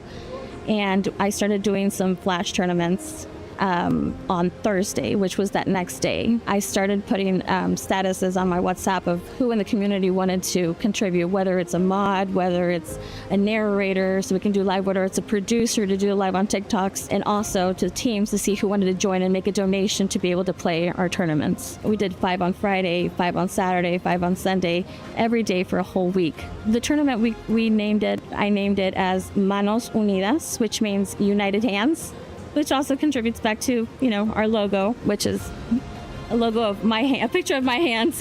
So Manos Unidas just came naturally. United Hands as a community, we come together to try to help our Venezuelan friends. And we had a lot of turnover. I mean, we had a lot of people wanting to join it and contributing more than, the normal. When we come back to our homes, this coming week, we're going to have bigger tournaments that are going to last for about a week. That's going to be our goal now, to continue raising funds. For them, this is a dream come true. Coming from the whole tragic of the earthquake, it's just makes them stronger, makes them believe more that this is meant for them, and they're going to do a great job. I trust a lot in our team, and I know that they're going to try their best to take something back to their country.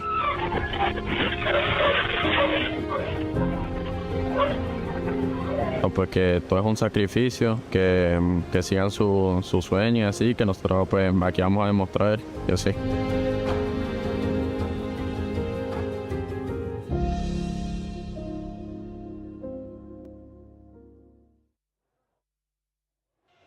A team that has been able to overcome adversity with tragedies that happen But at this point, I mean, they're just trying to reach the pinnacle of Free Fire at EWC 26 and trying to find a way to get into survival, trying to find a way if they can maybe make it to finals. And to be quite honest, it is going to be a hard road once again because this squad is starting not in the best positions for day 2 of Group B.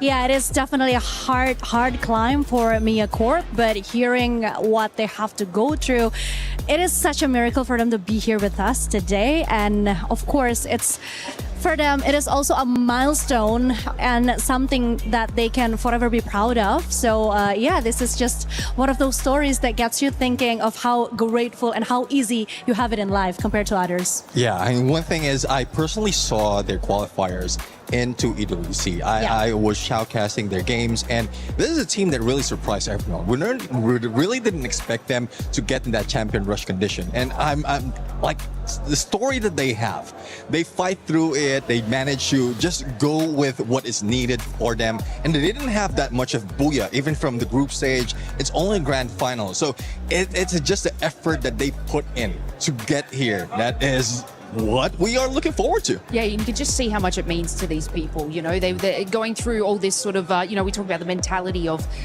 performing on a stage like this, but also, you know, you got to add the pressures of what's going on at home and everything around you. So just to be able to, you know, we were saying before to the other guys, just to make it to Esports World Cup is a fantastic feat in itself, of course. But look, the battle's not over yet, Seven. It's not, definitely not. Yeah, the battle's definitely not over yet. 33 points they're truly having to overcome to make it to the top 4. But as we saw in Group A, that's going to keep moving along the day. They just have to make sure they are consistent. And don't forget, those booyahs have to start coming because we saw from Group A, everybody that was at the top, they needed to get some booyahs. A squad that was able to get the booyahs yesterday was none other than, remind me again who it was, because it was a team from Brazil, Neptune. Yes, MIBR lost. And we're really looking forward to how they are going to continue this, because from what we've seen, especially comparison of Group A, Group B, we've already talked about like how Group A is a group of death. There's a lot of teams who might be able to go and get those booyah against Birmingham United. And this time around, I think MIBR loss will have an opportunity to continue their reign, because even from yesterday, once we switch it up to Group B, it was a slow game overall. It really was. It really was, Lace. I mean, we felt like the pace definitely slowed down in regards to what we were seeing in comparison to Group A. Yeah, I mean, even if we look at like the leaderboard at the end of the day, it was super close compared to our first lobby. So they can interchange and obviously work their way up to be secured in that top 4 position. But what I want to do, Seven, okay, is I want to give you a reason. All right, you saw me before saying Team Secret. Oh! And I want to tell you why. Why? Okay? I want to tell me why. Okay, so I want to tell you why. Sitting in 6, you know, I'm always going to look at sort of that middle pack just under top 4. This team in 2025 was an entire brand new roster, right? Talk about storylines. They were not doing well, okay? It was an incredibly rough start, and this generally can happen with like an interchangeable roster here.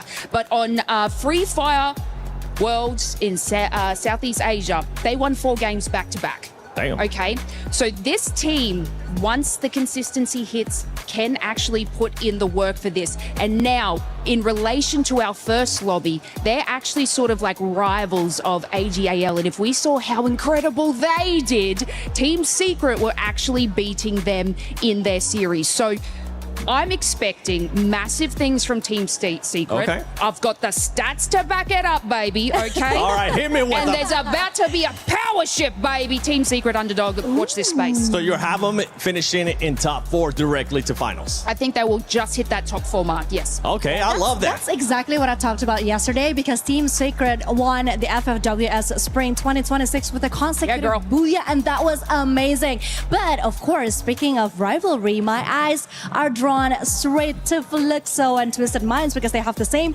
amount of points, 90, and the same amount of elimination points, 55. Also, we still have Leon or Lion or whatever you pronounce it. However you want to say it.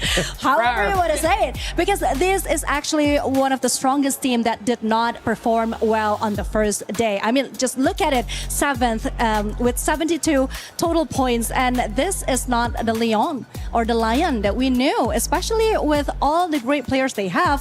One of them is Games King, right? Yeah, I mean, I do agree. Games King will be able to bring the fire to Leon, but I'm looking at another team. We've seen how well Team Apex did in Group A. Now, another team. This is the blessing, by the way. This is the blessing. Preface. Right. You're about to be blessed by none other than Neptune. Yeah. Total Gaming. Let's see. Total Gaming. They might be able to catch up. I mean, overtake Leon, overtake Team Secret, overtake RRQ. No, stop. We're blessing, remember? We're blessing. He's blessing all those teams as well. Blessing all those teams. One team that you were able to actually bless yesterday, Conchita, was RRQ, and it worked out perfectly how you mentioned it. Starting slow, maybe some jitters of day one, but they were able to turn that around. I do believe that the true challenge lies today because when we talk about RRQ, obviously, the well-known fact is that second day chokehold, second day jitters, and the pressure that sometimes they just cannot handle yet. This is the true test for RRQ, especially for Dutz as the captain. This is where he should be performing well. He should be calling all the right calls. So yeah, I guess we're just gonna have to see 88 points sitting at the 5th position with 63 elimination points and 1 booyah. It's looking quite promising, but if I'm talking about the Indonesian team, of course, I am super proud once again to see how Vitality has been performing and has been doing so good in this group, Neptune. I want to say Vitality. Vitality with that voice, right?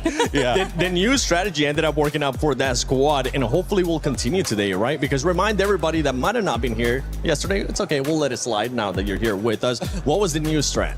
Yeah, my strategy of going for double snipes. We've seen that from Southeast Asia. We thought that they are going to let go of that because even Brim United, we're seeing them trying to do the same thing. But out of that, they just capitalize on it. They can easily switch up to, especially for those who are just adjusting the sniper, they can easily switch up to sniper, mid guy, or frontliner. So that's what I'm loving about Team Vitality right now. Yep. And again, going back to Chris Joe, like the mindset of the coach, it's just so much of things that we might expect from Team Vitality. And they might be able to start hot right away instead of what we were able to see yesterday. One team that's looking to get some booyahs is Fluxo, because their fans are behind us. And if I'm not mistaken, I think I see, is that Marty and Carol? What are you guys doing here? Oh, here we go. We are here with the Fluxo W7M. Incredible fans. It really is amazing. Oh, Salcinelli joining me here. Tell us about traveling here with these guys and, you know, what this team means to you in this competition. Like my family, I can explain how important Fluxo is for me. And it's really amazing to be here because it's my first time traveling abroad, and with the organization, it's like living a dream, and it's so perfect. I love it. We can't hear you, unfortunately, so I'm going to pass this. I'm going to use this. Talk to me again about this being the first time that you've traveled outside of the country and what it's like to travel with all of these guys to support your favorite team. Yeah, it's abroad, and I truly love. It's like we are really family. I love Fluxo. Fluxo is my family and make me start doing live stream just because of the organization. So all that I am is because Fluxo. Salcinelli exists because of the Fluxo. So it's awesome to be here, and I know that everyone has the same feeling. I love that. I'm going to take this mic back off you because we've got to learn some of these chants because they're absolutely incredible. Go on, let's go, Carol. Definitely. Amoroso. Okay, so yesterday we talked a lot about your travel here. It's probably the first time of most people here getting out of Brazil. And you guys share with me incredible stories. But I want to know if you guys have prepared any kind of song for this moment here.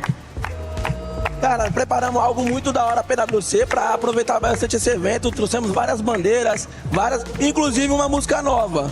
Então, eu quero impressionar vocês. Okay, so basically they have prepared a special song for this moment. They create a special song for AWC and even they bought a huge flag. So they are gonna show us the flag and teach us the new song. Come on guys, I'm with you, let's go! Ei, Spotify, puxa aí, tô aqui na AWC, que é a música da AWC, puxa aí.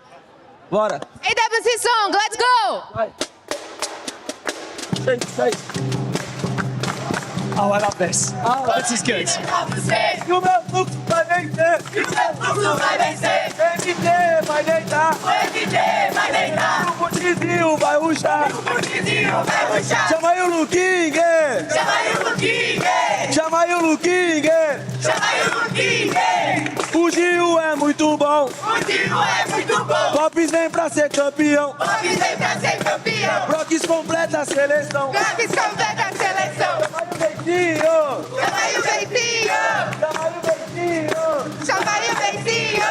O Fluxo vai ser campeão! O Fluxo vai ser campeão! Fluxo absolutely popping off on the main stage and we love it. For now, we're going to head back over to the studio and we're going to head down to the main stage to kickstart the second part of Group B, Day 2. There we go. Oh yeah! Let's go, Fluxo! Oh, I got distracted. We're back on us. Okay, Fluxo. I see you with the energy right there. Let's go. Let's go, Lace. This is a squad that, as I mentioned earlier, they're going to be looking to get their first booyahs.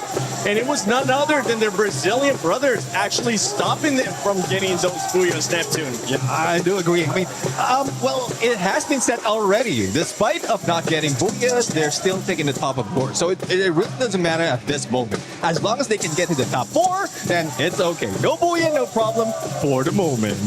No, I want to see some booyahs out of them. Imagine how if they're crazy right now, if they're being loud right now, that Fluxo crowd, Conchita, it's gonna go crazy. I know, but that's exactly what I'm waiting for actually, Seven, because we have Buriram and AGAL in Group A, but we also have Lost and Fluxo and Group A, and that's gonna be interesting.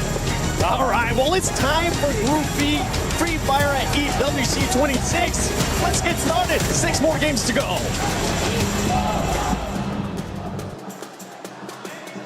Half of our players now know their fate, while the other half is ready now on this Giria City ride. That is right. 2 teams have now been eliminated from the competition, so the tension just got a little bit thicker because the consequences just became real. Indeed, Bonnie, there is no room for error anymore. With only 6 games left, it's crucial to hit the ground running Day 2s now. Look, expect insane plays, expect heartbreaks, but above all, expect absolute chaos. And so, with that being said, it's time to introduce your next 12 teams to the main stage to fight for survival, starting with the Mia Corp.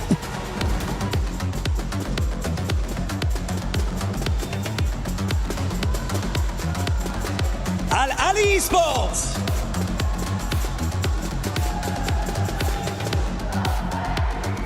Team RRQ.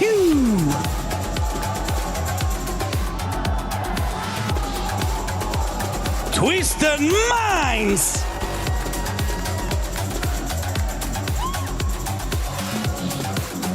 Team Secret.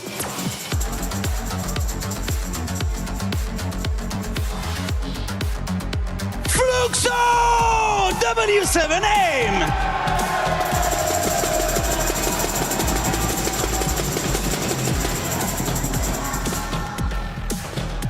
Total Gaming Esports IQ.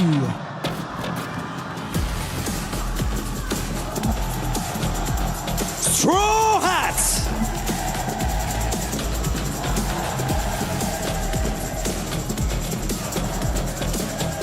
Lion.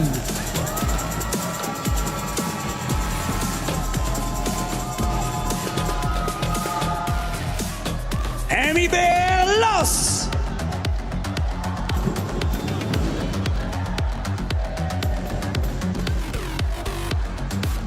SA UL Esports.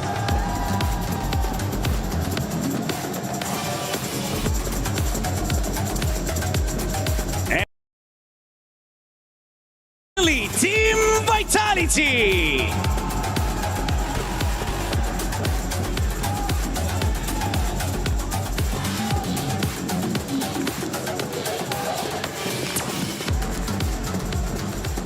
Here we are, our Group B is ready. Anything can still happen, and no one is really safe. We've got $1 million on the line, the survival stage around the corner, and our grand finals reserved for just the most elite teams. And so with that being said, it's time to close out the group stage of Free Fire at the Esports World Cup.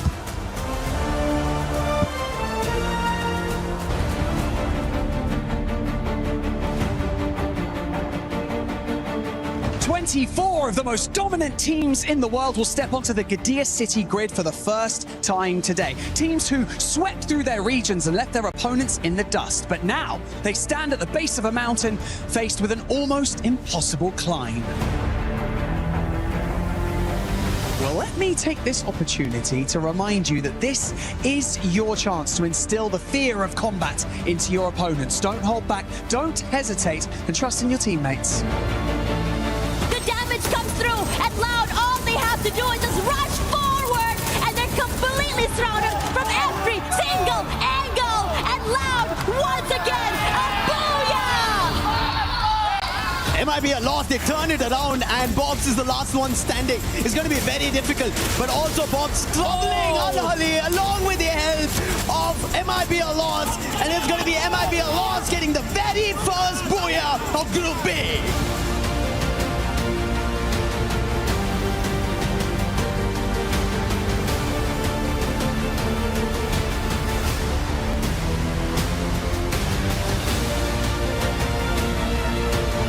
Looking for the final player, Kororo, looking for that recovery, and they will be denied as Burira pulls away the third booyah of the day to take the #1 spot on the leaderboard.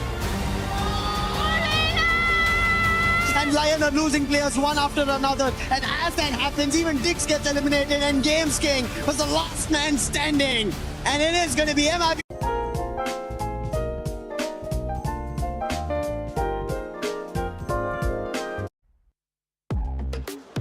Our eyes on the teams who are in the top 4 slots as well as the bottom 2. Today is the chance for early qualifiers. Today is an unfortunate moment of heartbreak for 2 teams who will get to go on a little bit of a holiday here in Paris before they fly back home. But who is it going to be? Mia Corp Straw Hats down at the bottom, and SHUL a little bit too dangerously close to them.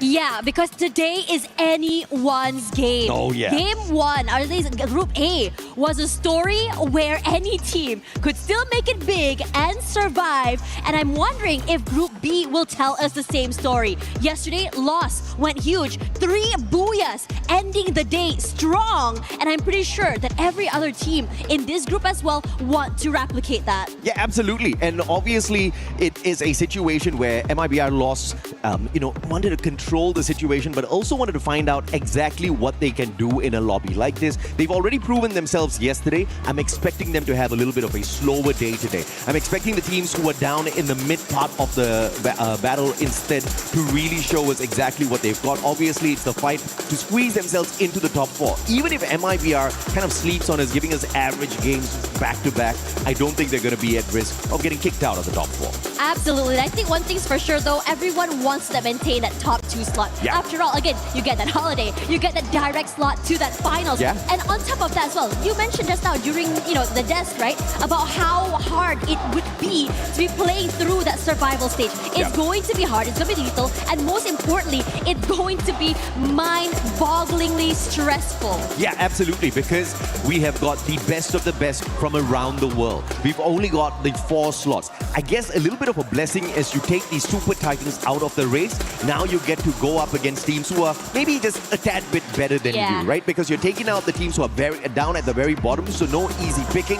I think it's going to be ruthless. It is going to be very challenging for the teams to maintain consistency when we get into the survival stage. But of course, beyond all of that, if any teams do manage to show us a constant streak throughout those 10 games, I mean, color me surprised for sure, but I'm looking forward to a situation like that.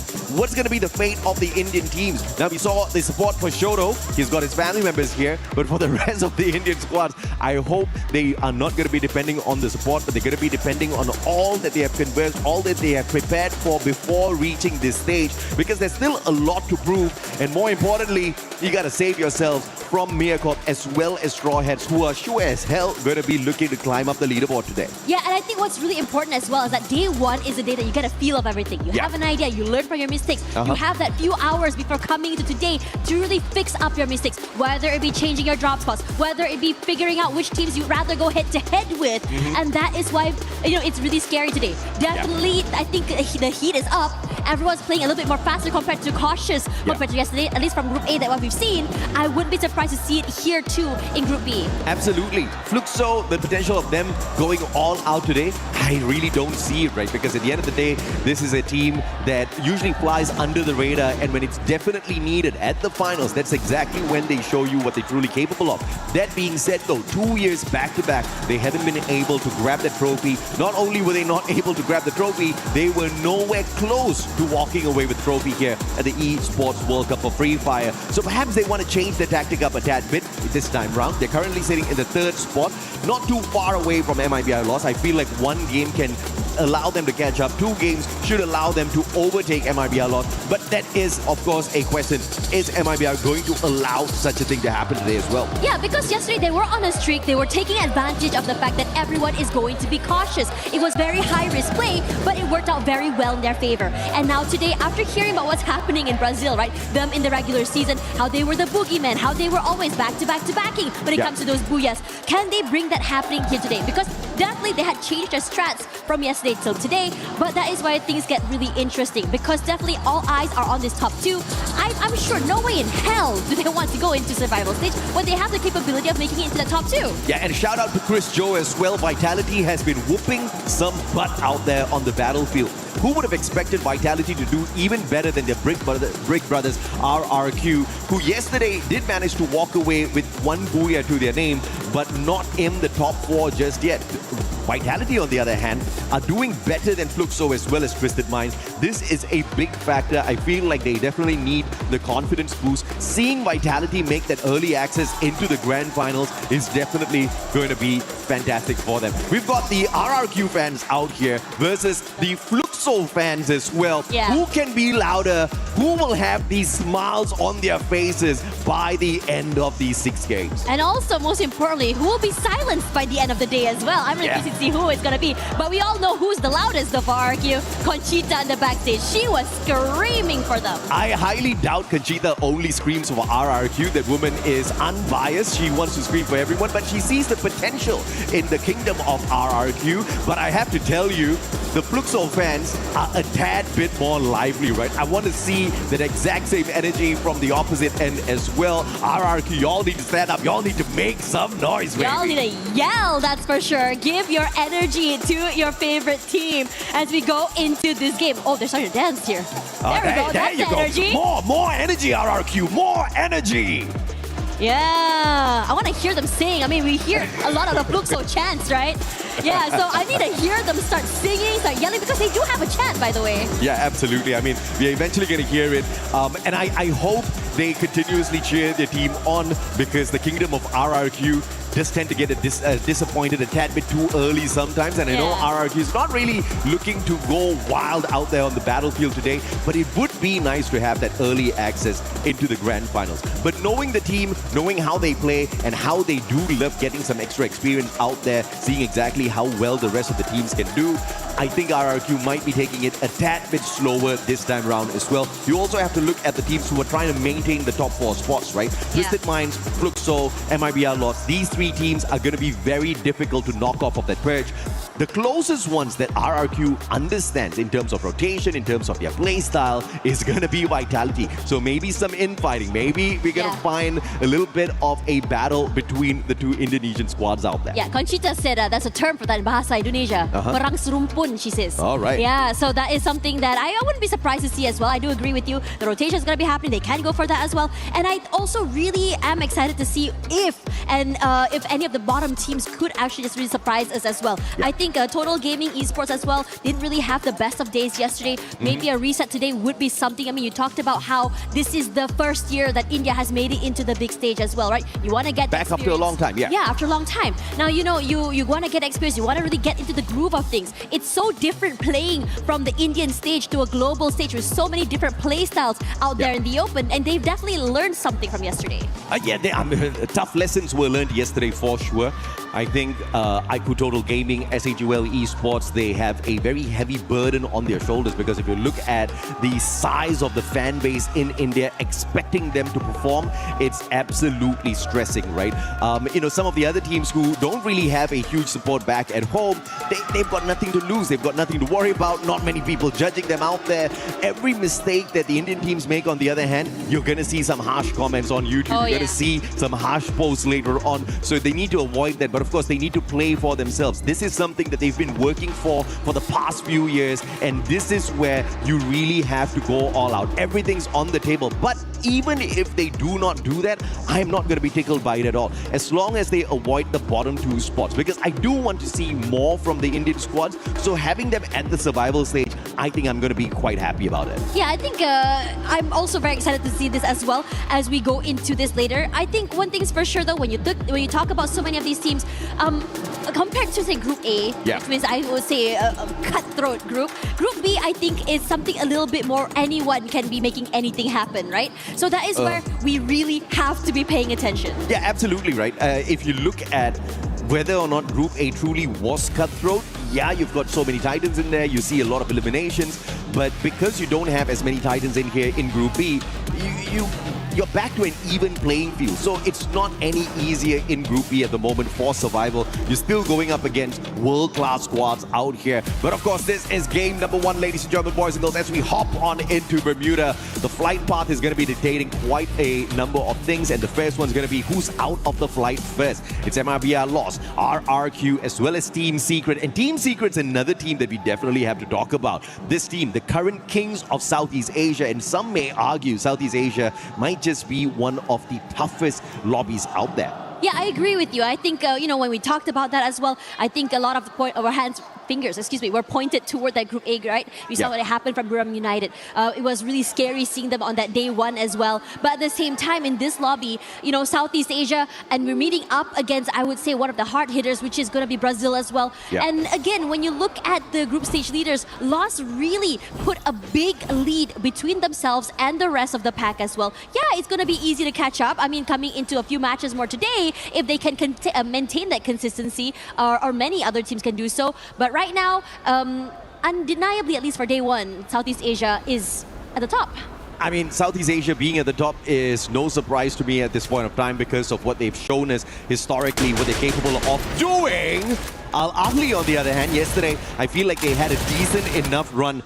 Sifu was knocked down, but Simox is there to find the instant recovery for his buddy, and they will not have to waste their time going in for the revival. But it looks like Vitality wants a big fight. The launchpad is going to be putting them in the best spot to knock down Simox. Sifu, barely any health left on him. He's going in with the medkit, double Riptide Rhythm, breaks down his defenses though, exposing him, but Tiggs is just a tad bit too busy patching himself up. On the opposite side, Vitality versus RRQ. This is that infighting. What was that serumpun you said earlier? Perang serumpun. Perang serumpun. That's exactly what we're having out here between the two brothers. Yeah, and now Dude's on the very top side here, putting in the damage from above, and Joel will be the... No, it's not, because Dix is there to make sure his teammate remains alive. Rans also falls, and Abai falls to reposition, finding a different way to bring his team back into the game. Oh, looks like this little battle between RRQ and Vitality might have to take a pause here as Straw Hats drops by to say hello. This is the survival battle for Straw Hats. Can they overwhelm RRQ, who are already hurt, already injured? They just need to take 2 players out of the equation, but that is easier said than done. Vitality is not abandoning the compound just yet. Straw Hats pick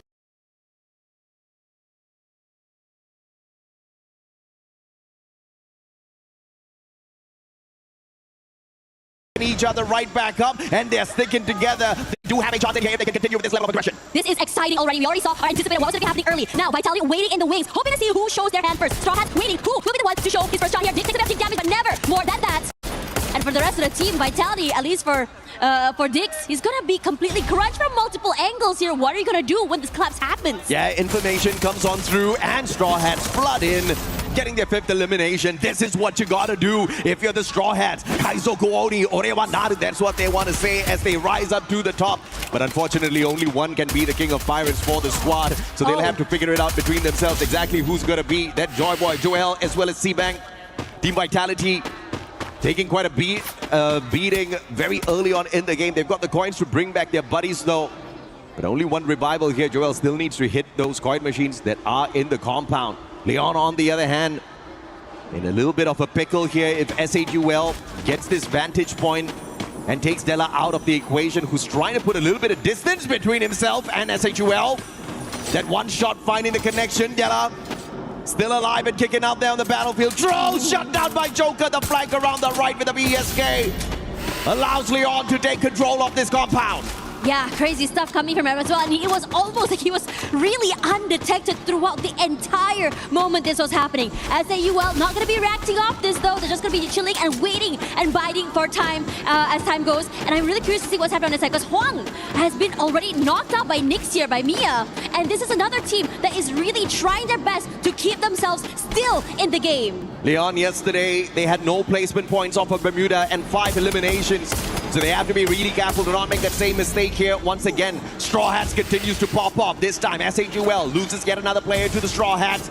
6 eliminations strong. They're looking for more. Buddy will find his back to that Mag 7 and shocked will shock the world as he overwhelms them. Straw Hats rising up to the occasion here. And SAGUL having their souls reaped away. It is incredible to see this coming from Straw Hats. Definitely motivated to move around the area. More proactive, in fact, compared to yesterday. Really eager to take these fights around the area. They were 2, 3 teams already they've gone head-to-head against. Straw Hats yesterday in Bermuda picked a total of 4 points. Now, just through the eliminations, they've got an 8 already. So they're double better than whatever they were yesterday. And we're just kicking this matchup off. And that's the kind of hunger that you see in the squad. How much more can they deliver on this battlefield? They need to keep their confidence at an all-time high, and clearly this first game helping them do exactly that. But if you are Straw Hats, you definitely want to calm down a tad bit and focus on those circles, focus on your rotations a tad bit more as well. You don't really want to be playing your luck with too many of these early engagements. Yeah, now toward Bima Sakti, we are going to be looking at a team. Oh no, looking here over on this side. Well, Jack already sniped to his death so quickly. Joker is on a rampage, doing so much damage with just the snipers. Yeah, Joker's just annihilating with the VSK. Beautiful stuff out of the guy. Once again, 5 eliminations out of the 7 that the squad has so far. We already said this is the meta of the snipers, and Joker clearly understands that, wanting to take maximum advantage of that. Della catching up with the rest of his buddies as now Straw Hats once again ends up in a very early battle. I am not liking this, but can they overwhelm Leon, who's just not the best at Bermuda in this lobby? Yeah, they just have to just move away here as well. So Shocked is going to try to find a vantage point forward. Della and also the rest of his team quickly finding time here. Who will get a double kill there somewhere? And even bringing his teammate back into the game, but Joker's not done quite yet. One more, and Games King down. But the shots from Joker is absolutely annoying, but thankfully Leon does not have more numbers here alive to pressure Straw Hats. They back away. They call a truce for the time being, and Straw Hats will be able to pull Nil back into the game as well. Look at this phenomenal performance from Straw Hats. 10 eliminations already. Crazy. This is their best run so far. Yesterday, they got nowhere close to 10 eliminations in any one of their games. Yeah, it's such a change in tune as RQ will be the one in trouble next. Pain from above as TG pressured them. Bullets upon bullets. A bit of a reprieve as they did manage to get the resets. And the Collapse has a half a court yet. Abe moves forward. Mal knocked down. And Abe is the last one alive. Has to survive this to bring his team back into the game. During an interview, Dut said that yesterday was supposedly their warm-up day. But they're still facing so many problems by so many different teams in these rotations. Abe just trying to make some magic work out of this monster truck's gonna find that gravity is not gonna be on his side. So unfortunately for him, he cannot drive away. But even if he did try, Shanky would just snuff him out in an instant. You've got Aztec there as well with an AC-80, so it's just not gonna be possible for Abe to save himself at the moment. He's just gotta hope and pray that by some luck, IQ Total Gaming just walks away from this bridge, giving him a little bit of a leeway to escape this sticky situation. RRQ left with their final player, and potentially after that Vitality, what is that? What's the rumpun? Perang serumput. Perang Yeah, serumput. Perang serumput. Perhaps that put them in a tad bit of a pickle. And speaking of Vitality, you're going up against Miacorp, and Miacorp cannot afford to lose this battle. And if they can take down Vitality, that should definitely boost their confidence quite a little bit. Vitality were on fire yesterday. Yeah, and I think one thing's for sure that we wanted to see Mia just try their best to not only just survive, but also be able to bring themselves into more than just bottom two. Now this shot by Diamond was just nasty as well that happened just now. In fact, he had moved around the area, got 2 snipes, and he was undetected for the entire time. Definitely a weapon of choice for many of the players here because of the advantage it gives you out there on the battlefield with a little bit of an assistance. And you saw the deadly timing from the guy, but Sibank now. Trigger discipline is there. Straw Hats understands the situation, and they will secure the vending machine for themselves as well.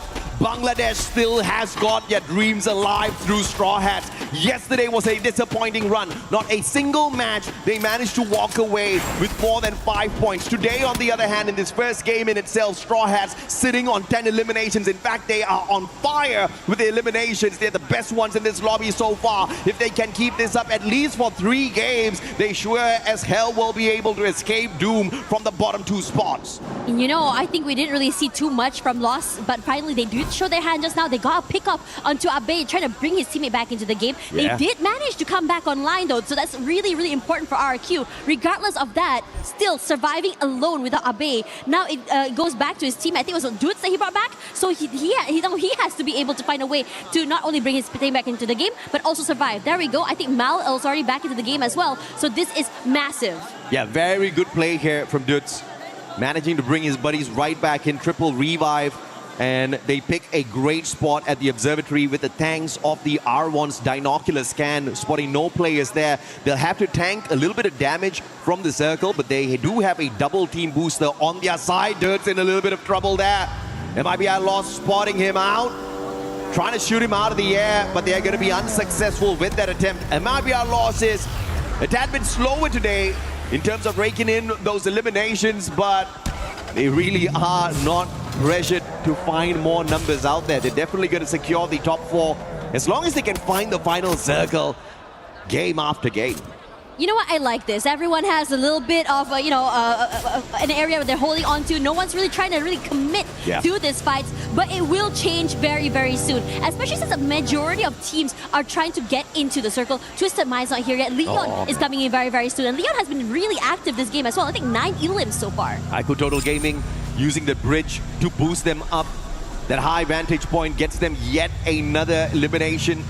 That's what you need if you're from the Indian squad. You just want to be farming these points one after the other. And speaking of farming, Miacorp needs to do that exact same thing. Show us what you've shown us already in USA. Show us what you've shown us in terms of your capability of finding that final circle. Leon just like Straw Hats, doing so much better today with their positioning. Oh, Joker is still on a rampage with the sniper, and it's a lethal weapon in his hands. He got so many eliminations, even some chip damage to any team that's rotating away as well, which makes it so terrifying. His angle, he's going to be able to just really abuse, and it's AHL that he's going to be paying attention to. Hawk knocked down already, and over on this side here, TS also trying to find their way up onto a high ground. Yeah, Team Secret just staying a little bit quiet in the game for the time being, wanting to just pop up a little bit later on. And because they have been quiet, nobody has really taken away the resources that they've been collecting from the very start of the match. That's going to be making Team Secret a dangerous squad within that final circle.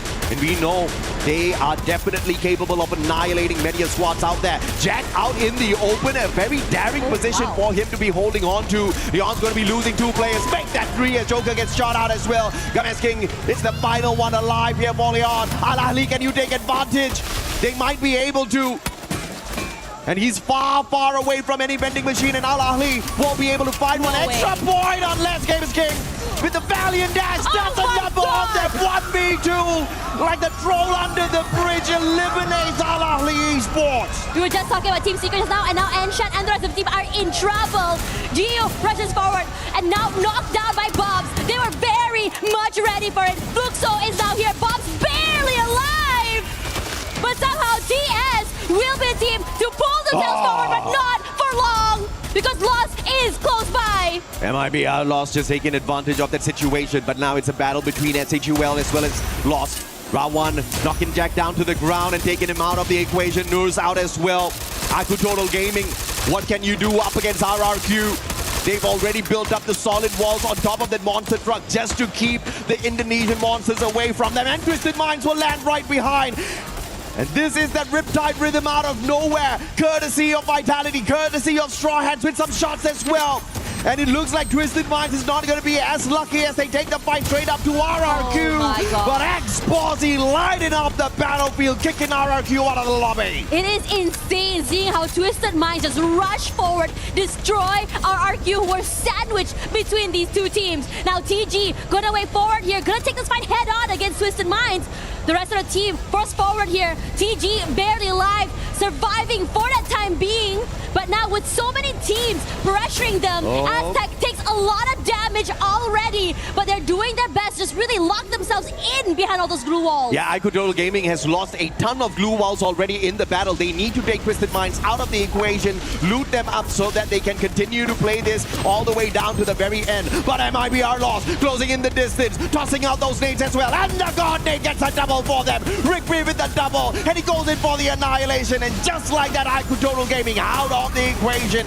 Twisted Minds up against MIB Outlaws. What can Southeast Asia do against the racing Brazilians? Well, Diamond's already knocked down already and forced to move away. They have to go for this reset. Teammate brought back into the game, but the timing from Lost is too much to deal with. They're fast and they're furious. Knocked down already, but still have to worry about the rest of the team below, because General knocked down, Diamond still alive. Rigby should have no problem bringing General back into the game. Yeah, recovery is there.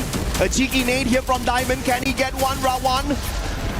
It's all up to Rigby, and Rigby, an absolute solid player for MIB Outlaws in this lobby. 8 eliminations for him alone, and he was definitely cracking it as the Grenadier of the squad. But now trying to get off of that bridge is going to be a tad bit tough for Lost. SHUL eSports out as well, but placement points wise, they do manage to walk away with something decent here. MIB Outlaws out. As mentioned, the pressure from the circle just a tad bit too much, but Leon hanging on for their dear lives. A huge improvement from yesterday at Bermuda. Yeah, Vitality still healthy right now, knows where Games King is, and despite his best efforts, will be knocked down as well. A valiant effort by Leon, despite Games King being alone. That 1v2 win plus the multi-frags that he got before going out is insane. This is what I talked about. This is what I said on the stage. Today, what we expect is the teams at the very bottom to make it into that final circle. Eliminations or not, I don't care, but this is what we want to see. Straw Hats and Miakov showing us that they've got the fight in them. They take each other on, and Bangladesh shuts down Miakov, booking an appointment with Vitality. Vitality wants to go for more. Who knocked out already? Nil as well. The jump shots are good. Koja on a rampage, and they are chasing for the final member of Straw Hats. Team Wipeout, and a Vitality. At one point, they used to be known as the Falcon Hunters, and they were just purely disruptors of the lobby. No one expected them to dominate. We just expected that element of disruption out of them. But now, you can't expect them to walk away from lobbies consistently. Yesterday, they showed us that consistency. But I want to take the attention away from Vitality and their Booyah. They already got a lot of praises from the casters yesterday. Today, the ones that deserve the praises is Mia Corp as well as Straw Hats. The absolute determination to stay alive, and Straw Hats actually walking away with 10 eliminations and surviving long enough to get into that final circle shows you that hunger. So SHUL, Ali, they better watch out because the two from the bottom are looking to rise up. Yeah, both SH and Mia making it to that top 3 as well, raking in a lot of points as well coming into this one. So the race is on right now because again, it can be anyone's game. Everyone was thinking the bottom 2 might not be able to come back today, and they are showing us otherwise. Eliminations coming in from SH as well as the tenacity to survive by Mia is something to be praised. And even then, we're seeing so many teams even individually pop off. Leon Joker just now was going crazy. I believe also Games King was able to not only win a 1v2, but before going down to Vitality, he got 5 eliminations. Absolutely. But of course, we got to bring the conversation back to Vitality at a certain point as well.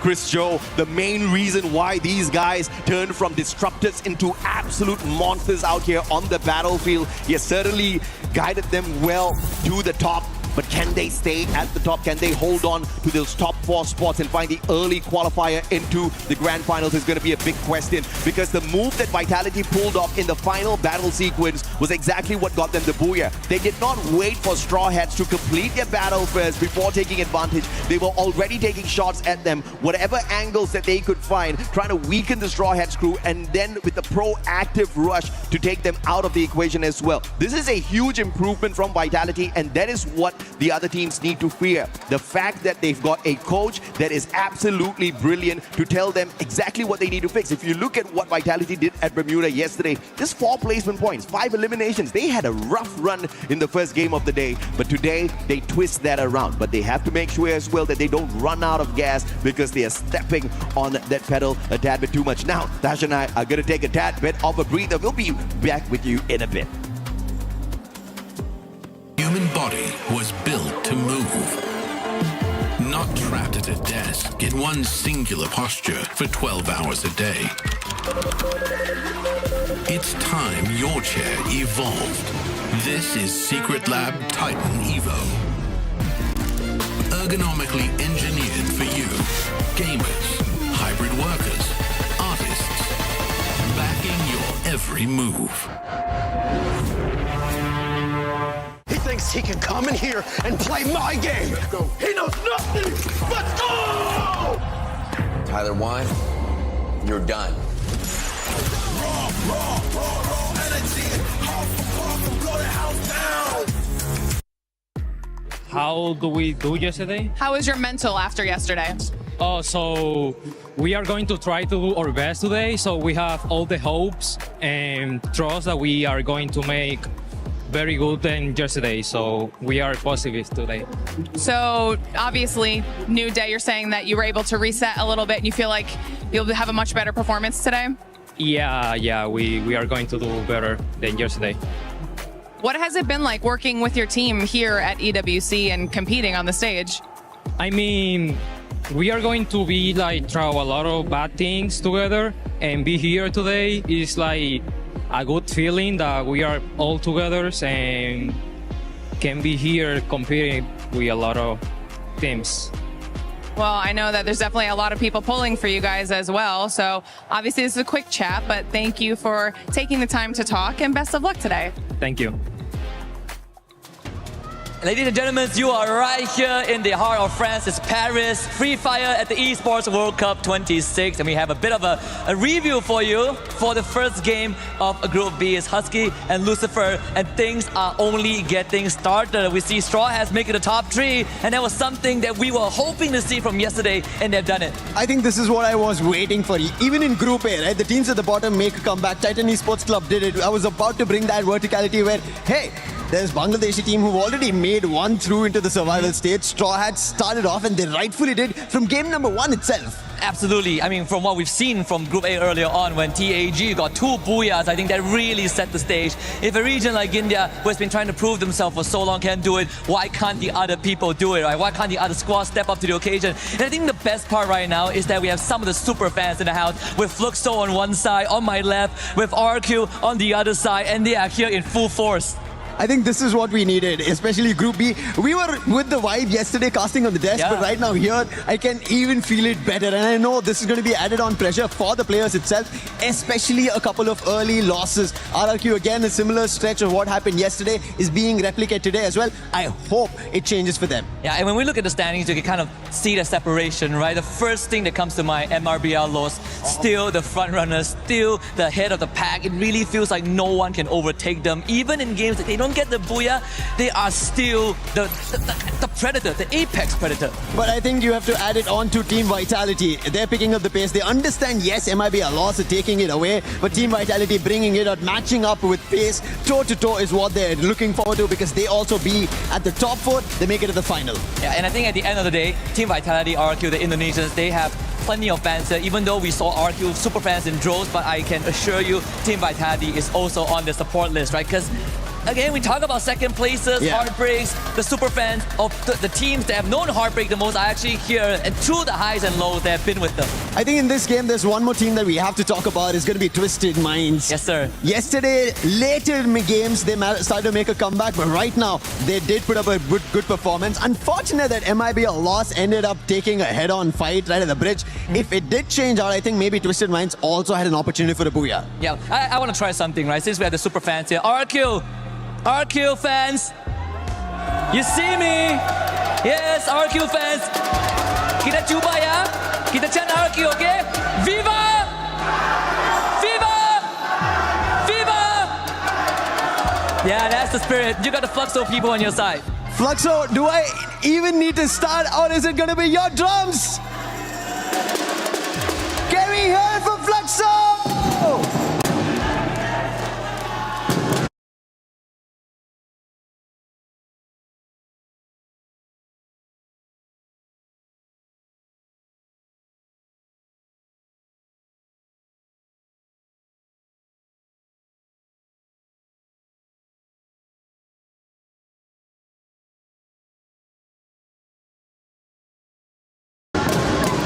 That's the spirit of Street Fight. We love it so much. And this will only continue to electrify the arena as long as the games are going. We know that there's a lot of expectations. Then we're going to see Fluxo, we're going to see RQ. Even in the survival stage in the grand finals, and this rivalry has extended beyond boundaries. Well, that's it for us on the stage. I'm pretty sure the casters are ready to bring us more Free Fire action. Oh yeah, we're very, very ready. And the whole crowd, this arena is shaking right now from the noise, from the sounds, from the fans as well. Whether it be RQ, whether it be Fluxo, everyone is ready to see who makes it into the next stage. Absolutely. Now, yesterday, I have to say it was not the best run for Leon, right? But today, when they opened up Bermuda, I have to say this has been their best performance so far, hands down. 12 eliminations, 7 placement points, a total of 19 for them to match up to their performance at Nextera. And this is exactly what you need if you want to show that you are well prepped for the grand finals. Is it going to be enough for them to squeeze themselves into the top 4? If they keep up this performance, that's definitely going to be the case. Yeah, now coming into this one as well, when you talk about, you know, just for Leon, just about so many of the teams, we talked just now a bit about what to see at the bottom of the brackets, right? Yeah. And now suddenly everything's shifted. What we thought we knew about all these teams yesterday has changed. Mia looks different day and night. Even Straw Hat starting off very, very strong. Yeah. If you had missed map 1, please go back and look at it because it's crazy. Yeah, from being nowhere close to making a break away from that bottom 2 spots, they picked up 22 points. And I'm talking about Straw Hats. That is phenomenal. Yesterday, throughout the whole day, we saw Straw Hats pick up, I think, about 24 points in totality out of 6 games. So to pick up 22 from just 1 match shows you that they are a very different squad today. You cannot underestimate them. You cannot count them out of the race just yet. But Mia Corp, I have seen better from this squad within their own region. I'm still...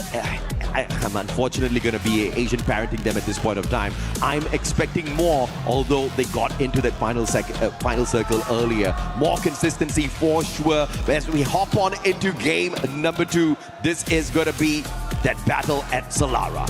Yeah, Solara was very, very interesting yesterday as well. It was, I think one thing's for sure though, we saw a lot of not only just moments where people were like moving away and running away, but we are seeing on top of the rail fights, chases as well around the map, and it's going to be very exciting. Now, we saw a bit of a glimpse of what we could see from SH as well as Mia. I am wondering to see whether or not this momentum will continue into this map. Yeah, absolutely. Straw Hats down at the aquarium, but they have to be really careful. They've got a split drop, which means they do have a little bit of an insurance policy. But beside them, the other team that has got a split drop is the one and only Fluxo, who got taken out of the lobby a tad bit too early. I know they weren't too happy with their performance in Bermuda, which means they are the bleeding predators at this point of time. And a bleeding predator is a very dangerous predator. Miyakop, on the other hand, Beyblades already sustaining a shot to his chest. But they do manage to quickly reposition off of those slide rails, looking to find a little bit of extra loot here at Riders Club. MIBR lost up against Twisted Minds though in a very early encounter earlier, and Rigby taken out early, but of course the team's not really going to suffer bringing him back. That's just one. But IQ Total Gaming could just be taken down here by a good performing Leon. Gomez King down on the ground. Della for the instant pickup, and they want to put on that pressure. Shanky backing away, all alone now. Gomez King with the Mag 7 will take him out instantly. And this is trouble time. IQ Total Gaming left with one final survivor, but Mafia buying an insurance policy back for the squad. That one revival is going to keep them in for a little while more. I think it's super exciting to see this happening because we were talking about how Lion just now was having such a great game. They were very aggressive, hold that thought, shot, instant kill, headshot, eliminating Abai so quickly. But now he is in trouble since all eyes are on him. Yeah, Rand's looking for a little bit of revenge shot, but great defense there with a double glue wall. Medkit's going to come in handy at this point of time. We'll catch up with Straw Hats later as we spot out the players on the side of Vitality doing battle with Twisted Minds. 2 eliminations in hand already for Twisted Minds, and they're looking to take Dix out of the equation. The Indonesian player, Valiant Dash, breaks down his defenses, and the Bash with a sliver of health cannot sustain as Joel from behind the glue wall hits him with the M82B. Yeah, he's keeping his teammate alive as well. All eyes. I think he's definitely noted jump as well. A lot of damage onto him, but cannot keep him alive and deny that point because Diamond is close by as well. He's going to try for more. Diamond's going to go in for the rush here. Gets tagged up by Joel. He's got the car 98, so Diamond can't mess around. M82B will find the access behind the glue wall as well. Diamond in a lot of trouble here. Joel with the advantage, and Koja with the flag. The BSK puts the guy down. And Twisted Minds will understand that they're not messing around with a small squad here. Vitality, do you go for the wipe? But there's Shanky interfering in the battle, and that forces the reposition out of Vitality. Yeah, they do not want to deal with this too early as well, but great work coming from them. They have so many high grounds and angles to be able to trade off one another. But meanwhile, for AHL, all eyes on the Fluxo side. They want to take this fight, but Fluxo, and you know how they play, they don't want to take this fight too early, putting a bit of space between each other. Let's see what will Al-Alhi do here up against one of the biggest monsters you can come across. The one and only Fluxo. Not powerful just because they've got a huge fan base behind them. They've got a huge fan base behind them because of what they can do out here in a lobby like this. Sifu tagged up, Butch is in, walking in, Valiant Dash breaks down the defenses, but could not go in for that instant shot. Sifu looking for that recovery and gets his own blue wall broken down here, but the backup from GU and the Cord will give him the advantage, and Butch is in, follows up with the M590 shot. Al-Ali now in a lot of trouble as Remind quickly tries to back away, Car 98 in hand, but there's nowhere to run. Fluxo's on the hunt. Yeah, and you know that while they are chasing, they are almost like a boa constrictor who does not want to let go of the prey. Shots to Remind, but he's managing to stay alive for the time being. But Bob's heavy on that pursuit. The Bobs should be able to find this elimination here, Remind. Outside, Bobs with the Woodpecker. Not finding the shots on connection, and Remind actually manages to scurry away. The vehicle on fire though. Remind, what an escape from Fluxo. Looks like the breeding predators were not very efficient in that battle. Aztec's going to be backstabbed here by Extra. And what a play. Still Straw Hats on another level. keeping the dream alive for Bangladesh once again. Oh yeah, you can definitely tell that they're riding off that high end momentum from map 1. We questioned it whether or not it will continue, and they definitely came into today with a game plan. Now, a reminder for yesterday, when we were on Solara, Team Secret had a booyah with 31 points, but we haven't seen too much from them from map 1 and in this game as well yet, so far. Absolutely, yeah. Titan Esports, they survived Group A, the group of death many people called it. But he's showing everyone that they are capable of getting into the grand finals. But of course, if you look at where they sat on the overall leaderboard, it's going to be quite a bit of struggle. So more is going to be needed out of them. But if they play anything like what Straw Hats is showing us out there on the lobby, they're going to see Bangladesh in the grand finals for sure. Leon, on the other hand, on the hunt. Al-Ahli, Hawk. But the Hawk's not up in the air. It's wounded. It's on the ground. It's running away. And birds should be flying. Unfortunately, Hawk can't do that all alone as he's hunted by a pack of lions. Yeah, they're very hungry as well. They love to keep these fights. They don't want to let it go. There we go. That's the first shot onto Hawk. That's a lot of damage done. Joker juking away, trying to stay healthy. And you know this guy, once he lands his shot, is very nasty. And there we go. It's Games King that finds Hawk in the end. That's a double kill for him. Yeah, beautiful play. Hawk at least tried his very best, had the Skylar on him. Riptide Rhythm finding the connection, but of course Joker just dodged that bullet perfectly, saw a little bit of natural cover with the compound and made good use of that. If you look at the most eliminations, man, MIBR lost, still on fire, even though we didn't see a massive game from them at Bermuda. They still walked away with the 14 eliminations, and Yago's just topping the charts with the damage as well. Yeah, that circle hard shift to the right as well, with S8UL being so comfortable in that middle area. And this is where things get super interesting, how the fights are going to be happening and how many teams will be eyeing that compound. Absolutely. Now, the next circle will move towards S8UL as well as MIBR loss. Both of these teams will stay silent for the time being. But now, Team Secret up against Fluxo. The shot onto Dekui. He needs to recover.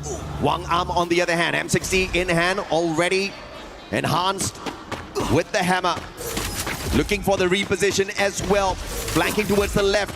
He does have the thrill of battle in hand, but he could just be the distraction here for Team Secret so that the rest of these players can get into position. RRQ looking for a straw hat, and they find who? That's not a question, that's a statement. Abe waiting in the wings as well here. Knows that close by. You also see Twisted Minds as well. Could overextend this.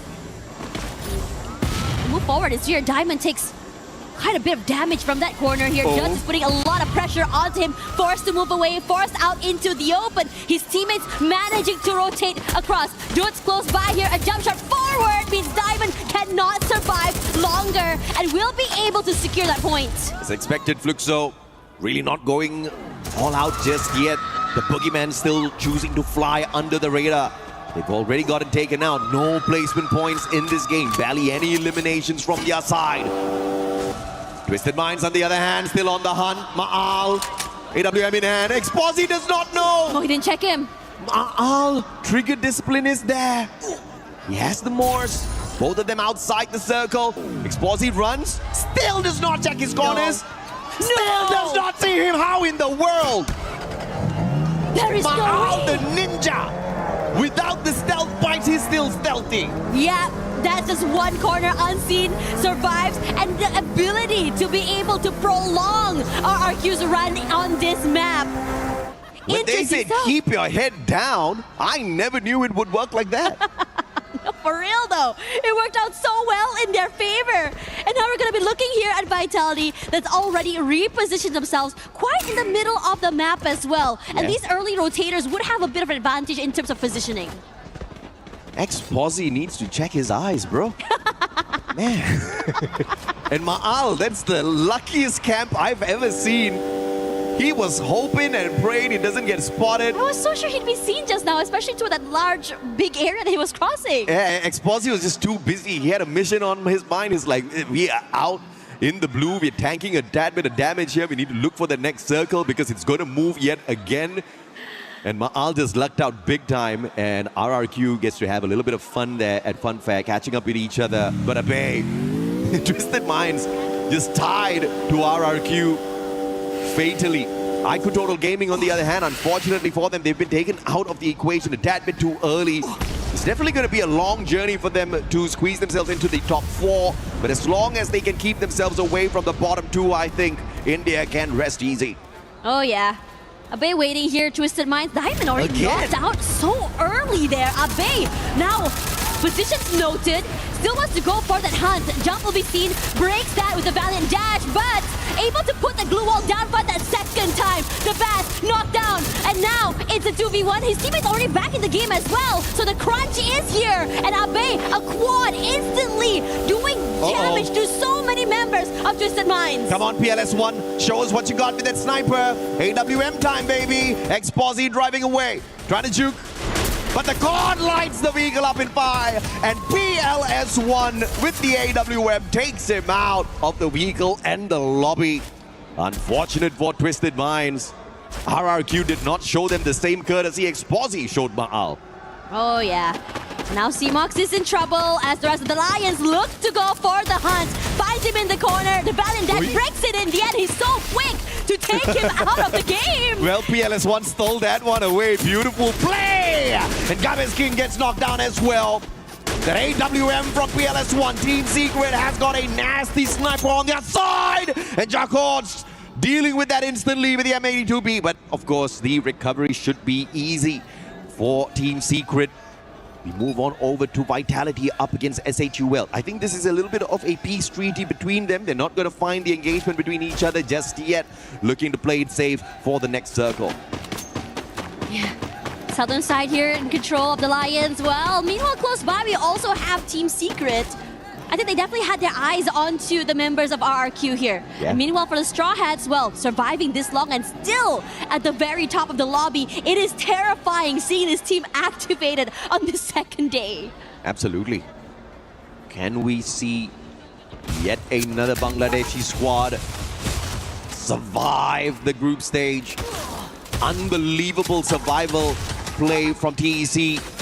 Titan Esports just showing everyone that the dream can be kept alive, and Straw Hats again, early game, 10 eliminations already. Yesterday, man, they were just down in the dumps, but today, Straw Hats just showing us they're awakening their conquerors hockey. This is knocking everyone out without even bumping into them. You just will have to find your way around the Straw Hats, because if you let them run away with this, I think they're going to be dominating the lobby eventually. Team Secret, 7 eliminations in hand. And PLS1 on fire earlier, but he slowed things down a tad bit here. They need to look for a way to get into the next circle, and RRQ stands in their way. Yeah, they put a lot of damage and pressure toward this team as well. The fact that the Lost is not able to really do anything either says a lot about how much space as well as power RRQ has. And speaking of power right now, Team Secret on a rampage, looking for this fight against the Lions, not able to take up too much space, kept out of the zone thanks to all of these glue walls. Leon.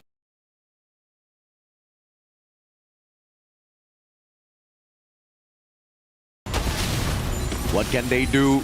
A little bit of a panic here because the circle's looking for them, getting the damage in. Team Secret is trying to gatekeep Leon.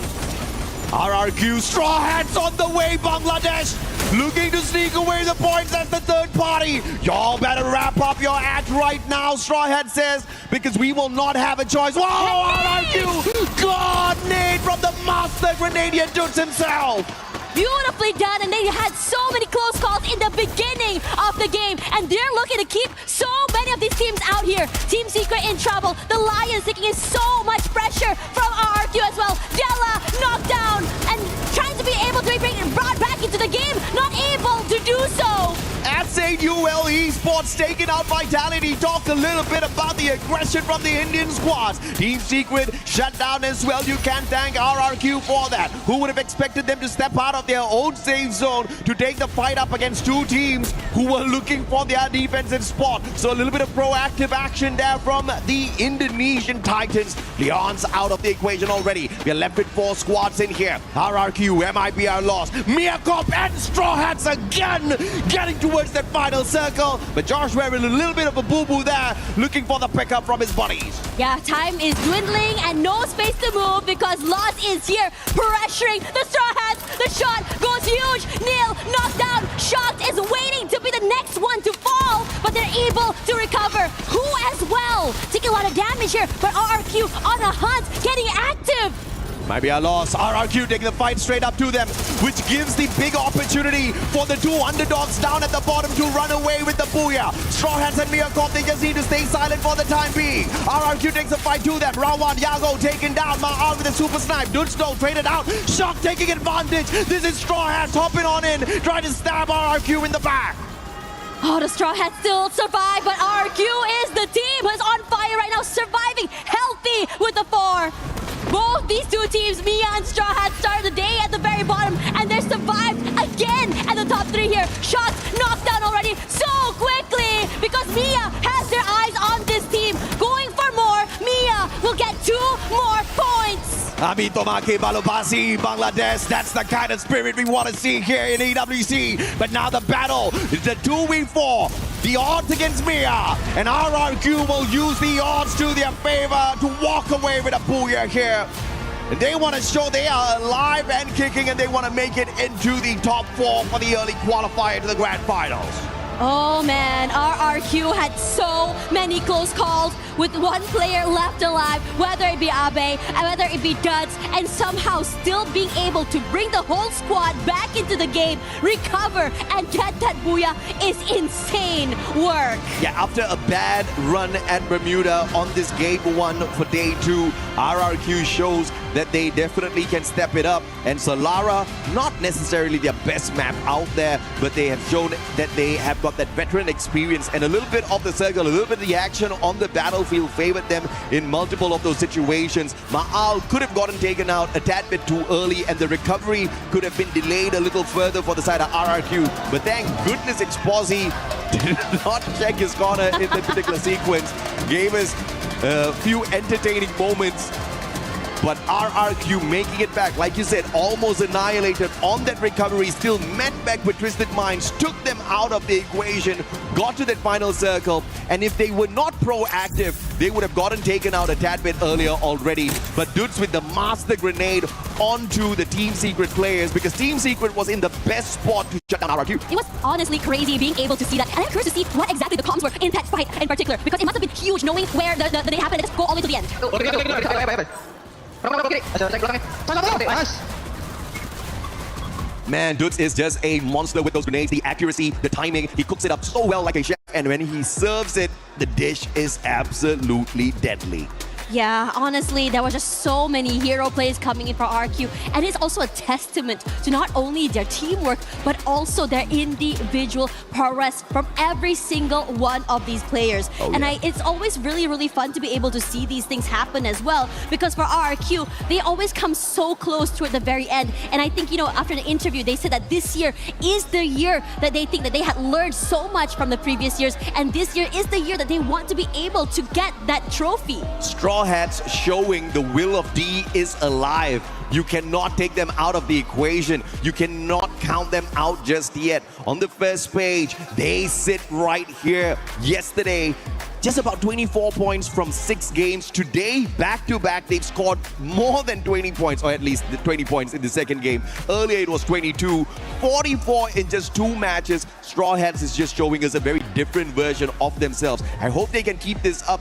This is going to show the rest of the world of Free Fire that the dream can always stay alive as long as you make those plays. But of course, on the second page, your Team Vitality getting knocked out a tad bit too early alongside MIBR loss as well as Twisted Minds. Yeah, and I think that in this situation, there's a possibility that you're not expecting some of these teams to really go activated on day number 2. Yeah. Vitality did try to survive, but they got overwhelmed from so many different teams as well. We saw Dix getting knocked out so quickly, so many times, and separated from the rest of his teammates. I think in this situation, Vitality need to find a way to not only survive as a team, but how they approach fights. And I think awareness might be something they want to pick up as well. Yeah, absolutely. Straw Hats, unfortunately, they have to make sure that they don't hold on to such angles in the future, because their feet exposed, no glue walls to protect themselves. Many teams found that to be that weak point of the squad, and 2 players got taken out of the equation a tad bit too early. If Straw Hats had 4 survivors down in that final circle to play for the booyah, on the other hand, I think that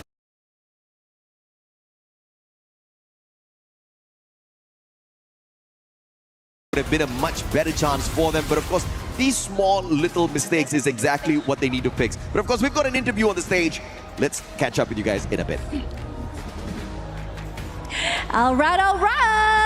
We are back on the stage with me, Conchita. And of course, we have Joel from Team Fatality. And we're also joined by the pretty Yunsu. All right, let's have a bit of a chit chat, shall we? Because I am so amazed by the way that you have been performing today. So yeah, the first question is, Joel, we all know that this is your very first international event since joining Team Fatality. How is the pressure difference? How are you handling it? Jadi Joel, ini kan kita tahu ya, pertama kali nih event internasional, ya kan? Sebelumnya pertama kali ke luar negeri kan waktu itu World Series. Sekarang akhirnya ngerasain international event. Pressure-nya seperti apa perbedaannya dan gimana juga cara kamu menghandle tekanan itu? Kalau buat tekanannya ya biasa aja sih. Kalau soal pressure juga kita udah biasa turnamen-turnamen internasional juga, jadi ya aman aja. That is such a nice answer. So basically what he said is that, what pressure? I'm not feeling pressured at all. I'm just being myself, calm and collected, because this is something that we're not new to. This is something that I've trained myself to, and I'm just ready for anything basically, because I don't see any pressure coming from any of the other team. So yeah, that answer actually shocks me too. He has grown up a lot. I have been following his, his path since 2024 until now, and wow, he changed a lot. All right, up to our second questions. You start off a day with the very first booyah and build up more a gap in the finals qualification. How much of a benefit will it be to not have to play in tomorrow's survival stage? Nah, ini pertanyaannya menarik banget nih. Kalian kan tadi membuka hari di grup B dengan sebuah buyah, yang artinya kalian juga nambahin jarak poin dari tim-tim lain yang harus ngejar tim Fatality. Sepenting apa sih sebenarnya buat kalian sendiri menghindari survival stage? Seru apa? Apa pentingnya kalian menghindari babak survival? Karena kan kalau yang kita lihat di top atas itu bisa langsung melangkah ke babak selanjutnya. Sepenting apa untuk langsung catapulting diri kalian ke babak berikutnya dibanding harus lewatin survival stage? Kalau untuk ngelewatin survival itu menurut saya terlalu jauh lah. Ya kita pengen buru-buru lolos aja. Well, a very short answer and a very confident answer. Well, we don't want to waste our time. We just want to make it quick. We just want to make it to the next stage and not go through the survival stage, because again, it is a waste of our time. All right. Show us more. Yeah. We would love to see more from you guys. Yeah, I hope he can back up this answer seriously. Okay, so last question. We've seen a lot of teams start slowly this event. How important it is for you to show your best game in the group stage and build confidence heading deeper into the competition.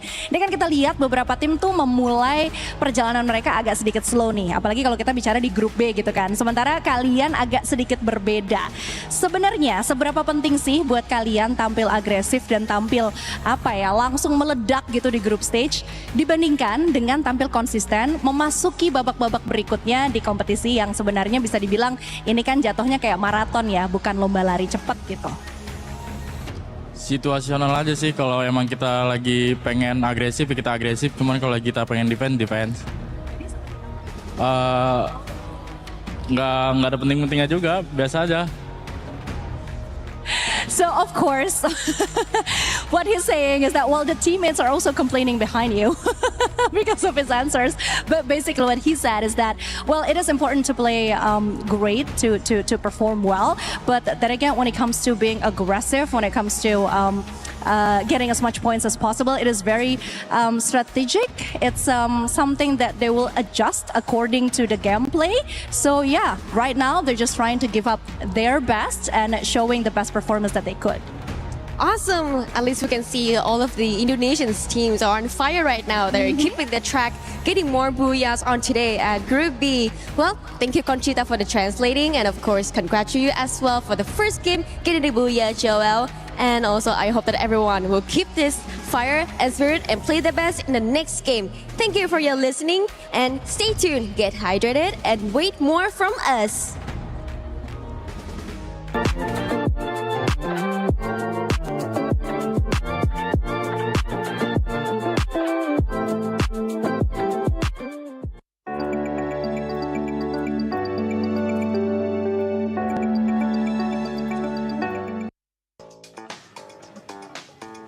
Hey, Seven, what do you got there? I got me a golf club. We're here at Quirilla City, and we accept your challenge, Glitter and Lace. You guys ended up getting very close there to first place, if not first place, but I think we got what it takes to beat it. So why don't we get started? Yeah, I mean, you start off. I'm going to start this. And let's see what you got.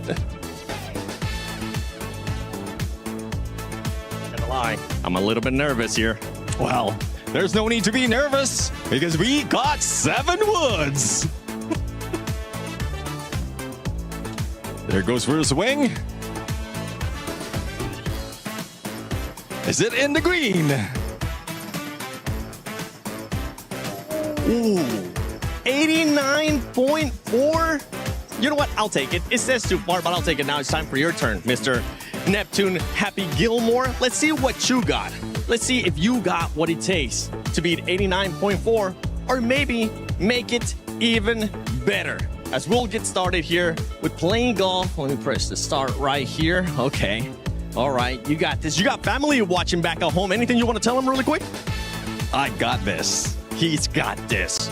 Let's see that swing too. The prep is going to be up. That was a practice. Practice. Yeah, just a practice. He's got this. He's got this. Oh my goodness. Oh my. No. Don't break that just yet. Oh, 82.1. You know what? If you are in Paris, if you are at EWC 26, you can actually come check this out at Quirilla City. But for this one right now, I mean, I think it's actually time we challenge somebody. Yeah, let's go. Let's do this. So you know what, Husky, Lucifer, let's see if you got what it takes to beat our score. Hello everyone, it's Carol Bombshell again. I'm happy to be back here on stage close to Fluxo's crowd, Fluxo's fan. And I'm also happy to be here with the 2 influencers for Fluxo. I got Raja and Ale Mazy here with me. They have been done such a great job with the Fluxo's crowd. And I want to know, Raja, what's the feeling to be back here at the AWC with your team now? I'm really happy to be here today. I love AWC. It's just the best tournament ever, and it's really good to see my team playing, and they are doing really well, and we're about to win this tomorrow. Oh wow, such a great confidence. I like that, girl. Okay, Ale Mazy, it's special to have you here for the first time watching your team, and I want to know, do you think they will qualify direct to the Grand Finals? É muito especial ter você aqui juntinho com a gente, torcendo pro seu time. Quero saber se você acha que eles vão se classificar diretamente pra final. Com certeza, vai dar tudo certo, se Deus quiser. Hoje a gente vai sair com essa classificação. E é isso, gente, vai dar certo sim. Segue o fluxo que os meninos estão preparados. E a torcida aqui tá preparada demais para essa festa. Of course, they will make it to the grand finals today, okay? So we are very happy to be here. We are very glad to support our team, and we're gonna see each one of you cheering for Fluxo in the grand finals. And follow the flow! Thank you! We book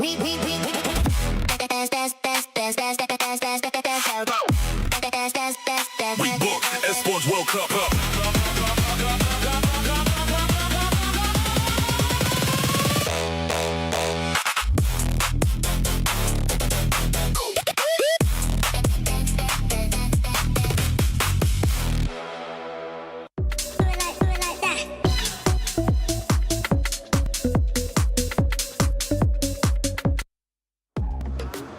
Neptune's swing was a little bit off, but don't worry about it because hopefully Fluxo will be able to come back. But actually, Fluxo hasn't been performing that well. Sorry, Carol, don't worry. We'll get a chance to talk about that. By the way, Carol Bombshell, Neptune, and Lace with us. But to recap the first 2 games of Group B, Vitality. Yeah, I mean, definitely. Vitality has been great from yesterday. Now they are dominating. And it's not only them. I mean, even RQ did manage to get that booyah. So there's just a lot of hopes right now that's coming from the team. And the climb for the top 4 is just getting easier and easier. Even for the interview coming from Joel, I think like he's just too confident that they will be getting there quite soon. Well, let's talk about that actually, because that confidence, it's good to see, Lace, but sometimes we've been seeing maybe too much confidence come back and bite you in the you-know-what. Well, all I know is that we beat you in golf, so I'm just going to hold that in my heart. But look, obviously I've been following the storyline of, Team Secret as my underdogs, okay? So in that position, they were in that southeastern corner there with Bayside, and it looked like that they were going to, have a nice little easy rotation in, and I think this is probably why we've brought Carol up here, but they managed to get a team wipe on Fluxo down in that corner of Bayside, but it was a bit of a treacherous kind of rotation to that zone, because they got held out by the likes of RRQ and also what was it? I think it was Team Lion as well. So it was a very tough trek for them. Obviously, we're talking about the pace and slow and steady, that sort of situation, but they are not getting enough of those elims and placement to be able to beat these sorts of teams. Now, I want to bring into the conversation Lion. Yep. Okay. And, Conchita obviously had a conversation about them too, but this is exceptional from them. They've absolutely dominated and moved up there. They are in the conversation. They are up in those top teams and battling it out in those final zones. Yeah, I do agree. I mean, there's a lot of history right now coming from Lion, especially Gamesking. He was left in there alone, but even solo, Lion. Gamesking can still get all those eliminations in. Like the fighting spirit coming from him and the team. I'm really loving it. They might be able to break through and bring down Twisted Minds. We're going to look at number 6, because Fluxo, this is a squad that everybody expects them to go directly to the grand finals, but right now that's not the case. They're 17 points away from top 4, Carol. I don't understand why you guys invite me such in this moment that Fluxo is not doing so well. What's the point? They still did fantastic yesterday and are definitely in contention. So one bad game doesn't mean anything. Yeah, I know. I mean, they started really good yesterday. They had such a good confidence, but at this point, they should not go in like that, because last year reminds me of last year when they were not doing so well, and then they lost completely their confidence. So if they keep doing the same performance, probably their worst nightmare will come for them. All right. Hopefully that worst nightmare is not going to happen. Now, you have a lot of experience with Free Fire in Brazil, and I know you know a lot of these players. They do have a superstar when it comes to Fluxo, right? MT7, the MVP out of that region as well. Do you think this is going to affect him in any way, shape, or form? Because they do need to do you feel like they need to make it in the top 4 instead of going to survival? Of course, definitely they need to make the top 4, but yeah, answer your question, definitely that can keeps getting in MT7 mind. But you know what, this regular season in Brazil, MT7 was the MVP with 330 kills, 330 eliminations. So he knows what he needs to do to step it up and be on top, and also help his team to step it up. Maybe MT7 is the fire that the team needs right now. Yeah, we saw some stats there too from Vitality and Loss. Remember, Loss was able to do amazing things yesterday with those 3 booyahs. Today, we're seeing some stuff here and there from them, but Vitality, I mean, if we talk about what we saw yesterday out of Group B in comparison to Group A, we saw a bit more of a chance for some of the other squads to kind of come up, and that's exactly what we're seeing right now in Day 2 when these squads are trying to make sure they push for that top 4 with 4 games left. Yeah, I mean, what I'm seeing right now is in comparison as well as a cut-off line for getting in top 4. It's much lower right now in Group B because of how close it is against everyone else. So that's one thing that they can take advantage of, because it's easier enough for them to climb up like 1-2 spots, especially for those teams who are very, very close to the top 4. But there's still a lot in contention right now. After 2 games, we still have 4 matches. But as Carol did mention, like if you lose confidence, then even with it being easy, you might still lose it. Yeah, I mean, if you take a look at that, like the cutoff, isn't like so coherent, like you said just before, but basically Team Secret is probably that line there at 90 points at the moment. Then we move over to Fluxo, which is 92. So this is an incredibly close leaderboard for these mid-range teams to sort of intercept there. So like you're saying, there's still a chance. Carol, don't you worry, girl. Like they have every opportunity in these next couple of matches to bring it home for them, but it is incredibly close. So let's hope that, we can get the Fluxo spirit here a little bit higher, and they can, definitely rile them up and get them some more eliminations. You know what, girl? I really hope Fluxo makes to the grand finals, but right now we already got loud, so we already have Brazil in the grand finals, and that's good. And talk a little bit more about Los. Los, it's good to see them. I mean, of course, yesterday they were the best team for Group B, but it's good to see them still keeping their regularity here. So I think maybe this is one of their secrets. They are really good to keep their game regular. I know the fans want Fluxo to step it up and just start getting those booyahs because they have yet to win one. Let's see if that's going to happen with the 4 games left of Group B. AJ, Tash, take it away. Thank you very much, Seven. At this point of time, I just want Team Secret to get a booyah just so that Lace can smile a little bit more. Yes, I agree. Lace, this one's for you, maybe, hopefully. We are praying for it as we go into our next map. The girl almost gave up. She's like, okay, I just want Fluxo to win. I mean, you guys are doing bad Do you too. believe in jinxes? I do. I believe in blessings. Do you believe in blessings? Yeah. Okay, bet. So Depends Lace, on who's the one dishing it out. So if it's Lace, If it's Lace, she's got a kind heart, so it's definitely a blessing. it's a blessing for sure. So that's high expectations for Team Secret in this particular one as we go into this next one. After all, this map is not going to be easy after all, since a lot of teams are starting to really amp up. We see consistency across 3 maps. I mean, 2 maps, excuse me. I just see consistency from the 2 teams down at the bottom who are fighting for their dear lives. And it looks like Straw Hats will not stay at the bottom all throughout because little by little, they are making that climb. I mean, what a brilliant play so far, getting more than 40 points just off of 2 games. A very different version of Straw Hats we get today. And they're moving all the way out, potentially for a double compound drop here at Foundation as well as Old Hampton. This is going to give them ample loot to play their game well once again. I am very excited to see how aggressive some of these teams are going to go. I think during the break, we also talked a little bit about Mia, right? About how today it's more how they've been able to be consistently on that top 3, being able to survive a little bit more longer compared to yesterday. And wow, trouble's already brewing. IQ Total Gaming can do Mia, Corp, as well as Straw Hats a big favor here. If they take out Al-Ali, it's gonna be trouble a-brewing. But IQ Total Gaming might just be in trouble as well. So by hook or by crook, they need to win this out. Perhaps the winner of this battle will stay alive in the competition. Looking at how Mia, Corp, and Straw Hats have woken up once again. Beautiful time turner off of Shanky. And the charge buster in his hands actually pops off. Zimok's taken down. Shanky gets the win. 3 eliminations already. And Al-Ali, I think this is the end for them. Lions on the way in.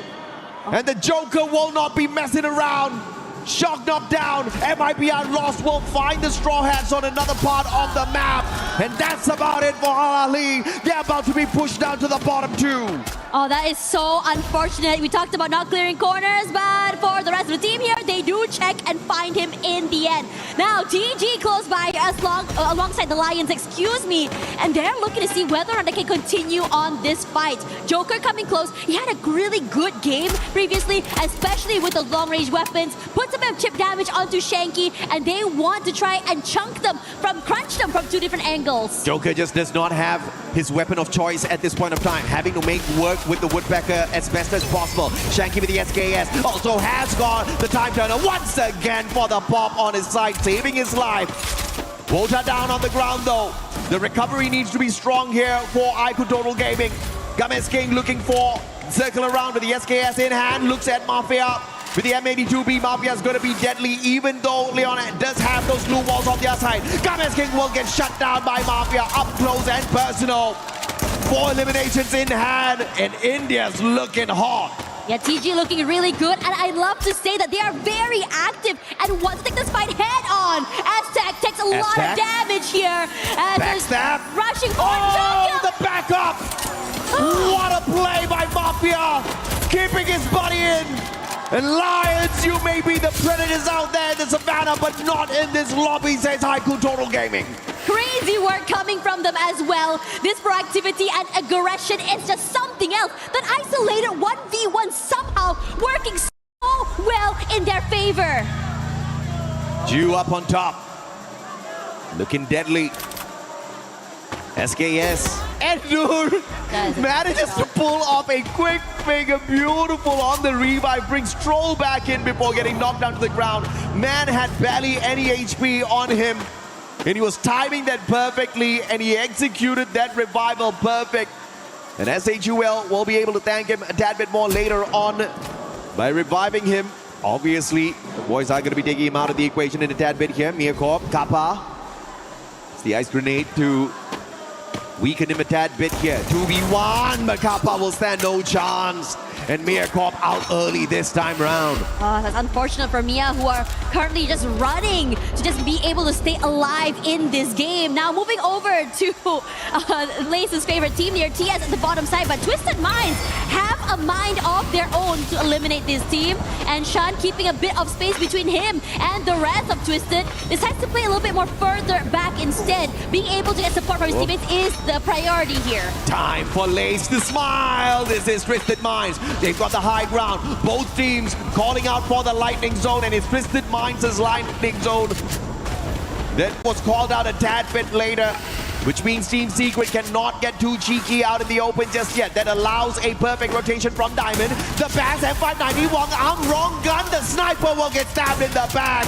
The Bass gets lucky with that ambush. Taking Wong Am out of the equation is just his first step. 9-7 now, up close and personal. The Bass once again with the M590 will conquer. The Mag 7 just not enough. Tikui, can you pull one back? PLS1 has the VSK, trying to turn the situation around. Jump taken down as well. And is this an interference from another squad? PLS1 trying his very best. Tikui down on the ground, explosive with the Car 98. Just trying his best to keep them contained. But it looks like Team Secret is about to win this out thanks to PLS1. Yeah, Hwang Am still very much healthy here, trying to find a way to find the final shot onto Exposy. Finally, in the end, cross and crunch from multiple angles, and Twisted Minds will be the one knocked out here somehow. Team Secret survived a little longer. Great recovery from this team. Kingdom of RRQ a tad bit sad. Some claps there for their squad. It got eliminated a tad bit too early. And like I told you, that it was definitely a blessing from Lace. Team Secret working off of that Lace energy at this point of time. But I think you well, though. Troll, wrong place, wrong time. MT7 spots him out, and MT7 has got the gun of preference. The AWM, Aiku Total Gaming, on the other hand, early exit in here. Straw Hat still alive and kicking down at the bottom, looking to climb up. SHUL, what more do you have? Buddy shot from afar. Ju will punish with the Thompson Dude taken out of the equation. SHUL might not make it out of this compound if they don't do something different. The rush forward is here. Fluxo going a bit more aggressive. Bunny getting hunted. That's it. Rushing away from his life. Jack is barely alive. Repositions, but out in the open, there's no way for him to run. Fluxo already 8 elims. They already got a revive, which means the squad will stay alive and kicking and Troll with the stealth bites. It's the heck out of there, catching up in Nur. And Fluxo will overtake this compound. Bayfront belongs to them for the time being, but they'll have to move in a little bit as the blue zone catches up with them. But if you look at Fluxo's performance so far, this has been the best within the day. In the 2 past games, they only walked away with 2 points in each of those lobbies. Obviously not looking like the usual Fluxo. But like I anticipated, I just wasn't expecting them to go crazy here on day 2. I think they definitely want to play the survival game. You saw what Raja said yesterday. Our team will dominate tomorrow. Yeah, and definitely did. They're showing us the signs of life. Not only signs of life, they're starting to just go crazy. Now, speaking of that as well, in terms of positioning, we're looking at Lost very, very active, getting Refinery super, super early. And I think they're just trying to just move around, scout around, try and find some information about where everyone's going to be. TS, Lace's team, also trying to move around the area. They're fairly healthy. They have 4 eliminations already. And in this situation, we're starting to see a slowdown from so many of these teams as they try to figure out not only where to position themselves in the circle, but also where to go next. Yeah, Leon needs to be careful a bit here. Thanks to the fact that Twisted Minds have been having a rough day out here today. They've been able to catch up and now overtake them on the leaderboard, but not through points just yet. They need 1 more point to equalize. But of course, if they can find the final circle for themselves, overtaking Twisted Minds will be a no-brainer, and I think that'll be a huge success for the organization. Can you imagine seeing Leon make it into the grand finals a tad bit earlier than expected? There we go. The reposition coming in from SAUL as well. Team Secret Well, it looks like they're not going to be getting far enough. SHUL, though, no elimination so far there. Yeah, in this situation, again, the slowdown is here. Foundation very, very open for SAUL, just really hunker down, bide their time.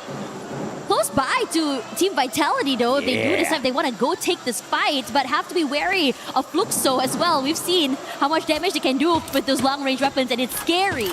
The drums of liberation courtesy of Fluxo, but I think it's charging up Joy Boy on the side of the Straw Hats. Let's see exactly who it will be that unleashes their Gear 5 on the competition in a tad bit. 2 games back-to-back. Straw Hats have been phenomenal. But can they keep this streak up for themselves? Spending a tad bit of time outside the circle. 5 boosts activated off of those team boosters. Need a tad bit more coins before they can purchase the 6th one. Vitality keeping an eye on the rotation of Team Secret.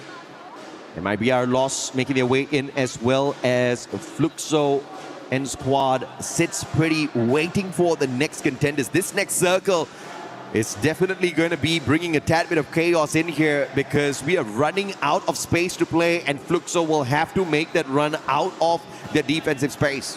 I have to say, Made in Brazil lost really good with the reposition. They were hanging around Refinery and decided to move off that area. And now they're prime zone in the middle of the area. And they should go head-to-head up against Team Secret, I feel. I mean, Team Secret does have a bit of that high ground to play with. But in terms of firepower, I would say Lost still a bit better in terms of speed and positioning.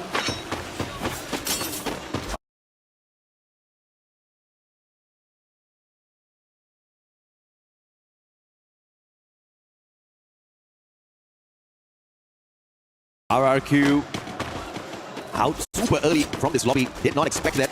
The Booyaka is still hunting down these teams. Regardless of the stage, regardless of the level of competition, you can improve.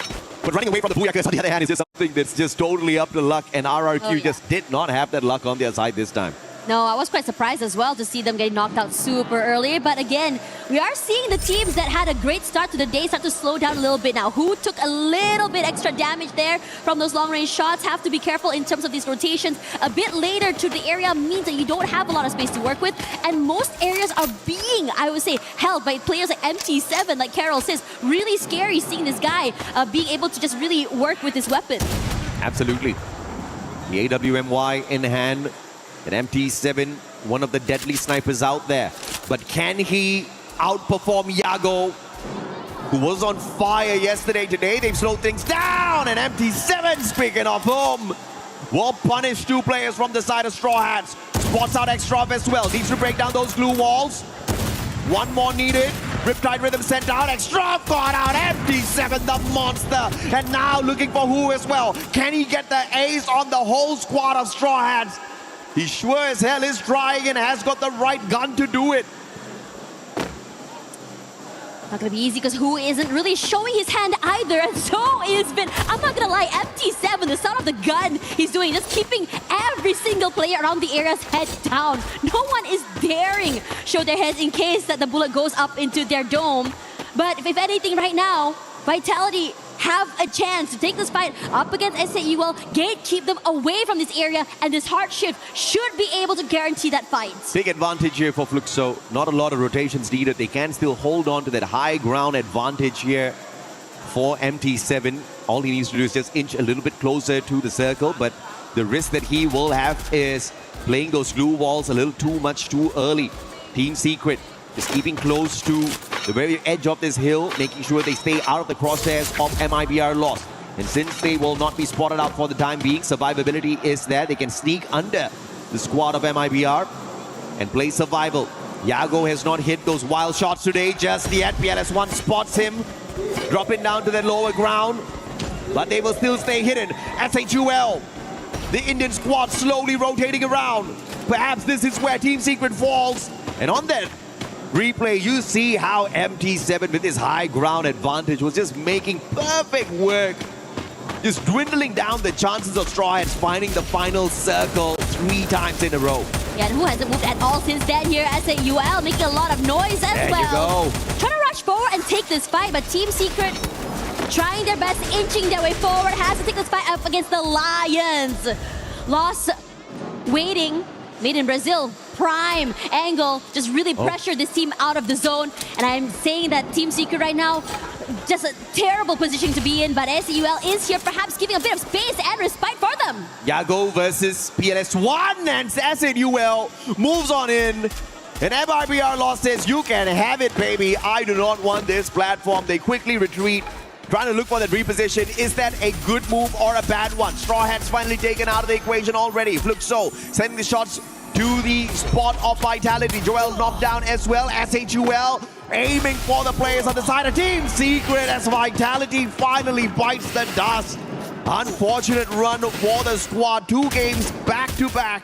They have not been able to find that final circle after hitting that booyah on Bermuda.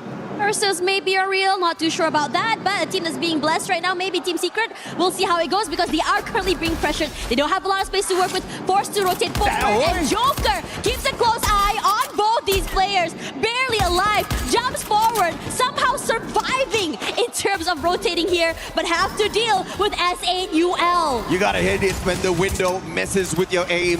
PLS1 now trying to get away. Can he? Yes, he can. Beautiful jump pad reposition by PLS1. And the sniper of the squad gets caught out by Della. AC80 perfection from Leon once again. Waking up in the competition to stay in contention for the early access into the grand finals. This is perfect from them. But Fluxo still alive and kicking, and they are catching up. Look at the monstrous run. 14 eliminations strong for Fluxo. Tiku in trouble alone, somehow managed to get 2 players knocked down, but not able to secure those points. Bob somehow from far away also gone down to Tiku here, trying to find that final member left. A 2v1 in this corner, but the damage is too much to deal with. He heals up, and he's just waiting and biding for time as AUL forced to reposition. He does break one and goes for more! Tiku, how are you doing this? Finally going down to Fluxo! Tiku, you monster! Capped that valiant dash for the final moment and backstabbed them as they would try to run away, but MD7 is the biggest winner of that equation. And Fluxo looking to dominate. 2 Brazilian squads here. And it looks like Leon's going to be hopping on into play as well. What can they do? The LATAM squad up against 2 big Brazilian giants looking for the booyah. Jacon gets knocked down to the ground. Riptide Rhythm takes away his opportunity to be picked up. And MIBR Lost will shut down the opportunity for Leon to run away with this game. Fluxo on the other hand, alive and kicking up there with the high ground advantage. Joker versus MD7. This is going to be a good fight. Yeah, trying to rush forward here. Joker has to be careful not to get eliminated. He is, after all, alone, but not able to find the angle. Nice Jumps forward. That's the kind of patience play. Supremacy with the reposition. Now Leon staying alive for LATAM, but Booch is in with the M590. Might be able to take him out of the equation a tad bit too early here. He jumps away from that high ground advantage now. Tagged up by the circle. This is just not the best situation for him. Barricades himself in. MIBR Lost spots his glue walls and looks for the annihilation. Grenade tossed behind the glue walls, and General taken out. Round 1 as well, and Fluxo cleans up house and makes it come back with a solid booyah. The Boogeyman is back, baby, and is looking really good right now. Looks really clean. MT7 was the guy in the spotlight, keeping so many teams away, and every single team kept their head down when they heard the sounds of his shots. The very first booyah here for Fluxo in the group stage. As I anticipated, the team flying under the radar, but if they make it into the top 4 whilst flying under the radar, you have to acknowledge they are a massive threat. I don't think Fluxo's trying. I think Fluxo's just chilling, and they're still doing so well. Yeah, just really taking their time, and it just felt so effortless seeing them play that map.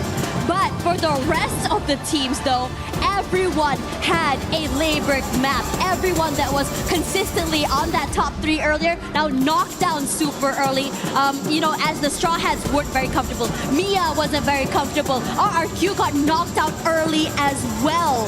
And it is impressive to see this shift from so many of these teams as we go into this 3rd map already. Absolutely. And the teams that need to step it up, definitely your eyes are going to be on the teams who are looking for the early access into the grand finals. Twisted Minds 3 games in a row have gotten themselves twisted into a little bit of a confusion because they can't seem to find the big points.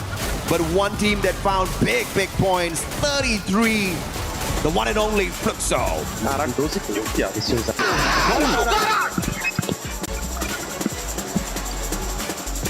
Yeah, they are so hyped, just so you can really hear them really bring in that energy for their games today. We talked about them not trying, but they are definitely excited to just really bring this up the ante and the heat.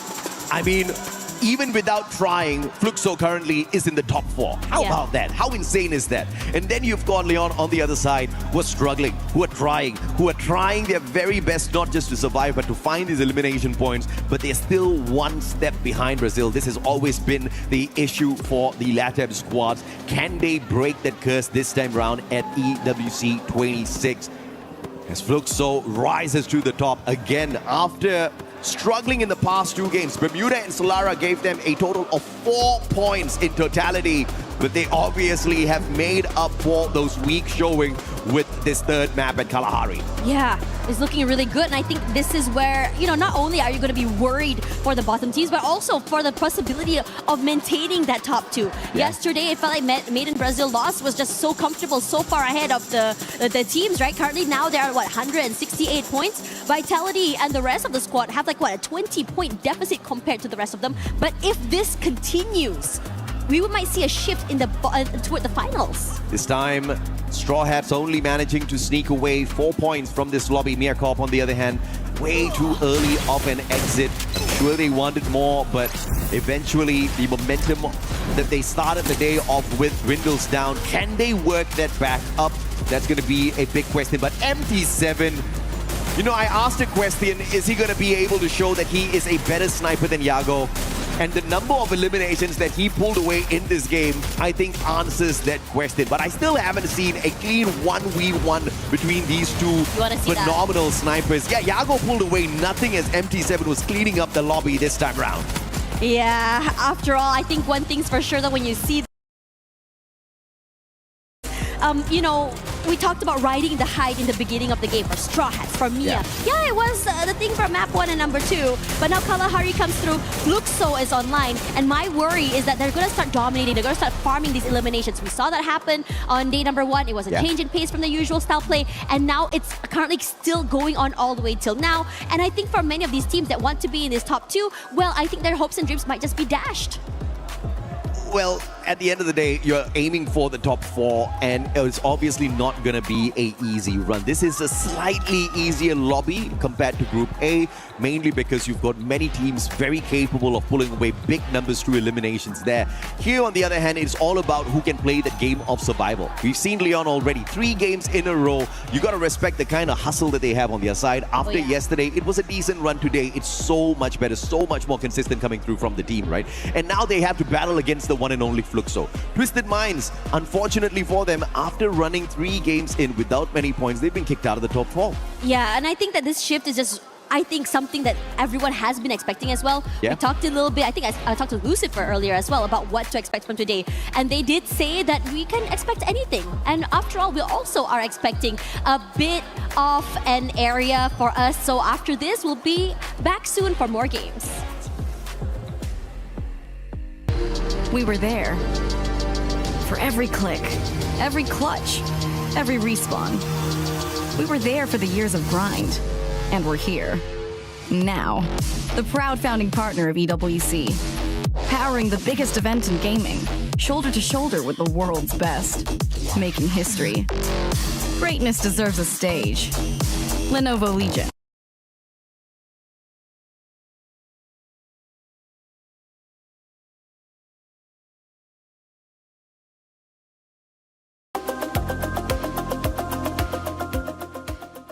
He can come in here and play my game.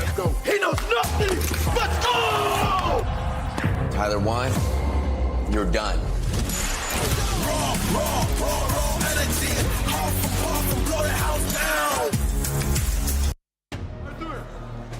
Games 3 ended, and this is our stage hit. I'm Yusul, and right next to me is Conchita. And of course, hey, let's talk about my team today. I am so proud of them. Did you guys see the Kui in that moment with his gun M9590? And then after that, even he's alone, but he still got his 2 eliminations. Of course, we're gonna talk about your team. I mean, Yoon, so let's not forget who gets the booyah. Hello, it's Fluxo's first ever booyah. I know it is a little bit unexpected to see them only getting the booyah on the second day. But then again, hey, it's Fluxo. They're in no rush, no desperation. They have that level of calm that finally show us what Fluxo really is made of. And MT7, I mean, that shot from high up, that was so amazing, and it shows the power that they truly have and why they are one of the strongest, biggest team from Brazil. I agree. MT7 is one of the best sniper that Brazil has ever born. And of course, let's talk about our games. Only 3 games left too. And the last top 4 will go straight to the finals. Currently, we have Lost, Team Fatality, RRQ, and now Fluxo. Yes, Fluxo has successfully taken over the 4th spot from Leon from the booyah that they just secured. And what is even more amazing is the fact that they collected 21 elimination points in just 1 game. Now this is what I want to see, because this is what was missing yesterday. Going against Lost, I do feel like there is some brotherly rivalry going on between these two. But boy, oh boy, I am so proud to see Fluxo claiming the throne and claiming the booyah finally today. Well, finally today we can see Fluxo got the booyah, and I'm hoping for more because you can see the crowd. It's so crazy. I really love them. The energy here and the heat, it just keep making hot even though here is really cold, you know? And let's talk about our top 11 and top 12. What do you think about them? I do think that seeing how the group is doing right now, I do agree that Group B somehow has it a little, just a little though, a little easier compared to the Group of Death, aka Group A. But hey, anything can still happen. We still have a couple of games left. And seeing how Fluxo is bouncing back, I don't think the top 4 that we have right now is truly secure. Don't you think? I do, but not yet.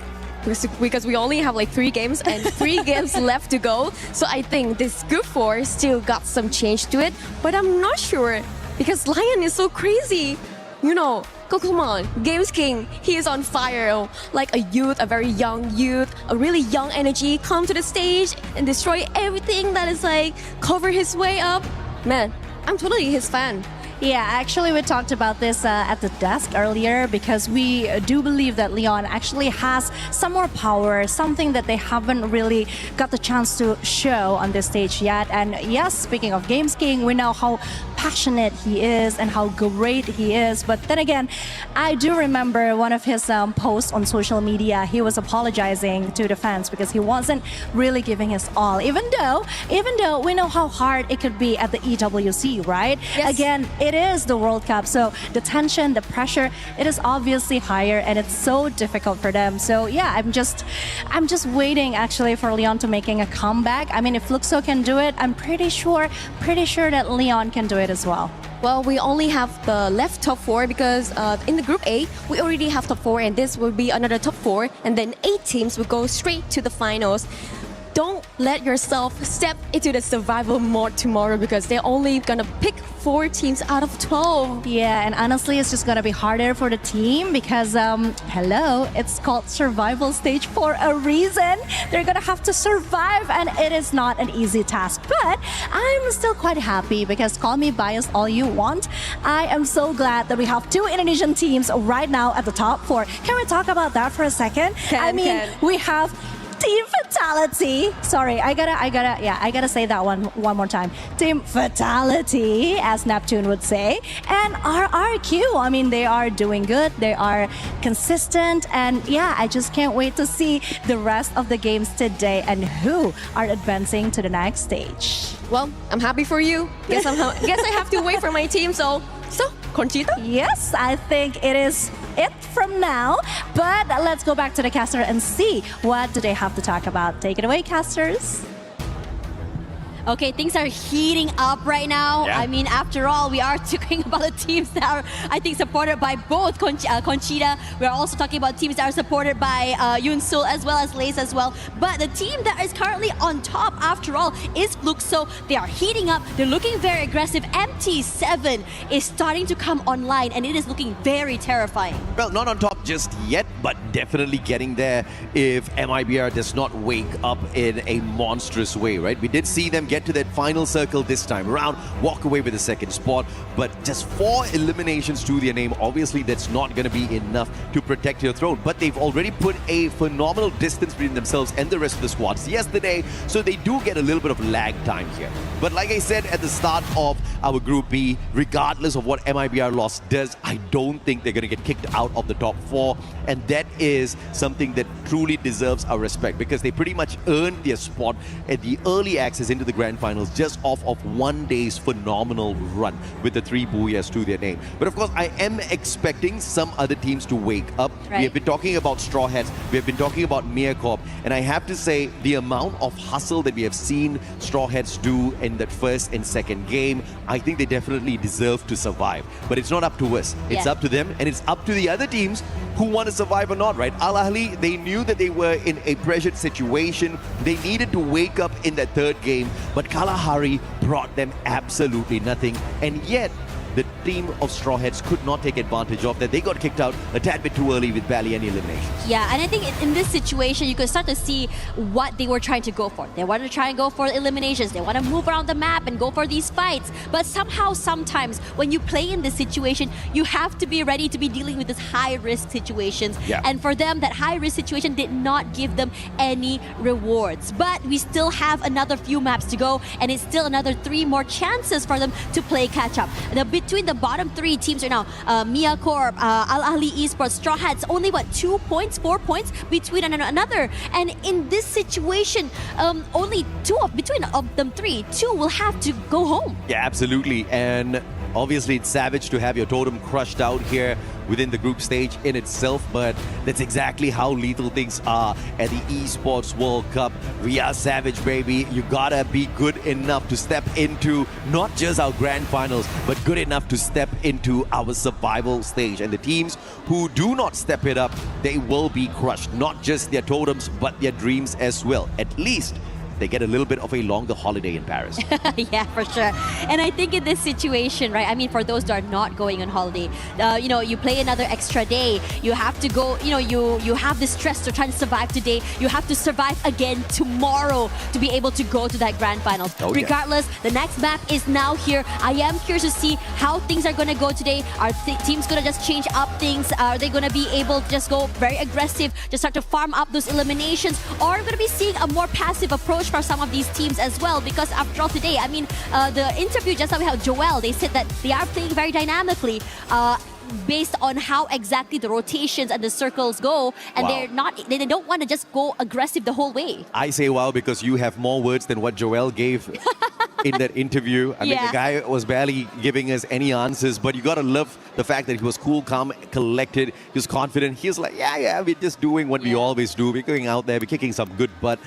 But this time, they'll have to watch out though, because if they don't start stepping it up, they might have their spot ripped away. Leon is way too close. Although they do have about a 20-point gap up at the top in that second spot, Vitality cannot let their guard down. We have got 3 more maps to go, and anything can happen in these 3 games. Leon's going to be dropping straight up into Brasilia, and this is going to be very close to the Indian squad. IQ Total Gaming, they have to find a way to make sure they don't get caught up in terms of survival only, right? Because let's say in the final 3 games, Meerkorp, Al Ahly, Straw Hats, they wake up, IQ Total Gaming is going to be on the chopping block. Oh yeah, for real as well. Now coming into this, I like the fact that, you know, you saw Koja get that first pick already, and he's going for a nice separated, I would say, play compared to the rest of his team here. Could just keep SAUL busy for the time being.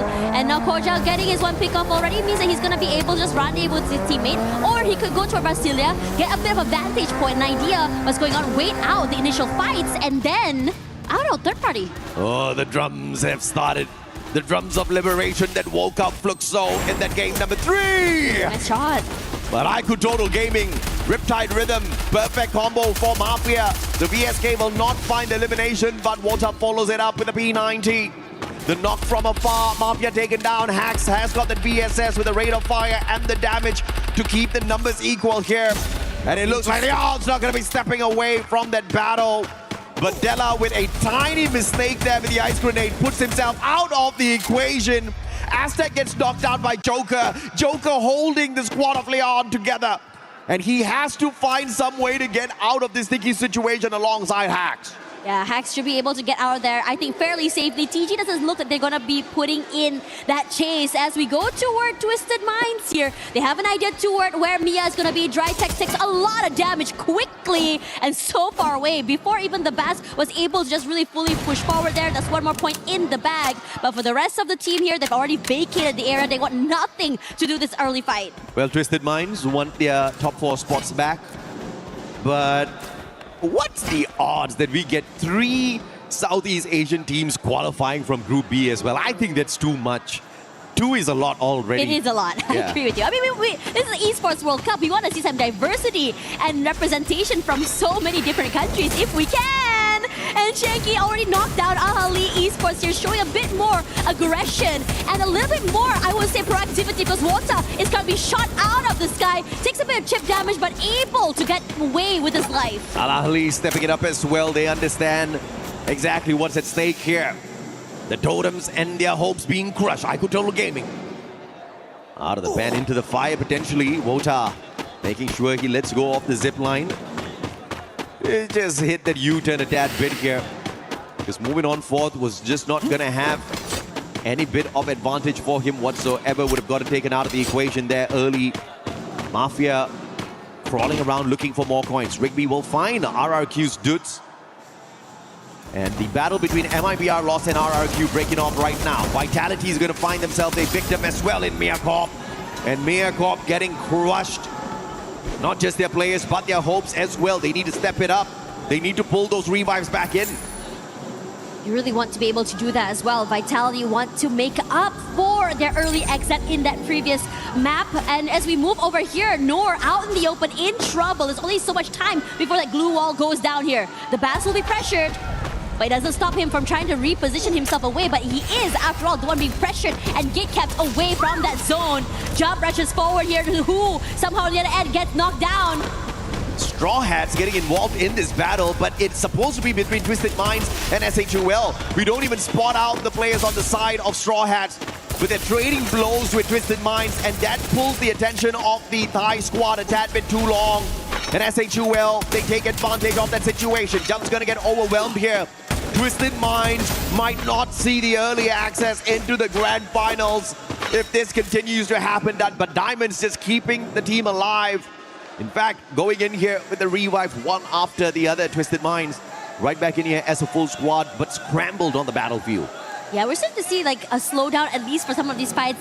They come through, they go away, they go and revive the whole team once again here. The Lions have been hanging out in this area for quite some time. I mean, yeah, we see those little skirmishes that they go and ahead and have, but never really full commits onto fights, and they definitely do not want to go and overextend and chase a bit too early either. The lack of information about crossfires and where other teams might be is just, the question marks is just a bit too much for them to deal with. Straw Hats, 3 eliminations already. They are off to a fantastic start, but Al-Ahli keeping themselves alive and kicking, making sure they don't get kicked out of the competition too early. The focus, for me personally, is definitely on the lower side of this leaderboard. Who gets their totems crushed today? We've got 3 more games to go for them to save themselves from annihilation. And Miacorp's just one of those 3 who are desperately trying to stay alive. Those revives have been solid for the time being. SHUL, on the other hand, 90 points on the leaderboard. But 3 games can really change the state of this Indian squad. Ico Total Gaming, a little bit of a civil war between the Indian teams. And SHUL will be allowed to survive a little bit longer by the looks of it. I am very excited to see how it's going on toward this southern side of the map there. RQ and Made in Brazil Lost has been kind of hanging around there for quite some time, but never a full commit quite yet. Maybe easy pickoffs, but never really a situation where they want to go on a full 4v4. And we see some pressure coming in from Team Vitality as well. Team Secret taking the bridge, crossing over. One into play. A little bit of interference between the battle of two titans, MIBR lost as well as RRQ. You better wrap this up quick because Team Secret wants to party. Abe with the Max 7 gets the knock, but PLS1! The shots from afar take the sniper of MIBR out of the equation first. Yadaral as well as round 1-7. Desperately trying to look for survival.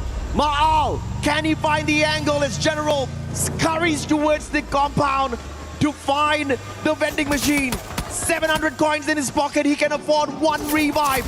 But can he get there? Wangam says, hell no! This MIBR loses their third player, and Team Secret the biggest winner of the battle at Central. They had such good timing getting into the area as well. Finding General, adding another 1 point to the board for them as well. Full control of the side. Now Fluxo is coming close into the area, and this is interesting. On 7, he's going out surfing. Boy's got his priorities right. He's trying to find the rotation outside the circle. Battle between SHUL and Twisted Minds. Not looking too good for the Indian squad. But they still do have some viability here. No, stabbed in the back by Diamond, but he pulls off a double revive before being annihilated with that VSK up close and personal, which keeps the hopes and dreams of SHUL pulling more points in this lobby alive. Here we go. Definitely heard the sounds of the rotations coming in here. Fluxo close by, but over on this side, the Lions are starting to just find the members of the Al Ahly squad. Moves away into a corner, but cannot break into the compound quite yet here. Hax is close, jumps forward, decides to move away. Oh, can they get away? Al Ahly will allow them to back away. Just too afraid to go all out in that battle because they understand the 3 past games where they have tried, they have been snuffed out, and they just chose the safer route this time round. Team Secret up against Fluxo on the other hand. Who's going to be the mighty one? PLS1 up against Yago. Here comes the wait as well, trying to find the perfect angle and opportunity to strike.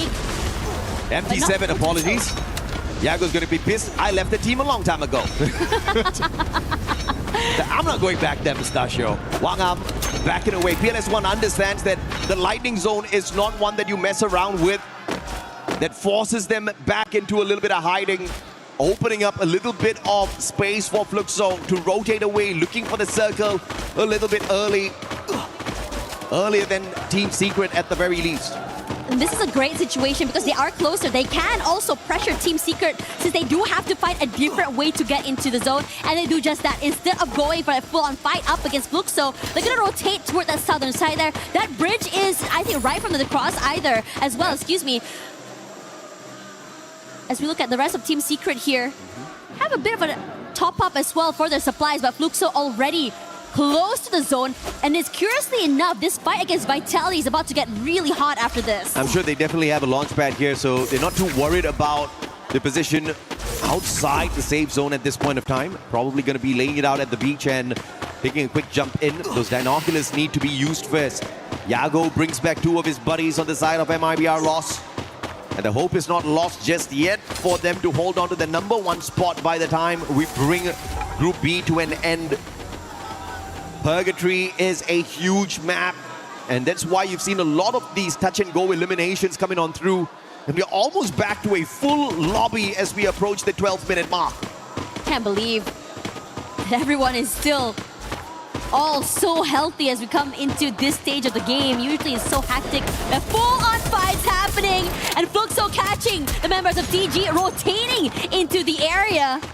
TG nothing to do with this, decides to just really move away, not really paying attention to Fluxo, focusing more on the repositions.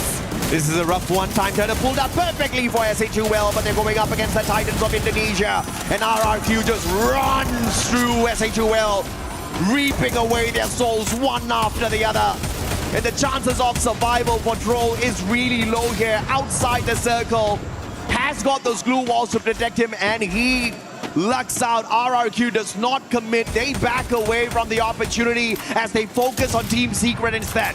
Yeah, and this is huge because Team Secret is currently not only outside the zone, but also pressured vehicle option taken out as well. The rotation is going to be annoying. And Troll, despite being able to stay alive for quite some time, not able to do so for time being because Fluxo now is in trouble. Koja. Vitality is just really pressuring them. Bunsen knocked down. Koja wants to rush forward here. Kept alive by the glue walls for the time being here. But Bobs once more rushes forward. Koja, huge from Bunsen. Take them out of the way. Koja will be traded out quickly. And Joel as well from REVEL E-SPORTS somewhere in the fray. Wow, beautiful play by Diggs there. He made sure Butchizin does not get picked up. And now as these two teams are a tad bit busy with each other, MIBR Lost looking to take advantage of the situation. Team Secret in the area as well. Lost focusing to take their players out. Secret can't jump into a full-on battle just yet. Now 7 picks right back up. As REVEL E-SPORTS finally bows out of the lobby. GU making sure Wang Arm's not going to get picked up in that situation. But it is Team Secret that has the advantage with the zone here. They're looking to gatekeep Fluxo. And it's interesting because Team Secret was the one kept out here. But because of the commotion, they were able to find that space to get here. And now Fluxo will try to just really buy some time and survive. But over on this side here, the Lions are rushing forward. Twister Minds wants in on this as well. To be able to steal away a pickup in the middle of the fight could be huge for them. Tikui pissed off. He's trying to punish Fluxo as they drive away, but it's not going to find those perfect connections. And Team Secret damaged severely, not just their players, but their chances of a booyah and a phenomenal comeback here as well on this game 4. Secret hasn't had the best of run today. The best has been 12 points from a lobby, and that was at Solara. But now the battle, RRQ versus MIBR Lost. Look at Abe go, Max 7 in hand, has the Valiant dash, but gets locked down by the thrill of battle. And that's what the A124 gives you. But Yago, the only survivor, as Dudes pops them with the M590. And the sniper can't do much but to disengage and look for a vehicle, to look for a vending machine. But Team Secret bows out before MIBR Lost gets taken out.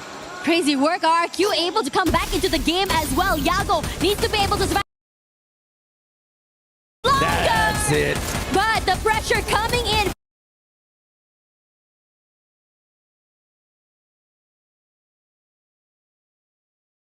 from the rest of the RRQ squad is just too much to deal with. And they're eliminated. Remind sneaking that point away for the squad. Every single sneaky point is going to make a big difference for Al-Ali.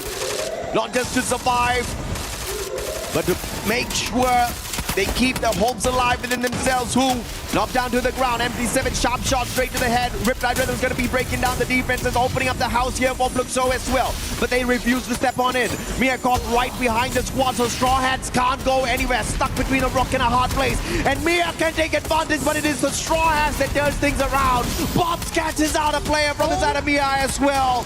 And it is Mia Corp that gets annihilated instead of the Straw Hats. Clearly, you cannot cage a cornered animal because Straw Hat now decides to move forward here. Trackstruck already knocked down here as Fluxo tries to find a way into the zone. They're gate capped. They don't have any space either, but they can buy their time.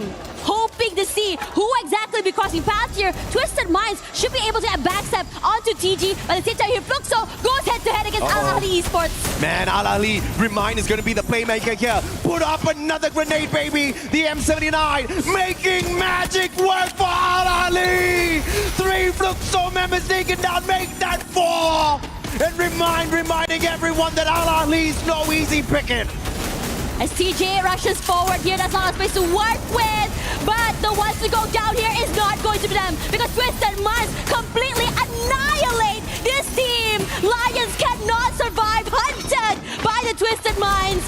A lot of space to work with, and now SH waiting in the wings, who almost knocked out but survives a little bit longer as Sek is just waiting and biting for time. But who falls? The efforts were from Twisted Minds, but the winners of that battle were the Straw Hats who sneaked away those points from them. But that's all they're going to be able to eat off of the efforts of Twisted Minds as they personally take the Straw Hats out of the equation. But a valiant effort for the Bangladeshi squad to find the final circle. Al-Ali, on the other hand, with the survival gameplay, will no longer be able to pull away points. as they get tortured in the hands of Twisted Minds, looking for their comeback match. And this is it. One more player to shut down, to walk away with a massive booyah for Thailand. Waiting in the wings here. There we go. And always it's going to be them. Incredible work coming in from Twisted Minds, just completely collapsing. Looking good. A lot of respect given as well to really cinch up that game. Damn, what a play, what a comeback. Twisted Minds in the past 2 games, they had an accumulated 10-pointer. 7 from Solara, 3 from Kalahari. But they definitely broke away from their unlucky streak here at Purgatory, making sure to farm on anyone they spotted out there. Straw Hats did eat off of their plate quite a little bit, and that does not result in a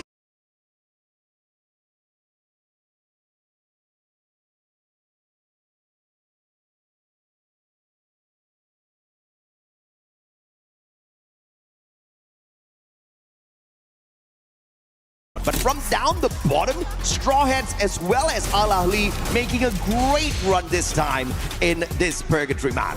Yeah, we're starting to see them really come online.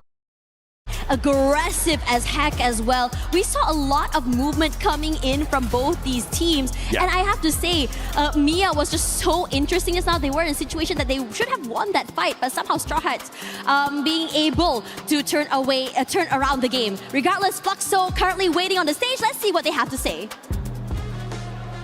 Hello everyone, we are back on stage here and I'm happy to be here with my colleague, Barney. Thanks so much for joining us on this interview, MT7. And actually, I want to hear Fluxo's crowd! Such great support for you, MT7, definitely. That's super fans. Okay, so yesterday you guys had such a great, amazing debut here.